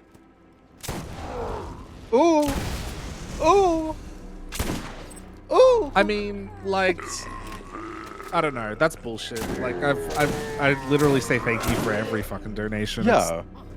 I mean, you could say, I think it would be more accurate to say Outcast doesn't thank sincerely enough. Like, okay, so I didn't cry when I got 30 biddies. Like, I literally thank people for doing those fucking bit emotes. You know when you use your emotes to make. Yeah, you know when you use your emotes to make bits big? No, sorry, use your bits to make emotes big and it doesn't notify you that of all. I still thank people for that because I think it's bullshit that Twitch doesn't notify you that was a donation because that's what that is. I mean, they're giving you money. Yeah, sure, it's only 30 fucking cents, but like, you know, it's still money. You should thank people for that. But, you know, like, I think maybe what happened is this person gave you bits and you didn't see it because it was like during a hype train or something, and they were just like, shit list. Okay. You're not thanking me for bits. It's like, oh, whatever. I'm a pedophile. Try not to hurt your girl parts on the multitudes Girl of parts? I've set upon you. How does he know I have those? You know, your acrylics. Close, Skaggy. You wouldn't believe what happened to me. The misery machine broke down. The misery I know machine? It's not news, but I found this town and there's like I didn't know Tasano was in this. I finally ran into The an misery machine? Why is that Tasano? zombies throughout the haunted Shaggy. Oh, they're doing a Scooby-Doo thing. Yeah. Who needs the rest of the gang, right? Because Scooby-Doo is spooky. Oh! Fucking killer. I love Phoenix. I don't like that it covers up my fucking screen. But, you know, cool ability. Even Let's if you check did, out at worst, thanking people, not thanking people is just rude, not the same level as the other shit. Yeah. I think one of the worst things I've done in stream is literally end my stream abruptly so that I could block another streamer and then start streaming again. But I had good reasons to do it. Also, Ice for you, thank you for the follow. Welcome in. This Y'all seem fucking- more genuine than most people these days. I try. Oh, yeah. 100%. I've had enough shitty experiences to want to be the Have a person fun shower, causing AB. those. Ooh, naked. Yeah, there was this like that commissioner that I mentioned earlier, chat. They were that other like big furry streamer. I got really sick of interacting with them after I found out that they were telling like my mutuals not to commission me, and I was like, I don't want to interact with this person. Bouncing, bouncing, bouncing, bouncing on my wood, I showed it my on wood. my stream, and I had like a really emotional reaction to it. Rewind like 10 seconds. Ibn was being a cunt. Oh my god. That story I said earlier, chat, about that person who was like that commissioner that was fucking me over.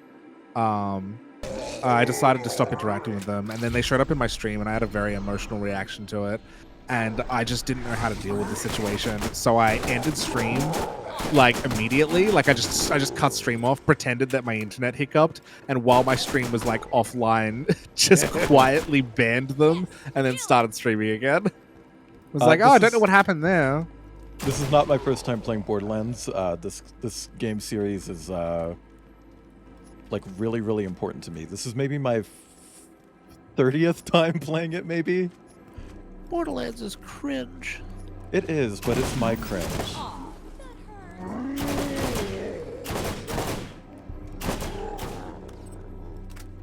And I love it. Hi, Meowchino. Yeah, very that night like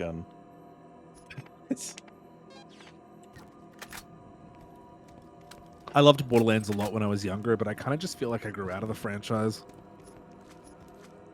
Maybe I'll go back to it when the 4 comes out. Yeah, I mean, the fourth one is supposed to be a lot more grounded like the first game, which, thank fuck. I'm I no hope they at least keep, longer like, slamming and stuff. Yeah, I'm no longer in love with the mechanic of just how the loot system works in the game. I just like I used to one of love the the things I random like. nature. Yeah, no, I get it. I'm not saying that's inherently bad, but like the random nature of the guns and just the sheer amount of them that the game throws at you, especially in the second and third, is just like, oh, fucking, I can't keep up with this shit. Like, yeah. Well, I'll be doing the entire series. I literally just finished the base game of Borderlands 1, is why I'm doing the DLC now. I'll even be doing Tales. Although because I've played those, I'm going to have someone else on stream making the decisions for me. Hell yeah. It's going to be Tasano. Also, for anyone who's new here, please check out Outcast, who has joined me for this stream. They're the ghost. Hello. They're Australian. They are an artist and streamer. Kind of drifting more towards the artist side of that recently, and that's okay. If you donate to me on stream, I won't thank you. That's true. You can get 32 gift subs in chat.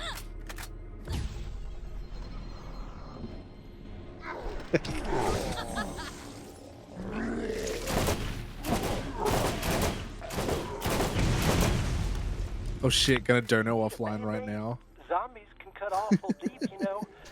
I've had people do that to me. All, though, if you get hurt and all bothered, You know what's I'll funny? probably just Is that at the time when that would have been said, not only was I doing free headshots for people who donated the most monthly, but I also could still do like thank you sketches for every single person that donates to anything I do on Throne. I think I do quite a lot to thank people, actually. Yeah. By the way, guys, exclamation point Throne. Yeah, go buy Waylon a new jockstrap. No, it's stream stuff that I put on there. It's stuff for Maya, my dog, and stuff for my stream. Nothing else.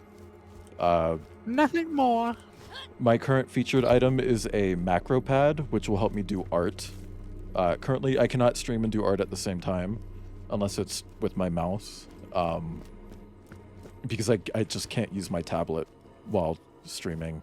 The macro pad sucks. will fix that. Do macro art if you pay for it. Robin and I are literally just sitting here waiting for someone to commission us for macro stuff. Something Togepi. Togepi, yeah. I actually quote tweeted our commissions at one point saying something about like Macro Fox and Falco, and Togepi liked it. Yeah. This freaking digital bearing Joe module's Gamerski. terrible. The waypoint Gamersky. is constantly trying to send me through a mountain. What am I supposed to do? Go Oh, through it? this was them making fun of Is there people who were some complaining secret about the passage? compass in the game. Oh my god. And it's funny because in the remake, Can't the jump over remaster, they have the Damn it. mini map. What? Wait!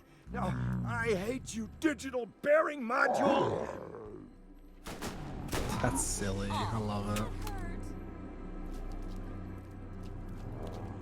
I wonder what the Pokemon Togepi has to do with macro art. I actually don't know the answer to that. It's just the name of the person, Outcast. Oh. Really good at this. Sorry I'm late, I heard macro. No, you didn't. We were talking about macaroni. God.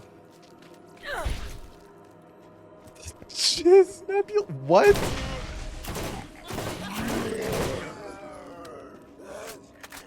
I remember when I became a furry, or like before I became a furry rather, and I didn't really have a persona. I went through like all the big popular artists, and it was just like, I want art from them, and them, and them, and most of those people have turned out to be such giant shitheads. Oh my god. When I remember fucking being remember Tacklebox? Yeah! And the I way used to be a people big Tacklebox fan. posting his fucking art. Oh my god. I saw a mutual, I don't know if they're mutual, they're just a puppy fur. I saw them like repost a commission they got from them, but just not credit who they were. And it's like, I get that you love this art, but it was drawn by a creep. Like An actual pedophile. Like, you gotta let it go. Just put it in the private folder. Stop looking at it. It's like, well, Hitler was a good artist too. Like, maybe we don't need to. I don't know if he was a good artist. He was an effective artist. We can say that. He got the image across. I'm making brownies. You want one? Oh, shit, wait. I forgot about me trying to shove you off this mortal coil. Can't be giving brownies to just any vengeance-driven... Did that cut off? Cut off. It just cut off.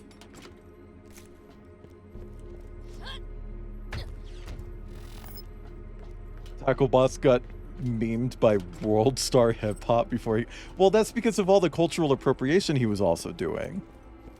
And by the way, Tacklebox is out of the furry community, maybe, but is still fully employed in the games industry somewhere. Yikes. And that's fucked.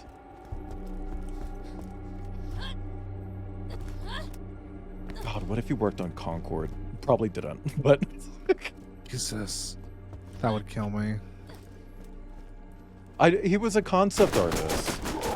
He could be doing movies, but, you know. I think a lot of concept artists naturally gravitate toward games over time just because... games. Full stop. See, here's my thing about that. Maybe it's just because I grew up with Lego. It doesn't hurt to step on. I think maybe people just have baby feet. Yeah. I think people got baby feet. That shit does not hurt. Sorry, haters.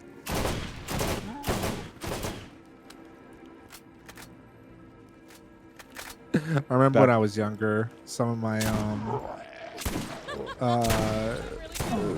like godmother, my godmother and her family is they're indigenous, so you know they're not white. And I used to hang out with them a lot when I was a little kid, and we'd go places. And we're kids, so like. Oh my God, you didn't say the N-word, did you? No, I was just gonna say that we were kids and wouldn't wear shoes, but like I couldn't walk on like dirt roads the way they could because of all the little rocks and stuff would hurt my feet. And I remember that one of my friends, Tara, she was like, "You got white people feet." Cause it's like, because they would fucking, they're like, "You're not used to walking on the land." There was a skit from Loiter Squad, the TV show Loiter Squad that Tyler the Creator did. You know, it's where happy birthday, bitch. Oh, you got me a birthday gift. You know that? It's that show. There was a skit where they were skating and a character that Jasper Dolphin, that's his name, was playing, fell off his skateboard and scraped his knee. And he put a Band-Aid on it and it was like white people's skin tone. And the joke was just that they called him white boy knees over and over. Oh my God. And I'm not going to say what the rest of that skit was because I'm not allowed. I'm white. But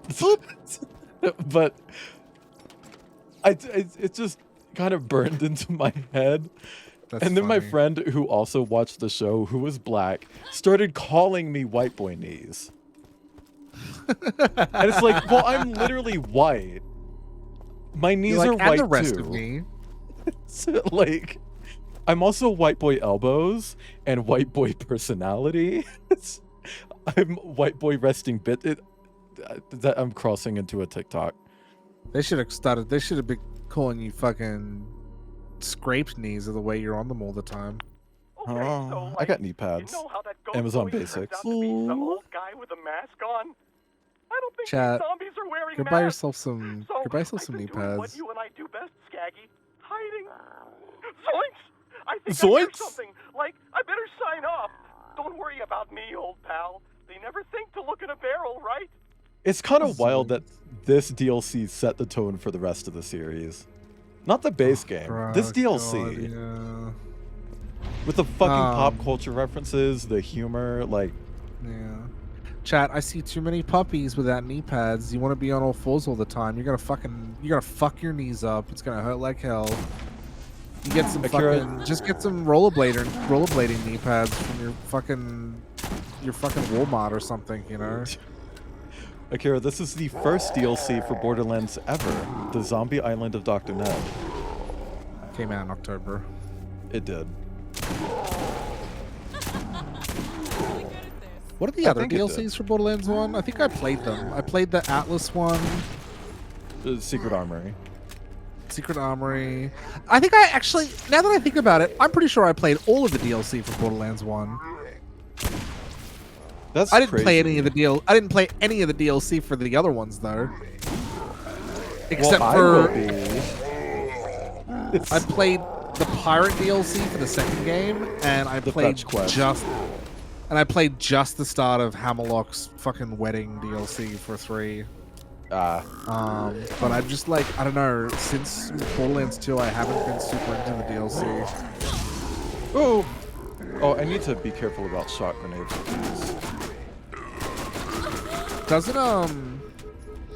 Doesn't the Atlas DLC kind of set up Borderlands 2 a little bit? Yeah, in a lot of ways it does. It explains where Atlas is. It also kind of establishes Slag, which is insane. Because most people, when they play that DLC, it's just like, oh yeah, purple juice, cool. But then you get into the second game, it's like, oh, purple juice.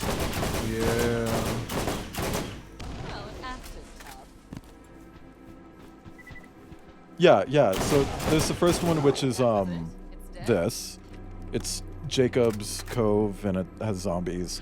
The second DLC was the Underdome, which I mean, it's an arena mode. Like, let's not pretend like it's anything good. By the way, look at the lighting effects on my stream right now. Yeah, like, it's very Sagan's pretty. eyes. I'm all glowy. The third one was Secret Armory of General Knox, which Knox, was about the that's death it. of Atlas. And then the fourth DLC was Claptrap's New Robot Revolution. Which everyone expected that to be the one that sets up Borderlands 2, but it has like nothing to do with Borderlands 2. That's right. I played that one too. You fight a giant claptrap at the end. Yeah. Well, Like a thanks for super spoiling claptrap. that for my chat. Whatever. It's, All the it's a enemies- DLC about killing Claptrap. You're gonna fight Claptrap at the end. It's a great DLC. There's claptrap versions of like every other character in the game. It was a good DLC to end on because it was very lighthearted. I just wish it actually had new loot in it. Didn't that one set up like Hyperion a little bit in the next game as well? Well, Even though the it's a base third game DLC? sets up Hyperion. Oh, okay. I don't remember Borderlands 1 too well. Like, the final cutscene for the base game is it shows the Angel satellite. Oh. Can someone say good bot in chat? Good bot. Well, you know. Oh shit. Was What? that auto banned? Yeah, Siri got it. Which is why I want someone to say good bot, because Siri responds to good bot.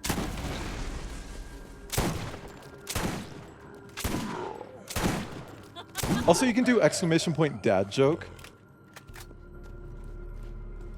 And Siri will give you a dad joke.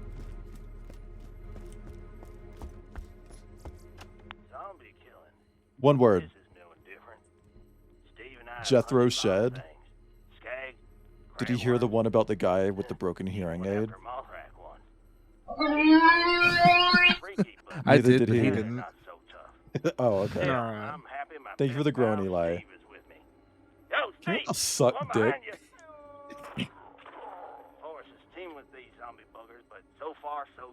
Can someone allow suck dick? I got it. Ah, thank you.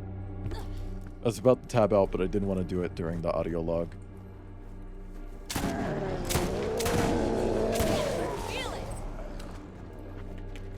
I don't like how this game shows you all these other kinds of enemies. Or this DLC shows you other kinds of enemies, but you don't really get to fight them until the end of the DLC. Also, I did miss some side quests, so I will be like looping back and getting some other shit.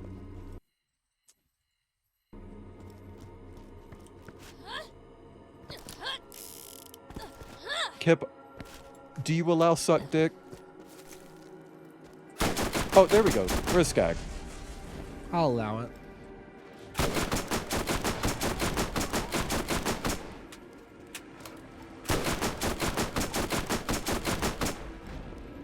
All right, what's Hi, Tasano. I'd offer to double it. Tasano. Speaking of being impregnated by a were-skag. So far, not digging my plan in hindsight. I bet you could eat one of these. Like unhinge your jaw and just like take that on.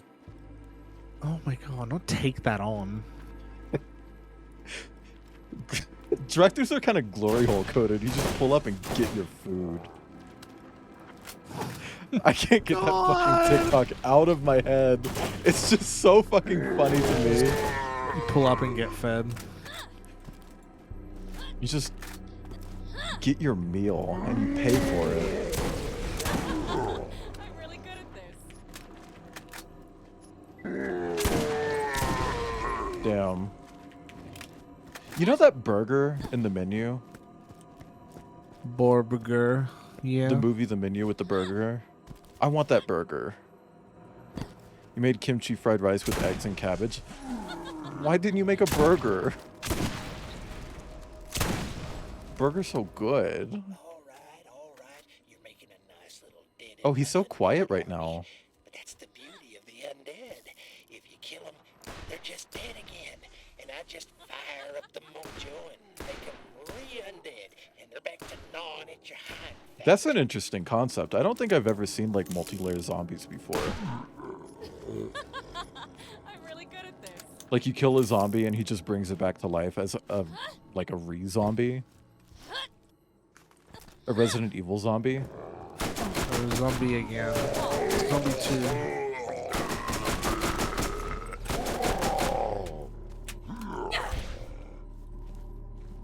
The tonal Placing an whiplash order at the between my messages and Cyrus. Oh, yeah. Eli, right before Cyrus said the thing about fried rice, said placing an order at the glory hall. Hey, you're getting your calories. You pull up at the drive-thru and you're like, "Are you a married man too?" So, since I pulled up, do I initiate? Like,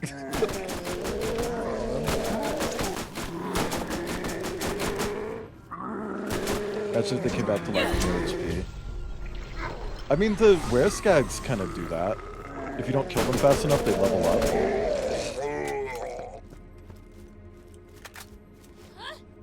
Which is probably like the most advanced enemy behavior in the first game. Actually, that's kind of weird to think about. Also, since ads are going, hey chat. If you're in Dirk sub, Smallwood. Jacobs Corporation has asked me, the world's famous Fault Hunter, to stop the minor zombie infestation here in Jacobs Cove. While this job is well beneath a man of my reputation, Daddy is a new cheetah paw.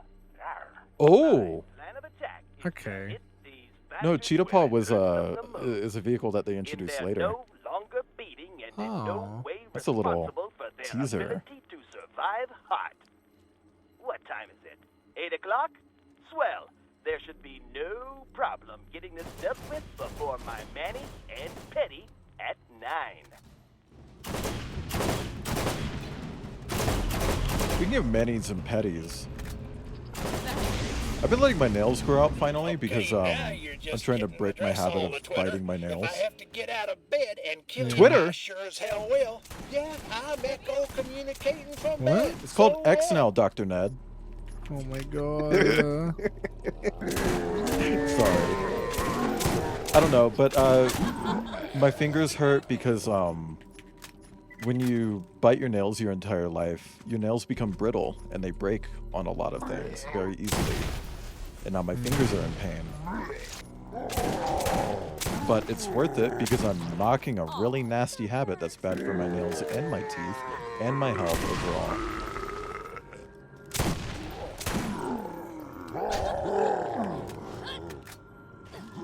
Isn't Cheetah Paws at one for probably? It's... You know what I want to see in a game? Like a hero-based game or whatever? I want to see a furry character who's not like an anthro animal. They're just a human who is a furry. Like they own a fursuit, they have a persona, and it's not played up as a joke. Because that's the thing in Saints Row. There's a character like that in Saints Row, but it's played up as a joke. It's Kinsey Kensington. They're not going to call a character Kinsey Kensington and be serious about her, right? Like, also, I shocked him, so he's basically God. I fucking hate this game sometimes. You guys ever accidentally create God? Yeah, if you deal shock damage to a Tankenstein, they gain Oh, constant because regeneration. they're Frankenstein. So Yeah. they're like, it's alive. That's Yeah. so clever. Okay, there's a brain. Ugh! Idiot. I think it's a common opinion that the best Borderlands game is the second one. Yeah. Aren't there citizen NPCs in Saints Row the Third? Yeah. I think, oh yeah, the one that's set in hell. There are two types of pedestrians. Ugh. Ones that are like husks and ones that are furries. And that's it. There's furries in hell? Of course. Where else would we go?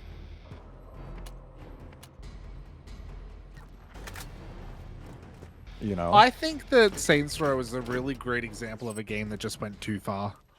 Yeah. I didn't play Saints Row 1 and 2, but when the third came out, I was like, OMG, dubstep gun? That's so funny. I think that was the fourth one that had the dubstep gun. No, it was the third. Because yeah, like no, I really like Saints the Row sequel. Saints Row the Third was just like so committed to just being a fucking joke, and honestly, it was pretty funny at the time.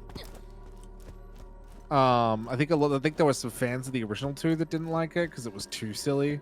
Me. And then they must have hated every other game after that because they really doubled down on being silly. I played Saints Row 4 and that was okay with all the superpowers and stuff. And then they did the Hell DLC and I was like, this is just more of the same shit with a new coat of paint on it. Yeah, it kind of was.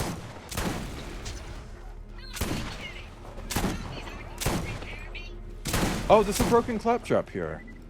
I definitely think that Saints Row the Third and stuff and its sequels has not aged very well at all. I think if those kind of games were to come out now, people just would not give a shit. Yeah, no. One thing that I really liked about earlier Saints Row, the first two, was that they would actually balance the comedy and like the genuine fucked upness of like being in a gang. There's a character who, like an enemy gang leader, and the whole thing is that they're kind of like rednecks or whatever, right? Like the gangs are kind of one note. The thing is, to get to the gang leader, to like really piss him off and make himself a target for you, you kidnap his girlfriend, lock her in the trunk of a car, and then park that car at a monster truck rally that he's driving in. Oh. So you're tricking him into killing the love of his life. That's fucked. Is that in the second game, did you say? Yeah, that's in the second one. And it's like... That's really fucked. It's really, really fucked up. That's like some Sopranos shit. And then, like, Saints Row 3 is like, here's a fart grenade. Like, you know, like...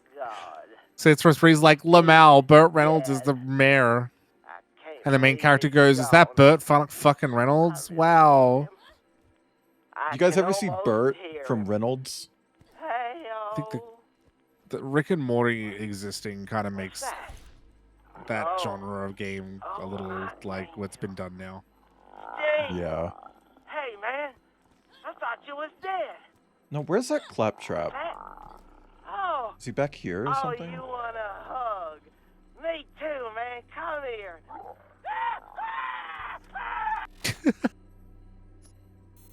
I don't know where this claptrap is. I hear him. Is he up here? Was it his girlfriend? Yeah, she was a piece of shit, but it's still like a really fucked up thing, you know? Like that's not the kind of storyline that you would see in the later games at all.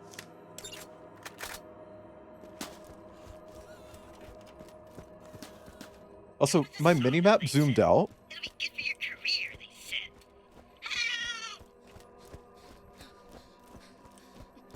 Look, I'm not saying that, you know, she was innocent, but like the storyline itself is not something that you would see in a later game. It's not. Yeah.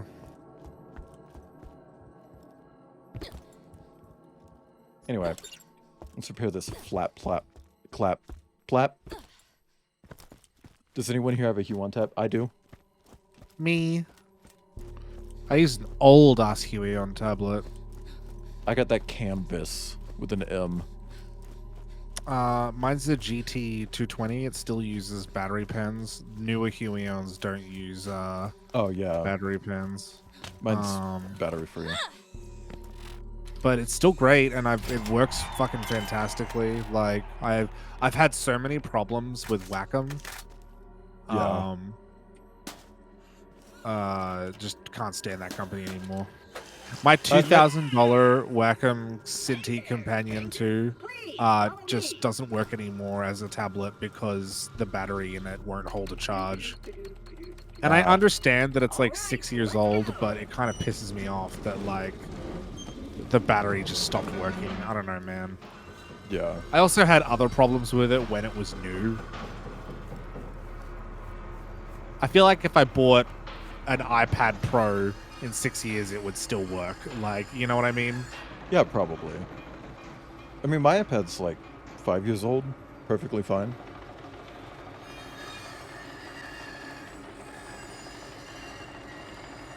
I want an iPad Pro. It's just so much money. Shanton, I'm pretty sure she killed someone by having him dragged behind cars. Drag her. Slay her. Slay her. Sipping on that true tea, hunty. Gag. Wait, that was better. Oh, it's an anarchy. A double anarchy? Girl, that one puts out 4 for every single shot. Yeah, no, again, I'm not saying that she didn't deserve what she got. She absolutely did. But, you know, both of those things, like what she did and what was done to her, like that's fucked. Like, regardless. But yeah, no, I really like my canvas, Night Lycan. Sorry for delaying getting to that. I guess just make sure you have room for it. It's the only thing I can say, because I got the smaller one, and it's still pretty big.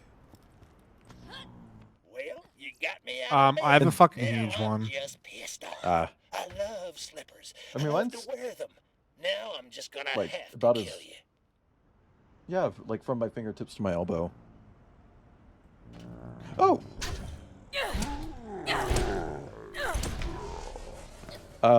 Mine's bigger than that.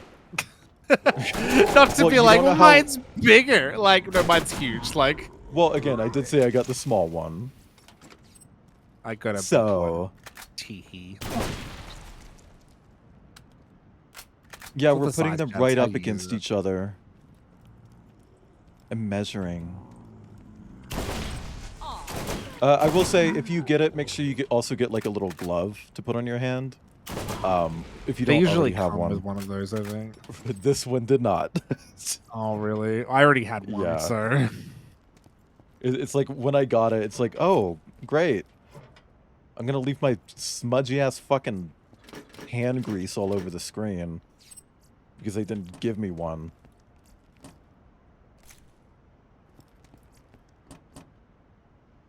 Oh, so... I'm getting the Fortnite Lego Battle Bus. Yeah. And, Because I have ADHD and I'm bad at everything, I waited too long to pre-order it. Smell like Right. By the time Pause I for put a my sec. pre-order, piss.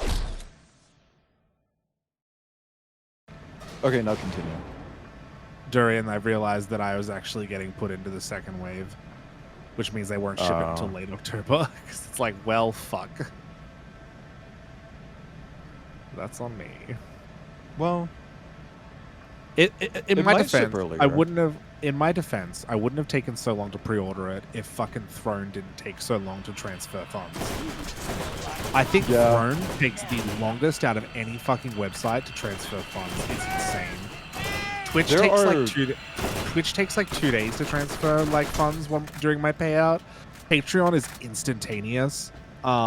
Throne, it's like anywhere between 7 to 14 days. Anyway, we beat it. Oh. That's so abrupt. It's not over yet. We did actually beat it. Oh, that's why. Now he's a zombie. Undead Ned. Oh, this isn't Zed in a costume. Yeah, because you don't kill Zed. Zed's still in. Zed just shows up at the end of this like, wow, that's fucked. I can't believe you just killed my brother for no reason. They're twins. Anyway, let's jump down this hole. This meaty, bloody hole. Hole? Hey, chat, press 3 if you have a meaty, bloody hole. Don't. Go to a doctor. Don't push 3. Push whatever the number is for your doctor on your phone. And if it's an emergency, dial 911 or whatever the fuck you have in your country. What is it in Australia? 000. Do that one, Malchino. Anyway, Blood River or Lake. And in the UK, it's 999. Why are they different in every country? Fuck.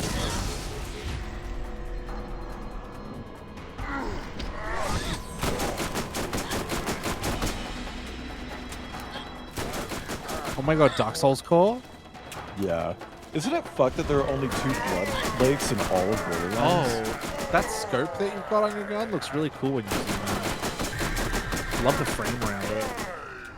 Yeah, that's something I really like about the earlier games. They do this like framing. It's very late 2000s. Yeah. You know how like, remember when old computer programs used to have like silly little frames around them? Like you could choose a custom window for Windows Media Player. That shit's fucking ugly, but I love it. Dude, quit! Quit! Stop! Oh my god. Stop! I just took fucking fall damage. Are you serious? I'm gonna die in this boss fight to fall damage! Lamau, bad player, bad at video games. Fall damage! First hole on main. I don't have antlers. What? Huh? I don't have antlers. What? Who said that? What does that have to do with first hole on main? Hmm? Oh, I know exactly what you mean by that now. Oh, no, the first game has fall damage. Every game after it doesn't. And I totally forgot about that and didn't realize that until I was replaying it. I love it when you follow popular artists or like YouTube or streamers that you like, and they're like, content is cool or whatever, and you follow them on Blue Sky and they're like, here's my hole. Yeah. And I'm not referring to, and I'm not vague referring to one person. There is multiple people that could be referring to. Yeah. Oh, he kept his health. There's one artist I follow whose art I really like, and they post like fucking nudes as well. And all I can say is fucking good for them. They're hot. Like, oh, is it Yama? It's better. It's not Yama, but they are hot too. Yeah, I accidentally skipped the credits, like the actual credits. Oh, whoops. Oops.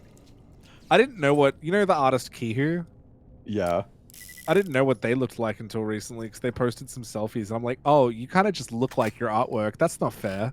Yeah. Same with I Yama. mean, you kind of look like your artwork. Oh, you're sweet.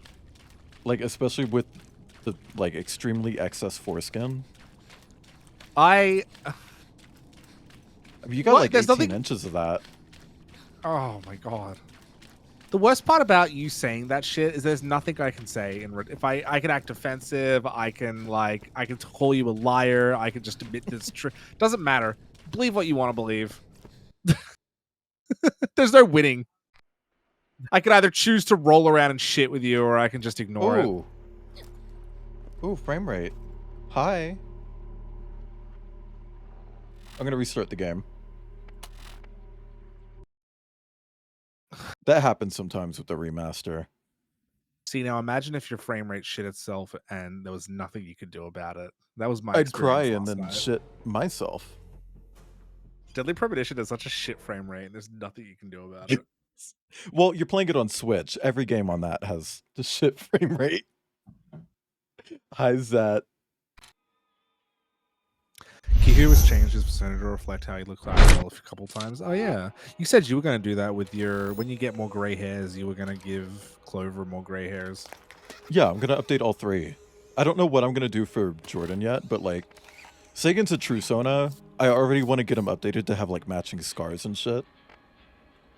Ooh. Oh, let's do playthrough 1, not 2. Update Sagan to have your missing eye. Oh my gosh. I have both eyes for now. That could change. It's like why I want them drawn with glasses, because they're technically supposed to have glasses. I just need a new ref for Sagan, honestly. I don't hate the ref he has now, but you've kind of ruined it for me. Why? You really said, I'm sorry. It doesn't give the vibe of the character. It's like, oh. That plus I'm the sorry. four-finger hand. They just look like a sub. Like a sandwich. Chat, Sagan is hot, but their ref sheet makes them look subby, and I thought that they were a sub, and Waylon was like, no, they're dom. They're dom. I am a dom. I am. I'm a dom. Fuck. He just looks soft. He looks soft and shy and subby. I was like, oh, I love your fucking Sagan ref. I want to put my whole arm in him. And you were like, no. I mean, you can, but he's going to be in charge of it. That arm belongs to him now. Ugh, I don't like that. I just had this thought in my head where it's like, huh, this arm belongs to me now, puppy. And I'm like, okay. And I just like hit a button on my shoulder and it pops off at the elbow. The hand flares out so it can't be removed. It's DRM. Oh, not the fisting DRM. You got that fucking de nouveau in your finger. I'm like, here's the app to control the vibrations in it. Oh, that's kind of a fire Sagan's idea. gonna have to go to the ER. Did I ever tell you? You know my Liger character Artemis, right? My OC. Liger character. I've got like a base. Probably remember it if I see it. Yeah, hang on, I'll send it to you. Because I've been wanting to get a redesign of Artemis. And yes, I realize Artemis is a lady god, a goddess, if you will. I don't give a fuck. Fuck gender. I don't believe in gender anyway. Anyway, that creature I just DM'd you? I don't know if I've ever seen this. What the fuck did you? Is this a like a one that you bought off someone? No, it's a base that I owned, and then I just colored it in. I've always thought about doing adoptables because I enjoy designing personas. Right. And like, just I'm gonna be nice. I'm gonna be mean for a second, but like some of y'all are not very good at it. Well, that brings me to Artemis. I want to eventually get you to redesign him. And I was actually thinking about Like, you know the black arm? Yeah. Cyborg. Ooh, that would be fun. But no, to be nice about what I just said, I have a lot of people coming to me with their designs or wanting to come up with a design, and some of them look bad or are bad or whatever. And there have been a couple commissioners who have been really open to input from artists, which I love because it's like you should really respect what artists have to say. They do it for a living. There was a commissioner that wanted a specific design. They gave me all the colors. I told them that was bad. And I did a mock-up of like, this is what it's going to look like with those colors. Can I suggest one of these different alts instead that have colors that work a bit better together? And I think that improved on the design a lot. And there have been other people that have been like, hey, can you like change up my design a bit? And I'm like, sure. How about we do this with it? And they're like, oh, that looks great. And I'm like, thank you so much for listening to what I have to say. That means so much to me. Like, yeah. Because it's like, I personally believe that your design could look better, and I want that for you. I want you to have a good persona design. Because like some people out there have designs that they're too much, or the colors clash, or it's too similar to like a popular furry that already exists. Or it's Amicus but blue. I literally had a commissioner be like, can you make my persona look like this? And they sent me a picture of Amicus. And this person wasn't like a furry. They were like new to the fandom. And I'm like, do you have any idea who that is? That's Amicus. I cannot make your Sona just look like Amicus. You have your Sona has not the same talk about colors Coco as like Amicus. this? It wasn't Coco. Oh my I God. know. Our cast was a major inspiration for my OC being robots, so I always fun to think cool scenarios. Slay! I like your tech possum. The paw. It looks very cool. Smurficus? Okay. God. And take your fucking keyboard away. But yeah, I feel like adoptables could be fun, Yeah. I do feel a little bit weird when I see people do adoptables and they'll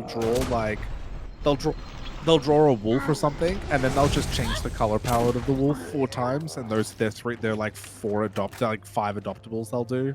Yep. And it's like, I don't but like this those. is the same picture 5 times, but with just different color palettes. Like, I don't know if they're really different enough for you to like sell these as different things. And if you're gonna do that, then you can't make them that expensive because it's kind of shovelware at this point. I mean, because it's literally the same sketch, but palette swapped. Or drawing, rather, not sketch. You sold one of your OCs. Yeah, I sold my old, my previous Sona back when I was a scaler.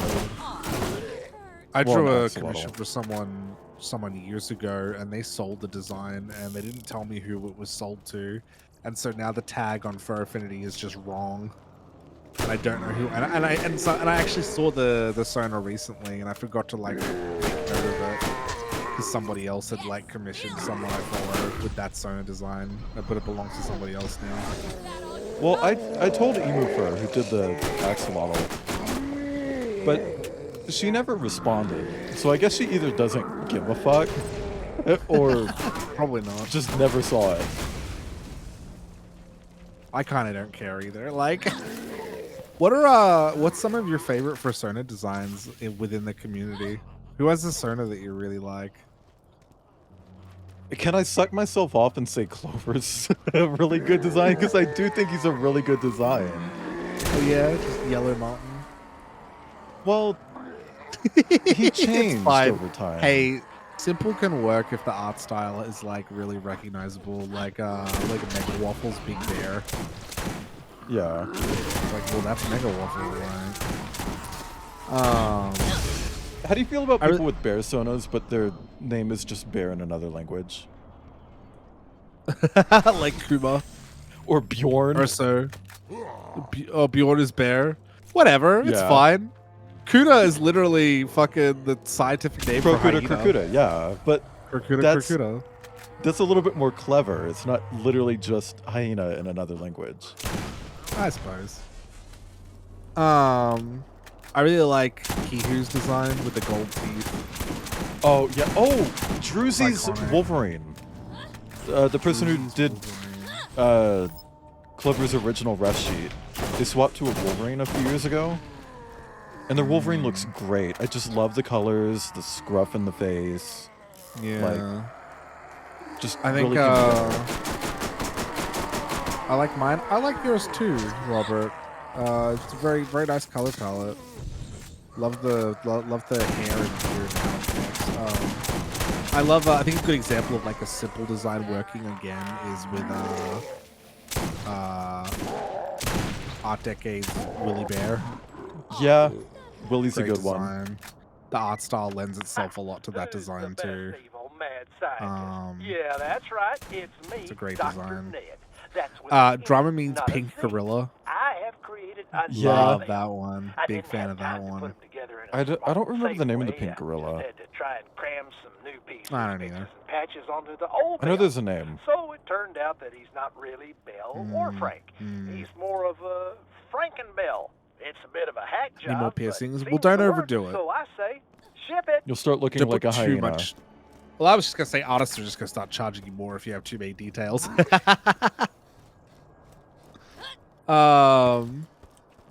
Yeah, I don't know who that is, Drift King. Chat, who was some of your favorite Cernas? Everybody's just saying my own. Well, no, that's good. Love yourself. Okay, well, if we're specifically doing other people's sonas who aren't like big, really well-known artists or whatever, Siders, he's kind of got that whole like cartoon character, same outfit every day type vibe. Yeah. But in like a good way. Kaigen. Is that the blue kangaroo? A Bluru? Buru? I like night lichens. I love the Gurren Lagann pink sunglasses. Very nice. Yeah. I will say, and this isn't shade to Night Lichen, but it did make Night Lichen did make me think of this. If you have a dark persona and you stream, you better fucking lighten that color palette for emotes. Yeah. Oh my god. Function before form, chat. This is gonna sound a little biased, but I love Tex Rosso's persona designs. I've done like 4 of their fucking ref sheets. I was gonna say Tech next. The newest one I did, Valentino, that wolf. I don't think I posted it yet. I think that turned out great. I love Maddie, the green Tanuki. Was that a wolf? Every time, I thought it was a yoke. That's a yoke, sorry. Every time Tech comes to me with like a commission request, I'm like, fuck yeah, let's go.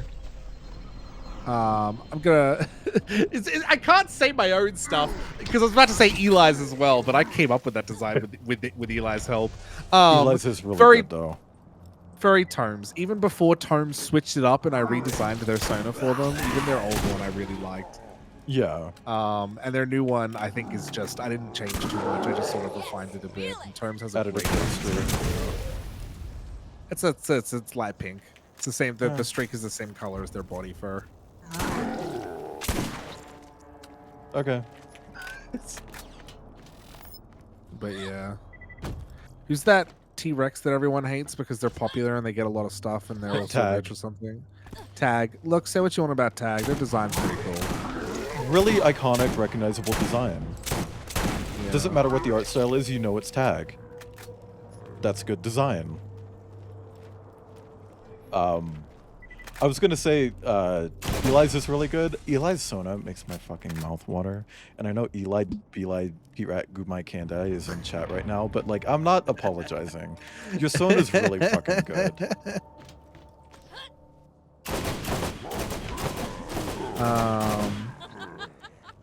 But yeah. No, it's just cool that people have like really recognizable Sonas and stuff. Wow, that's crazy, Robert Fluff. There's an artist called Rubber Buns who has some Sonas I really like. They're a little bit extreme with some of the fetishes. They have like a big skunk Sona and they're super into like stank or whatever, which isn't my cup of tea, but I still like the design. I feel like that's anyone with a skunk, right? They're Yeah. They're huffing fumes. Oh, Bray. That little fucking alpaca. That's another good one.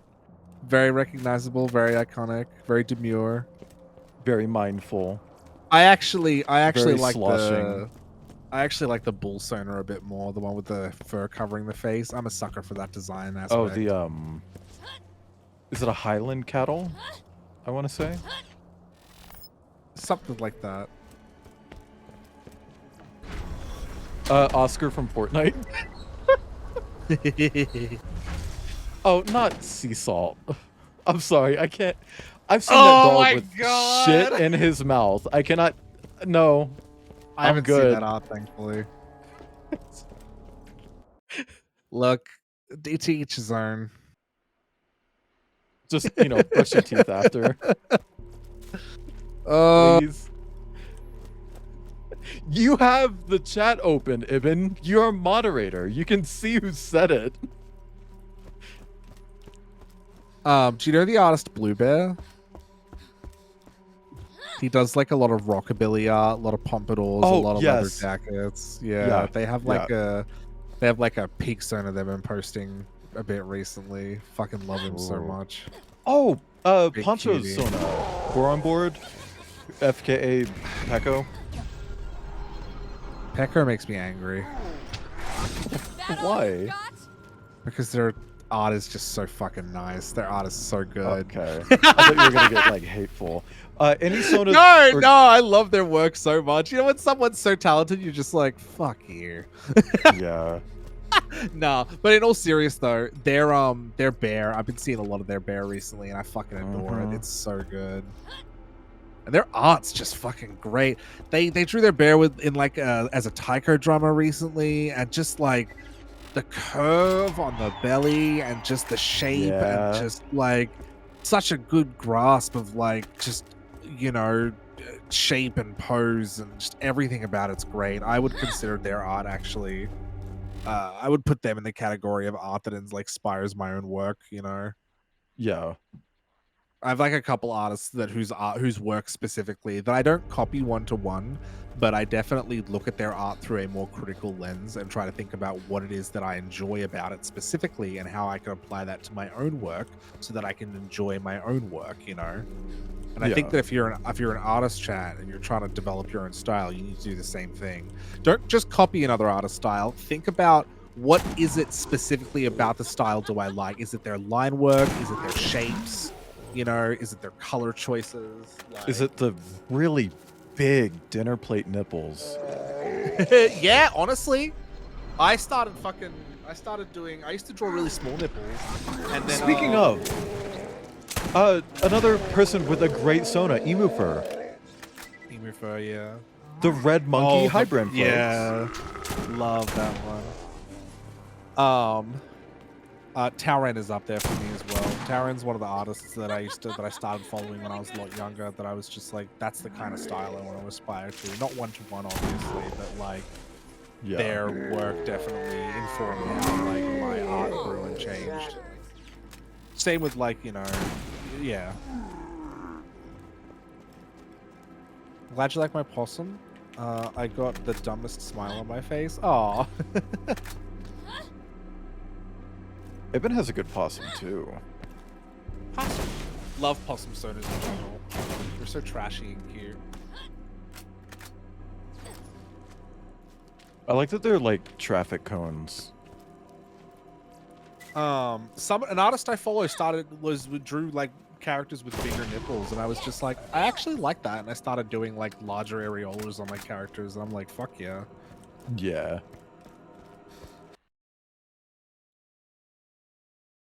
I can't say artist because I'll be calling myself out. Call yourself out.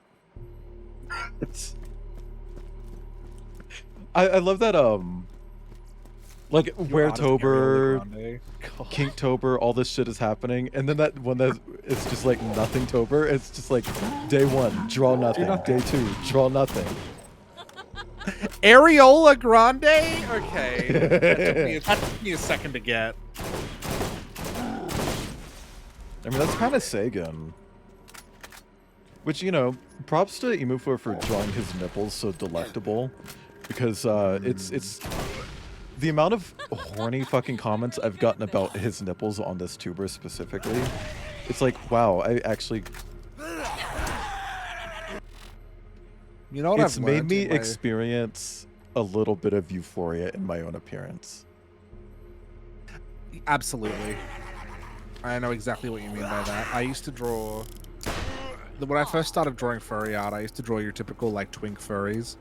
And I think a lot of people can relate to this, but I definitely used furry art to explore, you know, different body types. I remember the very first day I started to draw Kuda a bit chubbier. Right. And there was a time where I used to draw Kuda really chubby. And like even now, like even though I draw Kuda quite muscly now, I don't make Kuda There's some chiseled. tongue. Yeah, there's a little bit of tongue there, you know. And I like drawing characters with bigger bellies now. I'm a lot more body positive when it comes to that shit. You know, even the shit that I said with the nipples earlier, I used to draw characters with tiny fucking nipples all the time because, you know, that was just your typical fucking anime style thing. And then one day I just realized, actually, bigger nipples are good. And I used to be really fucking self-conscious about because I have like larger areolas as well. I used to be super self-conscious about it, but now I'm like, no, fucking having bigger areolas is so much better if you want to get them pierced because bigger canvas to work with. Okay. Piercings, I think that piercings look better on bigger areolas, like sometimes because, like, you know, Yeah. whatever. It's I just get personal it. preference. You can get bigger piercings too. That as well.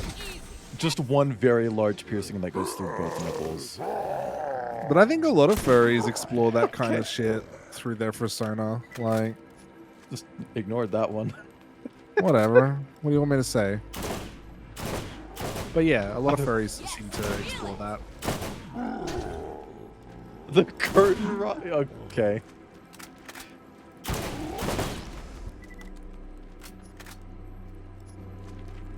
What the? What? Do you ever see a persona that looks fucking identical to somebody else and you can't tell if that's... What's going on there? Yeah, I've seen someone with a persona very, very similar to someone else's. And it's like, wow, one of these definitely came first. If you like areolas, you might enjoy my new ref sheet. Ooh, DJ's getting a new ref with big nips, big juicy nip nops. Let's hold there, DM someone. Big milkies.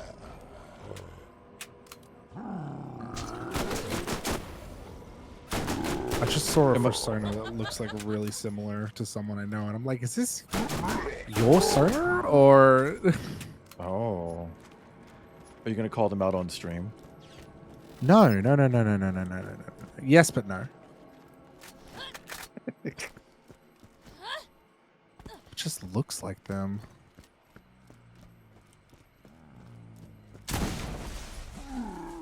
A hyena with a pink mohawk, groundbreaking. Oh my god. A hyena with 38 piercings per ear. Shout out to artists who can't draw anything but wolves and bears. That thing Robin sent me yesterday where it's like, here's a fox, here's a wolf, here's a dog, here's a bear, and they all just look the same. Yeah. Damn, we're 43 brains away. This isn't who I think it is. They just have a design that looks really similar. I'll go DM it to you. Okay. Tasano has a good Sona. Tasano is I like wonder who designed it. the one maned wolf that doesn't have black, like, socks. You know, like the fur pattern socks where, like, the legs are, like, black from the knee down? Yeah. Every single maned wolf has that black because that's how they are in real life. Sano has the brown instead. Yeah.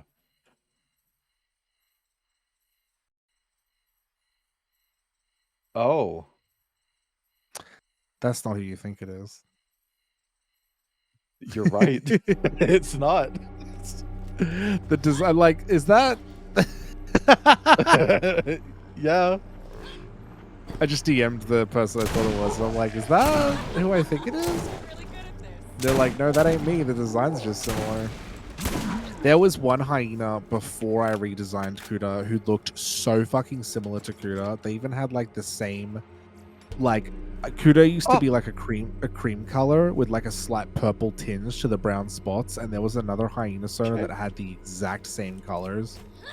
Oh yeah. And I used to get so many DMs from people that were like, "Is this you? Did they rip you off?" And I'm like, "No, we just came up with a similar design." You would think about feet any chance you get, Umi. Little toe gremlin. Oh my god.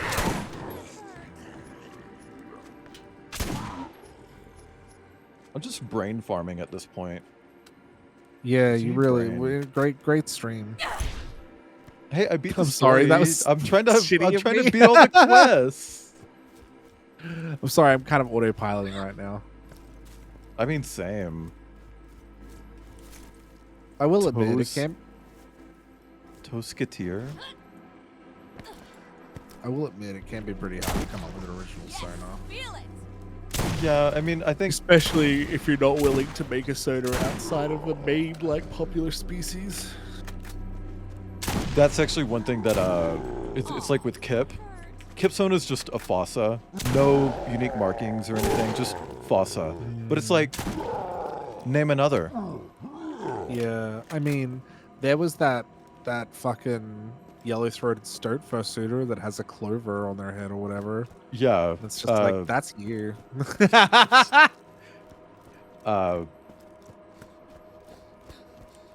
Tip of my tongue. I can't. Oh, they need to just ejaculate on the tip of my tongue. What is their name? Oh my god, I don't fucking know.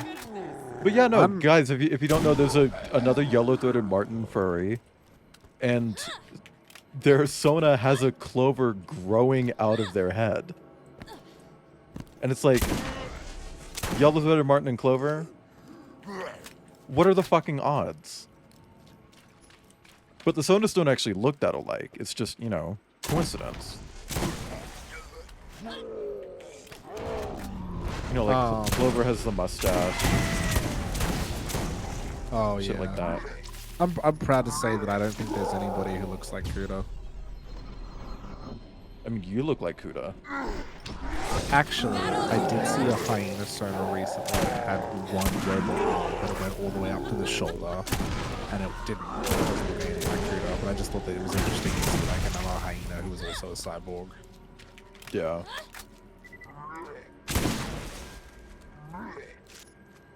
Is it bad that the thing I'm most excited about when it comes to building this Lego Battle Bus is just the Meowscles minifig? Well, keep in mind that they're not meant to be eaten. Also, I want to get some of the Dungeons and Dragons blind boxes so bad, but they're fucking like, of course they're immediately sold out. Well, I am sending you some. Wait, you are? Yeah, I'm making you a care package, and I'm putting 3 in there. Now, just so you know, they are duplicates, so they're opened. Oh, so you're sending me 3 of the same minifig? No. Like, they're duplicates of ones that I already have. Oh, they're okay, all that's different. fine. That's fine, I don't care. And Tasano's also going to be in the care package. Oh, so skinny. Could just slide right in. I want to send you some Australian stuff, like some, like A gun. We don't have guns here. This is your country. You have guns in Australia. They're just a lot harder to get. You're gonna open your package and it's just gonna be full of huntsman spiders and a fucking. Oh my god! A magpie. The way I'm not gonna say what I was gonna say. Send Tim Tams. I actually really would like to try Tim Tams. Tim Tams are so good. There's so many different kinds of them too. If I send you Tim Tams, you got to do a Tim Tam slam. I don't know what that is. So Tim Tams are little rectangular biscuits with like chocolate on top of them and then like stuff in the middle of them. If you bite the corner off of like each end of the Tim Tam, like opposite ends, it creates like, because the biscuit itself has like, it's very airy. You could put one end of the biscuit. It's airy. It's light. You can put one end in liquid and use it as a straw. And the idea is that you make a hot chocolate or a coffee, and then you like dip the little Tim Tam and you suck it up through the Tim Tam, and all the hot liquid comes in, and then melts the inside of the Tim Tam, and you quickly eat it before it melts in your hand. It's called a Tim Tam Slam. And it's it's so good. It's so good. I gotta send you Tim Tams. I gotta send you a little Vegemite. I gotta send you some Milo.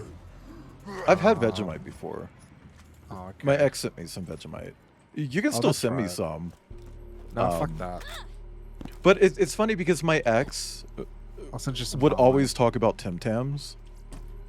The one time he sent a care package, that's the one thing he didn't include. Well, he cheated on you, sir.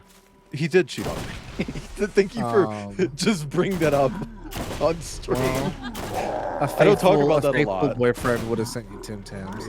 I'm sorry. just immediately, like, well, a you Golden are a Gate cuck. time. Oh, Robert Fluff, when Ibn visited me, we forgot to get Golden Gate time. Felt really bad about that. I'm really good at this. God. But yeah, no, I'll send you a bunch of like even like Australian chocolate tastes completely different from American chocolate tastes so fucking bad. Oh, it does. I don't like American chocolate. Oh man, I gotta send you some like really fucking good Australian Cadbury. Like I've had chocolate from other countries before. It's like, why do we have this slop? You know, like, I mean, I know It's why. because you're Great Depression. It's all there's two major reasons. One is palm oil instead of sugarcane, which makes it very waxy, gives it a gross texture, and the other means is you can't cook with it. Yeah, the other is the milk preservatives they put in it so that the chocolate would last longer and it wouldn't spoil. And then they just never stopped doing it, and that preservative is what gives it that like acidic, like vomit taste. That's why Hershey's taste so fucking bad. Yeah, Fenrix, the Tim Tams we have here are not the same, which is why I don't even bother with them. Like, they're the same in name and logo, I guess. We're having like a grocery crisis in Australia right now, where like the major duopoly of, because we have a duopoly of grocery chains, they've realized that they can just sort of charge whatever the fuck they want, especially if they cooperate. It is currently cheaper to buy Tim Tams in the UK than it is Australia, and they're where they're imported over there. Which is so fucked. Tim Tams made in New South Wales and imported to the UK costs about £2 something, which translates to about $4 something Australian. Tim Tams in Australia are $6 a packet. And it's just artificial inflation. You know, they're just doing it because they can. Yeah. I heard from another furry streamer that Tim Tams we have in the US aren't. Oh yeah, I didn't even realize you had them in America. They're probably shit.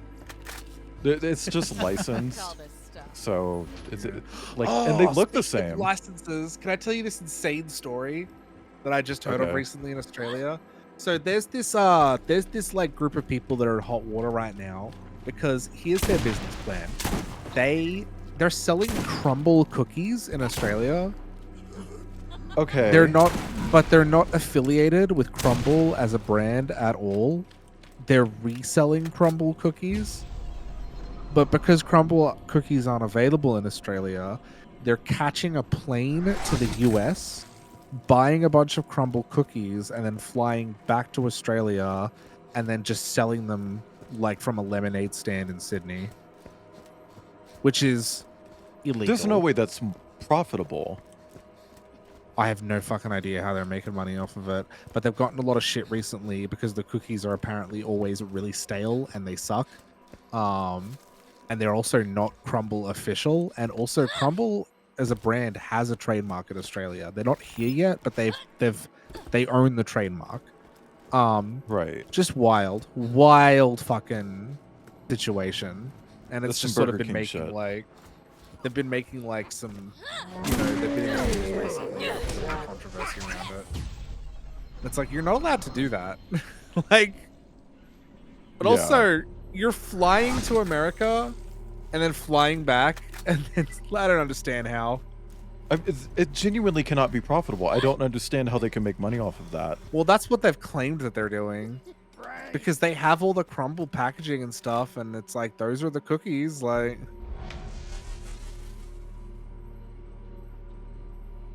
Oh, please don't give me another. oh, each crumble cookie in America is like $3 to $5, but these grifters in Australia have been selling them for like almost $20. Yeah, but is that enough to also cover the flight Who fucking and knows? still make Either way, profit? It's a fucking scam. It's just not a smart one. Scammers can be stupid. Look at Elon Musk. I did all of that shit, and it gives me a Hunter class mod. Play. For Mordecai, I'm Lilith. Oh. Jesus fuck. You ever see a porn video that's really fucking hot, but the fucking bed won't stop squeaking? No, but I have seen a porn video where it was really fucking hot, and then I actually heard it. Oh no, but the audio was bad. Yeah, and it's like the person who's doing really bad, it's not bad audio, it's moaning. The person doing the moaning isn't even the bottom. It's not even the bottom. Can we get someone to redub this porn? It's the top. Just going, oh. It's like, girl, shut up. It's not that tight. You fucking dropped a roll of quarters and it disappeared in there. There's no fucking way it's that tight. It's insane. Like, fucking Christ. I don't know. It's like you see like a really good like amateur porn video. The bed they're on is just like squeak, squeak, squeak, squeak, and it's like that is so annoying. Can you oil the fucking hinges on your fucking bed? Why does the bed have hinges? You know, it's not a door. Is it a futon? I don't know what it is, but yeah, it's just annoying, you know. There is this porn video I've wanted to see so bad. Like I saw it like twice, and I've wanted to find it again since then. It's just this dude getting his spine realigned to the beat of Sweat by Soniku, the Sophie remix.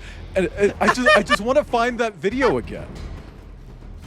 Is every that time that after the fact, or no, they have the music playing in the room, and it's like to the beat of the song, and it's like I really want to find this video again because it's a great fucking video, and anytime I hear the song, I just think of the video, and I want it. Every time, it's such a wonderful feeling when you see like a piece of like porn media that's incredible. It's like so hot. It's the best thing you've ever seen. And then you lose track of it, and then one day it just shows up again, and you're like, it's like seeing an old friend. It's like, oh, I remember this blowjob video. This is such a good one.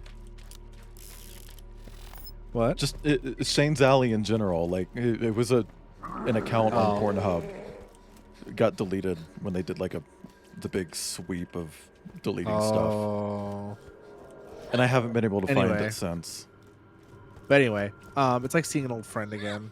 And you watch it like a movie critic watches it. You're like, oh, see, this scene here is just really well done because the lighting and the angle. It's just, you know, this is cinema. We're on a different level here. It insists upon itself in a way that is, it's just fucking it's just two bears going at it. Like, here's a little bit of fun lore for Borderlands fans. These green bugs that you see, these are Varkids. Oh, they're tiny. Yeah. They decided in Borderlands 1 that these were called Varkids. And then in Borderlands 2, they turned Varkids into enemies. Made them big. And they're like big bugs. And the idea is that they keep like, you know, with bugs, they go into like a little like egg form, then they hatch. And then they're kind of just done. Sometimes bugs will like go into a cocoon and come out again. Varkids just keep doing that.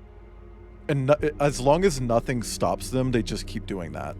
So by the time Borderlands 2 swings around, a lot of the Varkids have grown to like the size of dogs. Yeah. Because they just keep doing that. Which I think is an interesting bit of lore.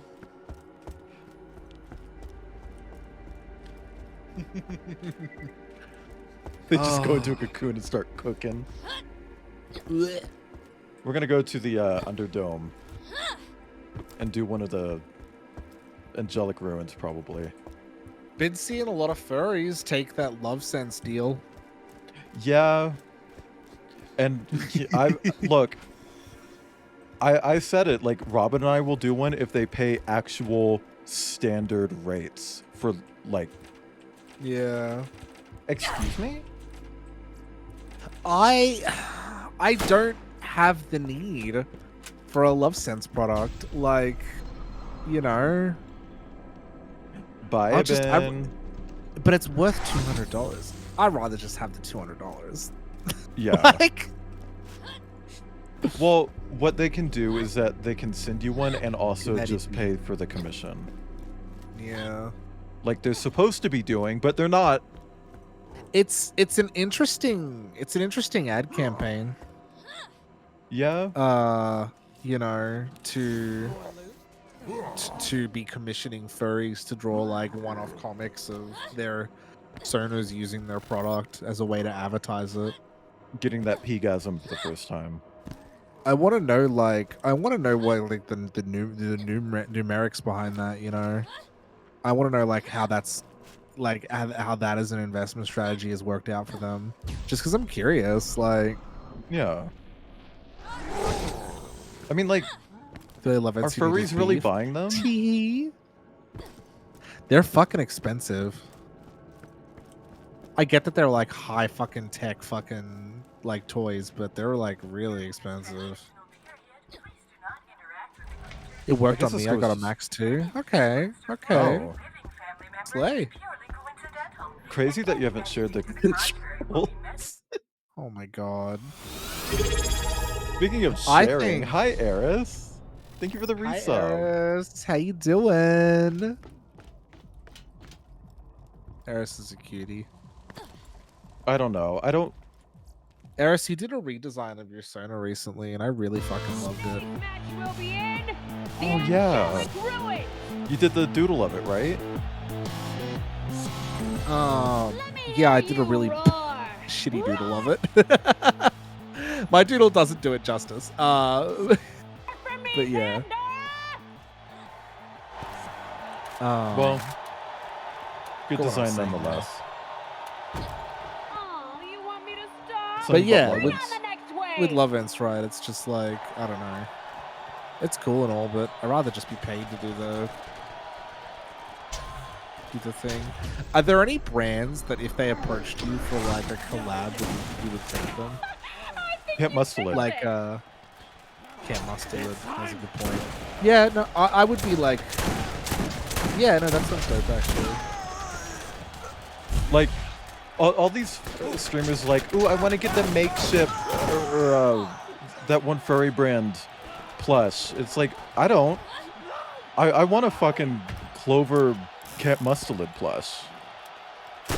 I see a lot of furries a lot of streamers taking the Rogue Energy deal. The Rogue Energy drink. I don't know how much you actually get out of that. I think you only get paid if people like use your link or something. I don't know. I wasn't interested in it. By the way, guys, I got an email from them and I was like, pass. They DM me on Twitter, which, quick rant. If you guys are on desktop, you can look at my bio right now. And you know what it says? It says business inquiries, then it has an email address. And you know what's crazy is that if you go to wayland.live, which is my link page, and go to contact, it has a business email, which is the same one. If you go to my Twitter, it says business inquiries to the same email. And you know where people keep fucking contacting me? Everywhere else. I got a fucking DM on Twitch from a game developer saying like, hey, check out our Metroidvania. It's like, it looks nice. Did you miss the email that I have in 3 different places? It's not hard to find. Yeah. Also, I want to show chat what I mean by Camp Mustard plush. Because it's a very specific design. I have 3 of these behind me. Wait. Yeah, I have 3 of these behind me. I wanted to make sure.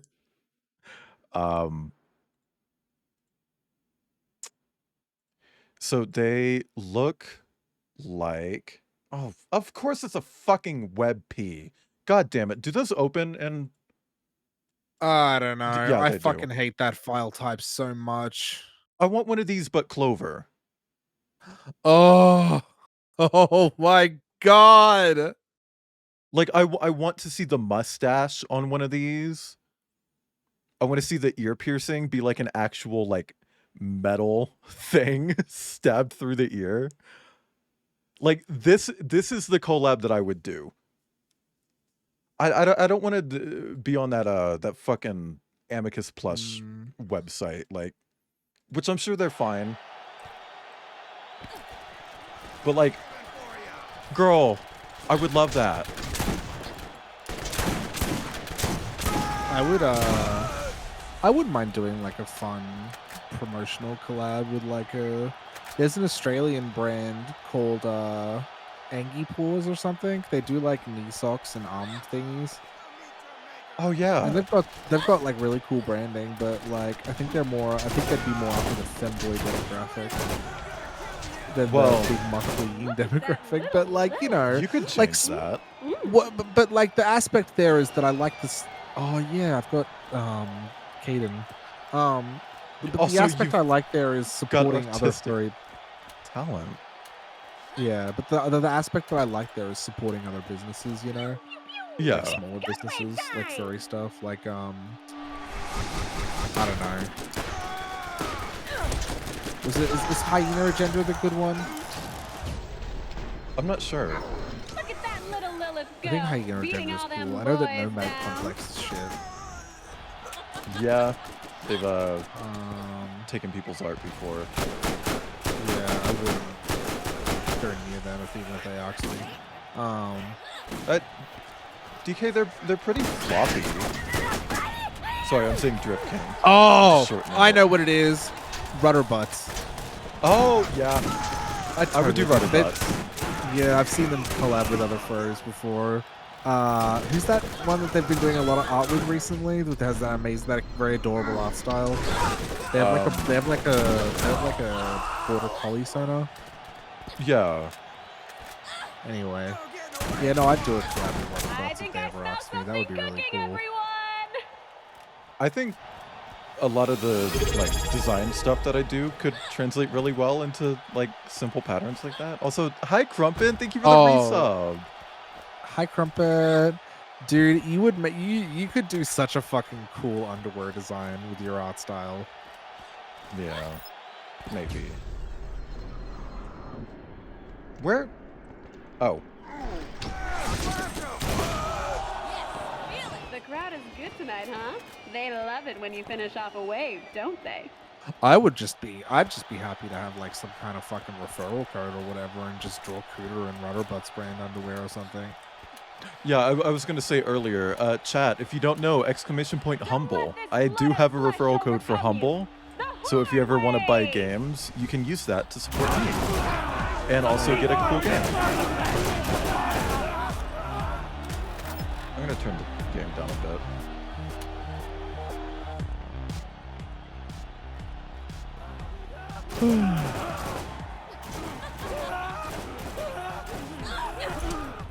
Just for this. I'll turn it back up later.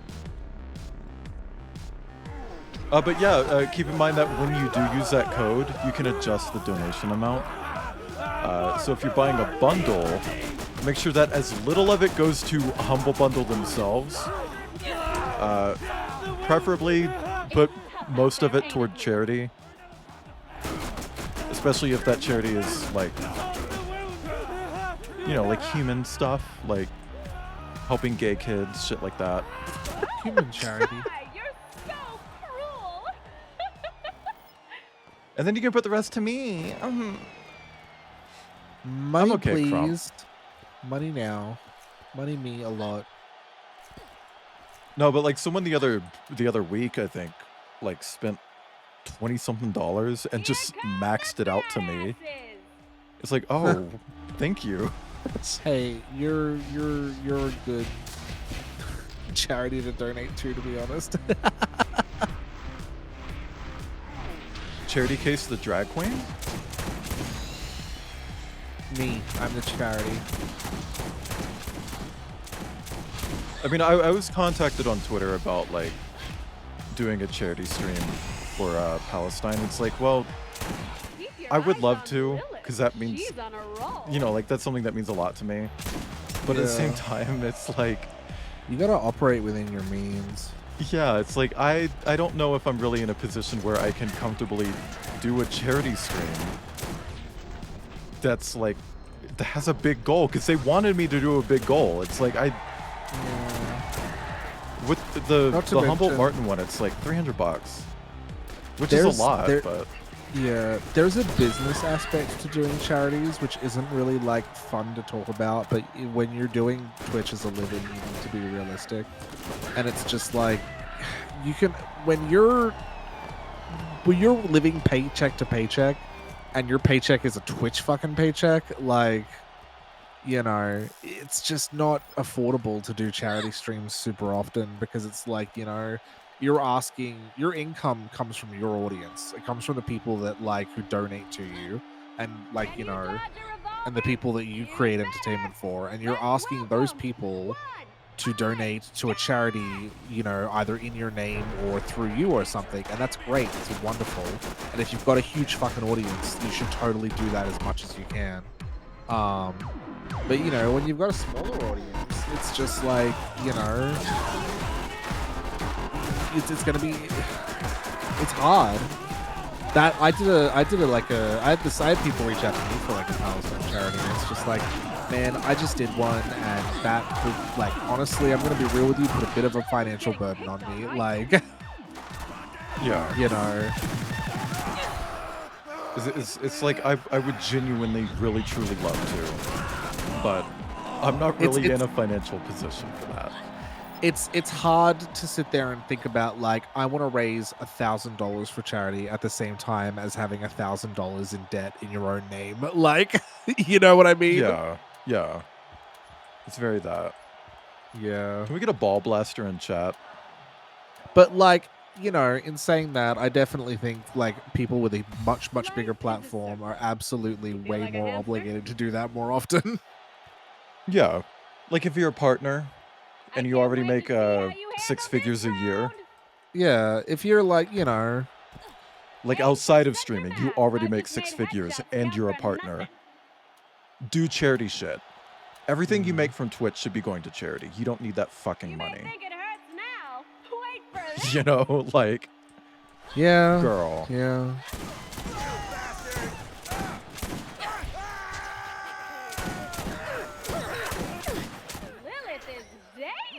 I don't know. I know smaller content creators that I've talked to, and they're just like, oh, you know, I want to get a bigger platform so that I can do charities, and I think that that's a really noble thing to aspire to, you know. Yeah. I think that's like a green flag right there. Like, why do you want fucking lots of followers? Like, well, if I have lots of followers, that when I do, you know, I can do more with my platform.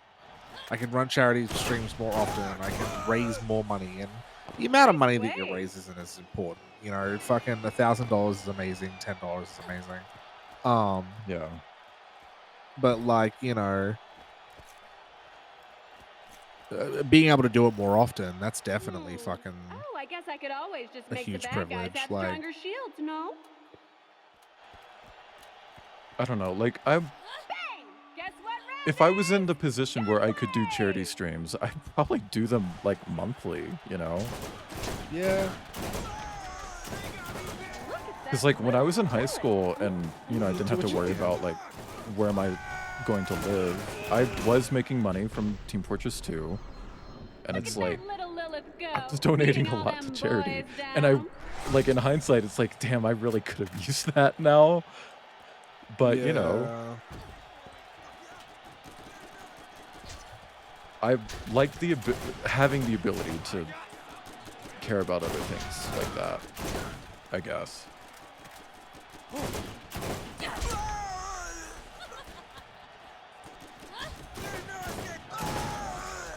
I think I think the Underdome DLC would have been better if it like was updated over time. it was actually in the dome. Well, it isn't a dome. Oh, I guess not. I think my big issue with it is that it was just hard. It was just like really fucking hard. I don't think it's that it's hard, it's just long. Like, I'm on round 2 of 5. And I've been doing this for, what, like 15 minutes? Yeah.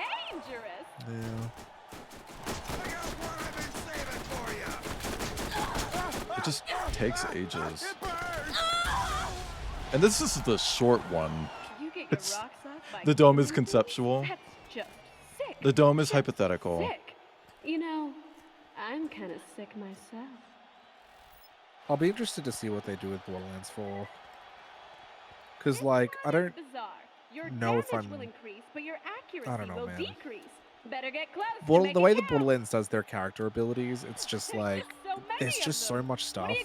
There's 3 different, like, leveling up trees you have to choose from. They're like, you know, and even within those, like, leveling up trees, there's just so many different play styles that you can play a character. Yeah. I kind of like that. Yeah. I really liked playing Flak in Borderlands 3 and doing the healer tree. And basically how that worked was I didn't really use the Skag pet as a weapon, but instead when I summoned the Skag, it would be like a giant Skag, and it would like shoot out radiating healing aura, and that became like so fucking necessary when doing the wave mode. Well, I don't know what they called it in 3. Nice wave. It's just Slaughter Dome. The Slaughter Dome in 3 was like really intense, and we needed a healer, and I was like, all right, I'll respec as healer, and I had so much more fun as a healer class. Yeah. It's like playing Maya as a healer in Borderlands 2. Where like Psylocking people like shoots out health to everybody and stuff. It's really cool.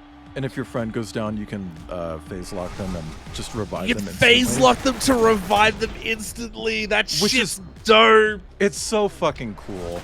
And so when I played Borderlands 2 co-op with my previous friend group, they're the only people I ever played it co-op with. I got stuck playing as Maya, so I was doing a lot of medic work, right? No big deal. The thing is, I always wanted to know what it looks like to be revived by that. Yeah. Like, I want to know if there's a unique effect for it. Like, do you get to see what it's like getting phase locked? I don't know. I don't know because I've never been on the receiving end of it. Also, hi, Kira.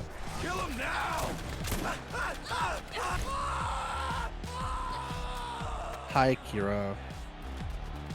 Also, it was really fun because I did have a friend who was playing as Krieg. Yeah. And they had the skill that makes Krieg take friendly fire damage. But I had the skill that makes shooting your teammates heal. And as it turns out, those both trigger at the same time. Yeah. So I'm healing, but it counts as friendly fire damage. Krieg and Maya have a lot of synergy. Yeah. Like, Krieg can go down really easily. So you can phase lock him back up. I played Borderlands 2 a lot more than the other games. I played through as Axton the first time. Which honestly was cool. I didn't care for his character, but I liked his fucking Tyrant thing. Yeah. And then I played Did through you do as longbow Krieg nukes? Yeah. Everyone oh fucking does. My god, it's so much fun. And then when they raise the level cap, you could do dual longbow nukes, which is like dual longbow what nukes. I had dual longbow nukes. And then I played through as Krieg, which was really fucking fun. And my last time playing it was as Maya, but I don't think I finished that playthrough. But the Maya playthrough I had a lot of fun with. I think I had the most fun with Maya. I always go through as Siren first. Hey, hang on. Thank you. Okay. Except in the pre-sequel where I did Athena because I wanted to play as a character I actually knew in that one. Yeah. And it's like, well, the only characters that you really know in the pre-sequel are Claptrap and Athena. And Claptrap is more geared towards co-op. So it's like, I'm not going to play as him. My play as big problem with Athena. the pre-sequel is that I just didn't care about the characters.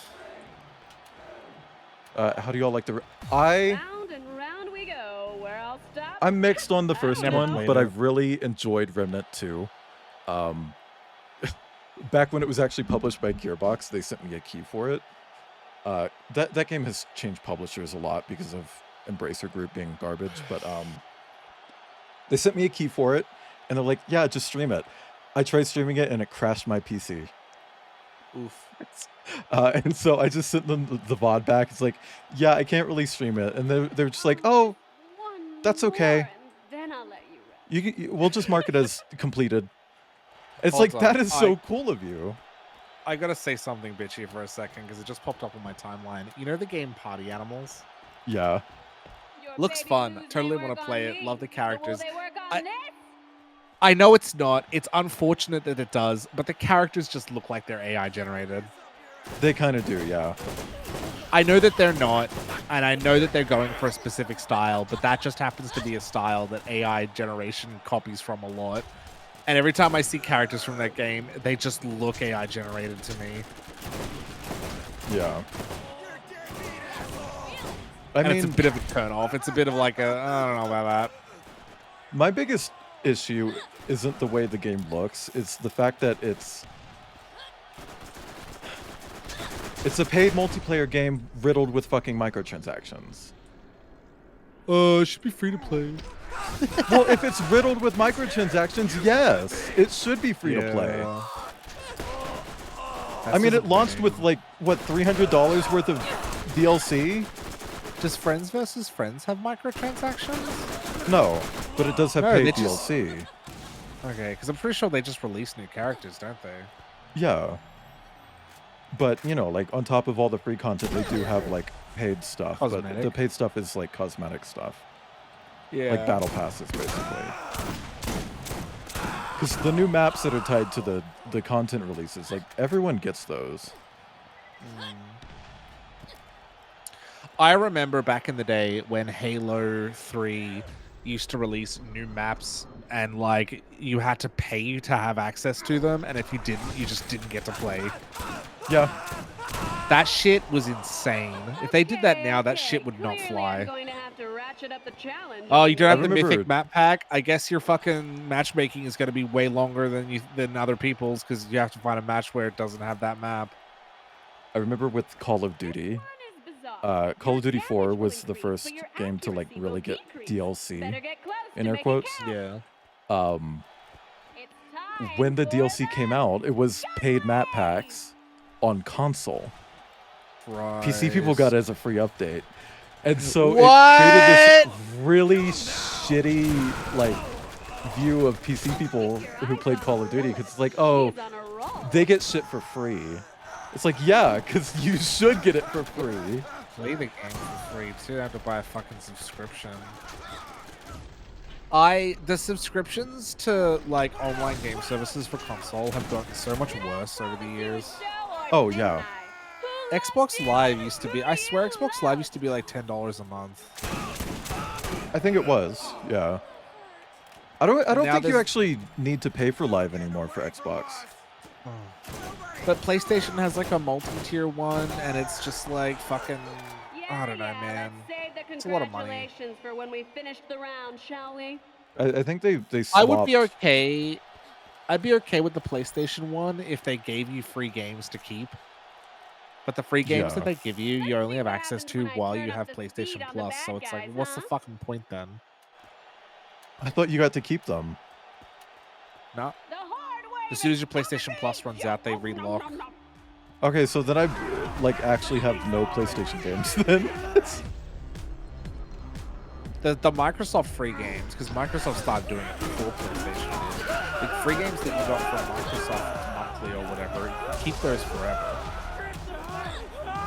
Yeah. As long as they're still available to download, they're yours.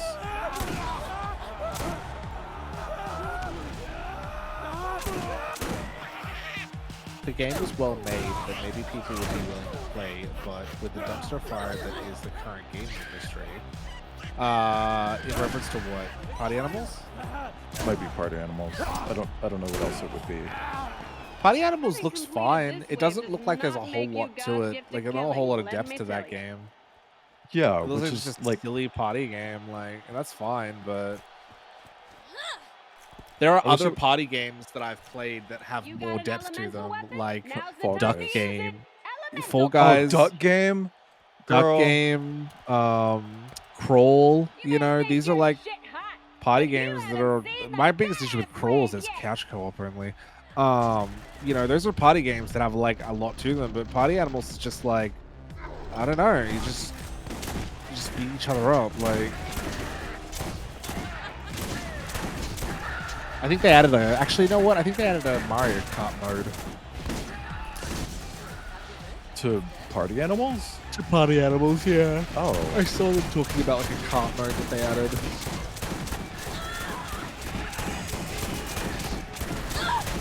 I might have to head off in a minute.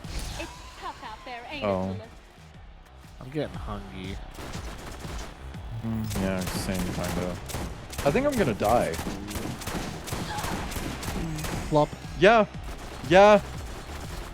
Are you Floptina. fucking kidding me? Aquafina, Floptina. Wow, shameful. You really suck. Well, there's no other players, so that ends it. Jesus Christ. Any foxes in chat? Can I get a meow? If you're a fox. Are you sure that's a fox? Yeah, they make those weird fucking noises. Hey Kip, what sound do what sound do fossas make?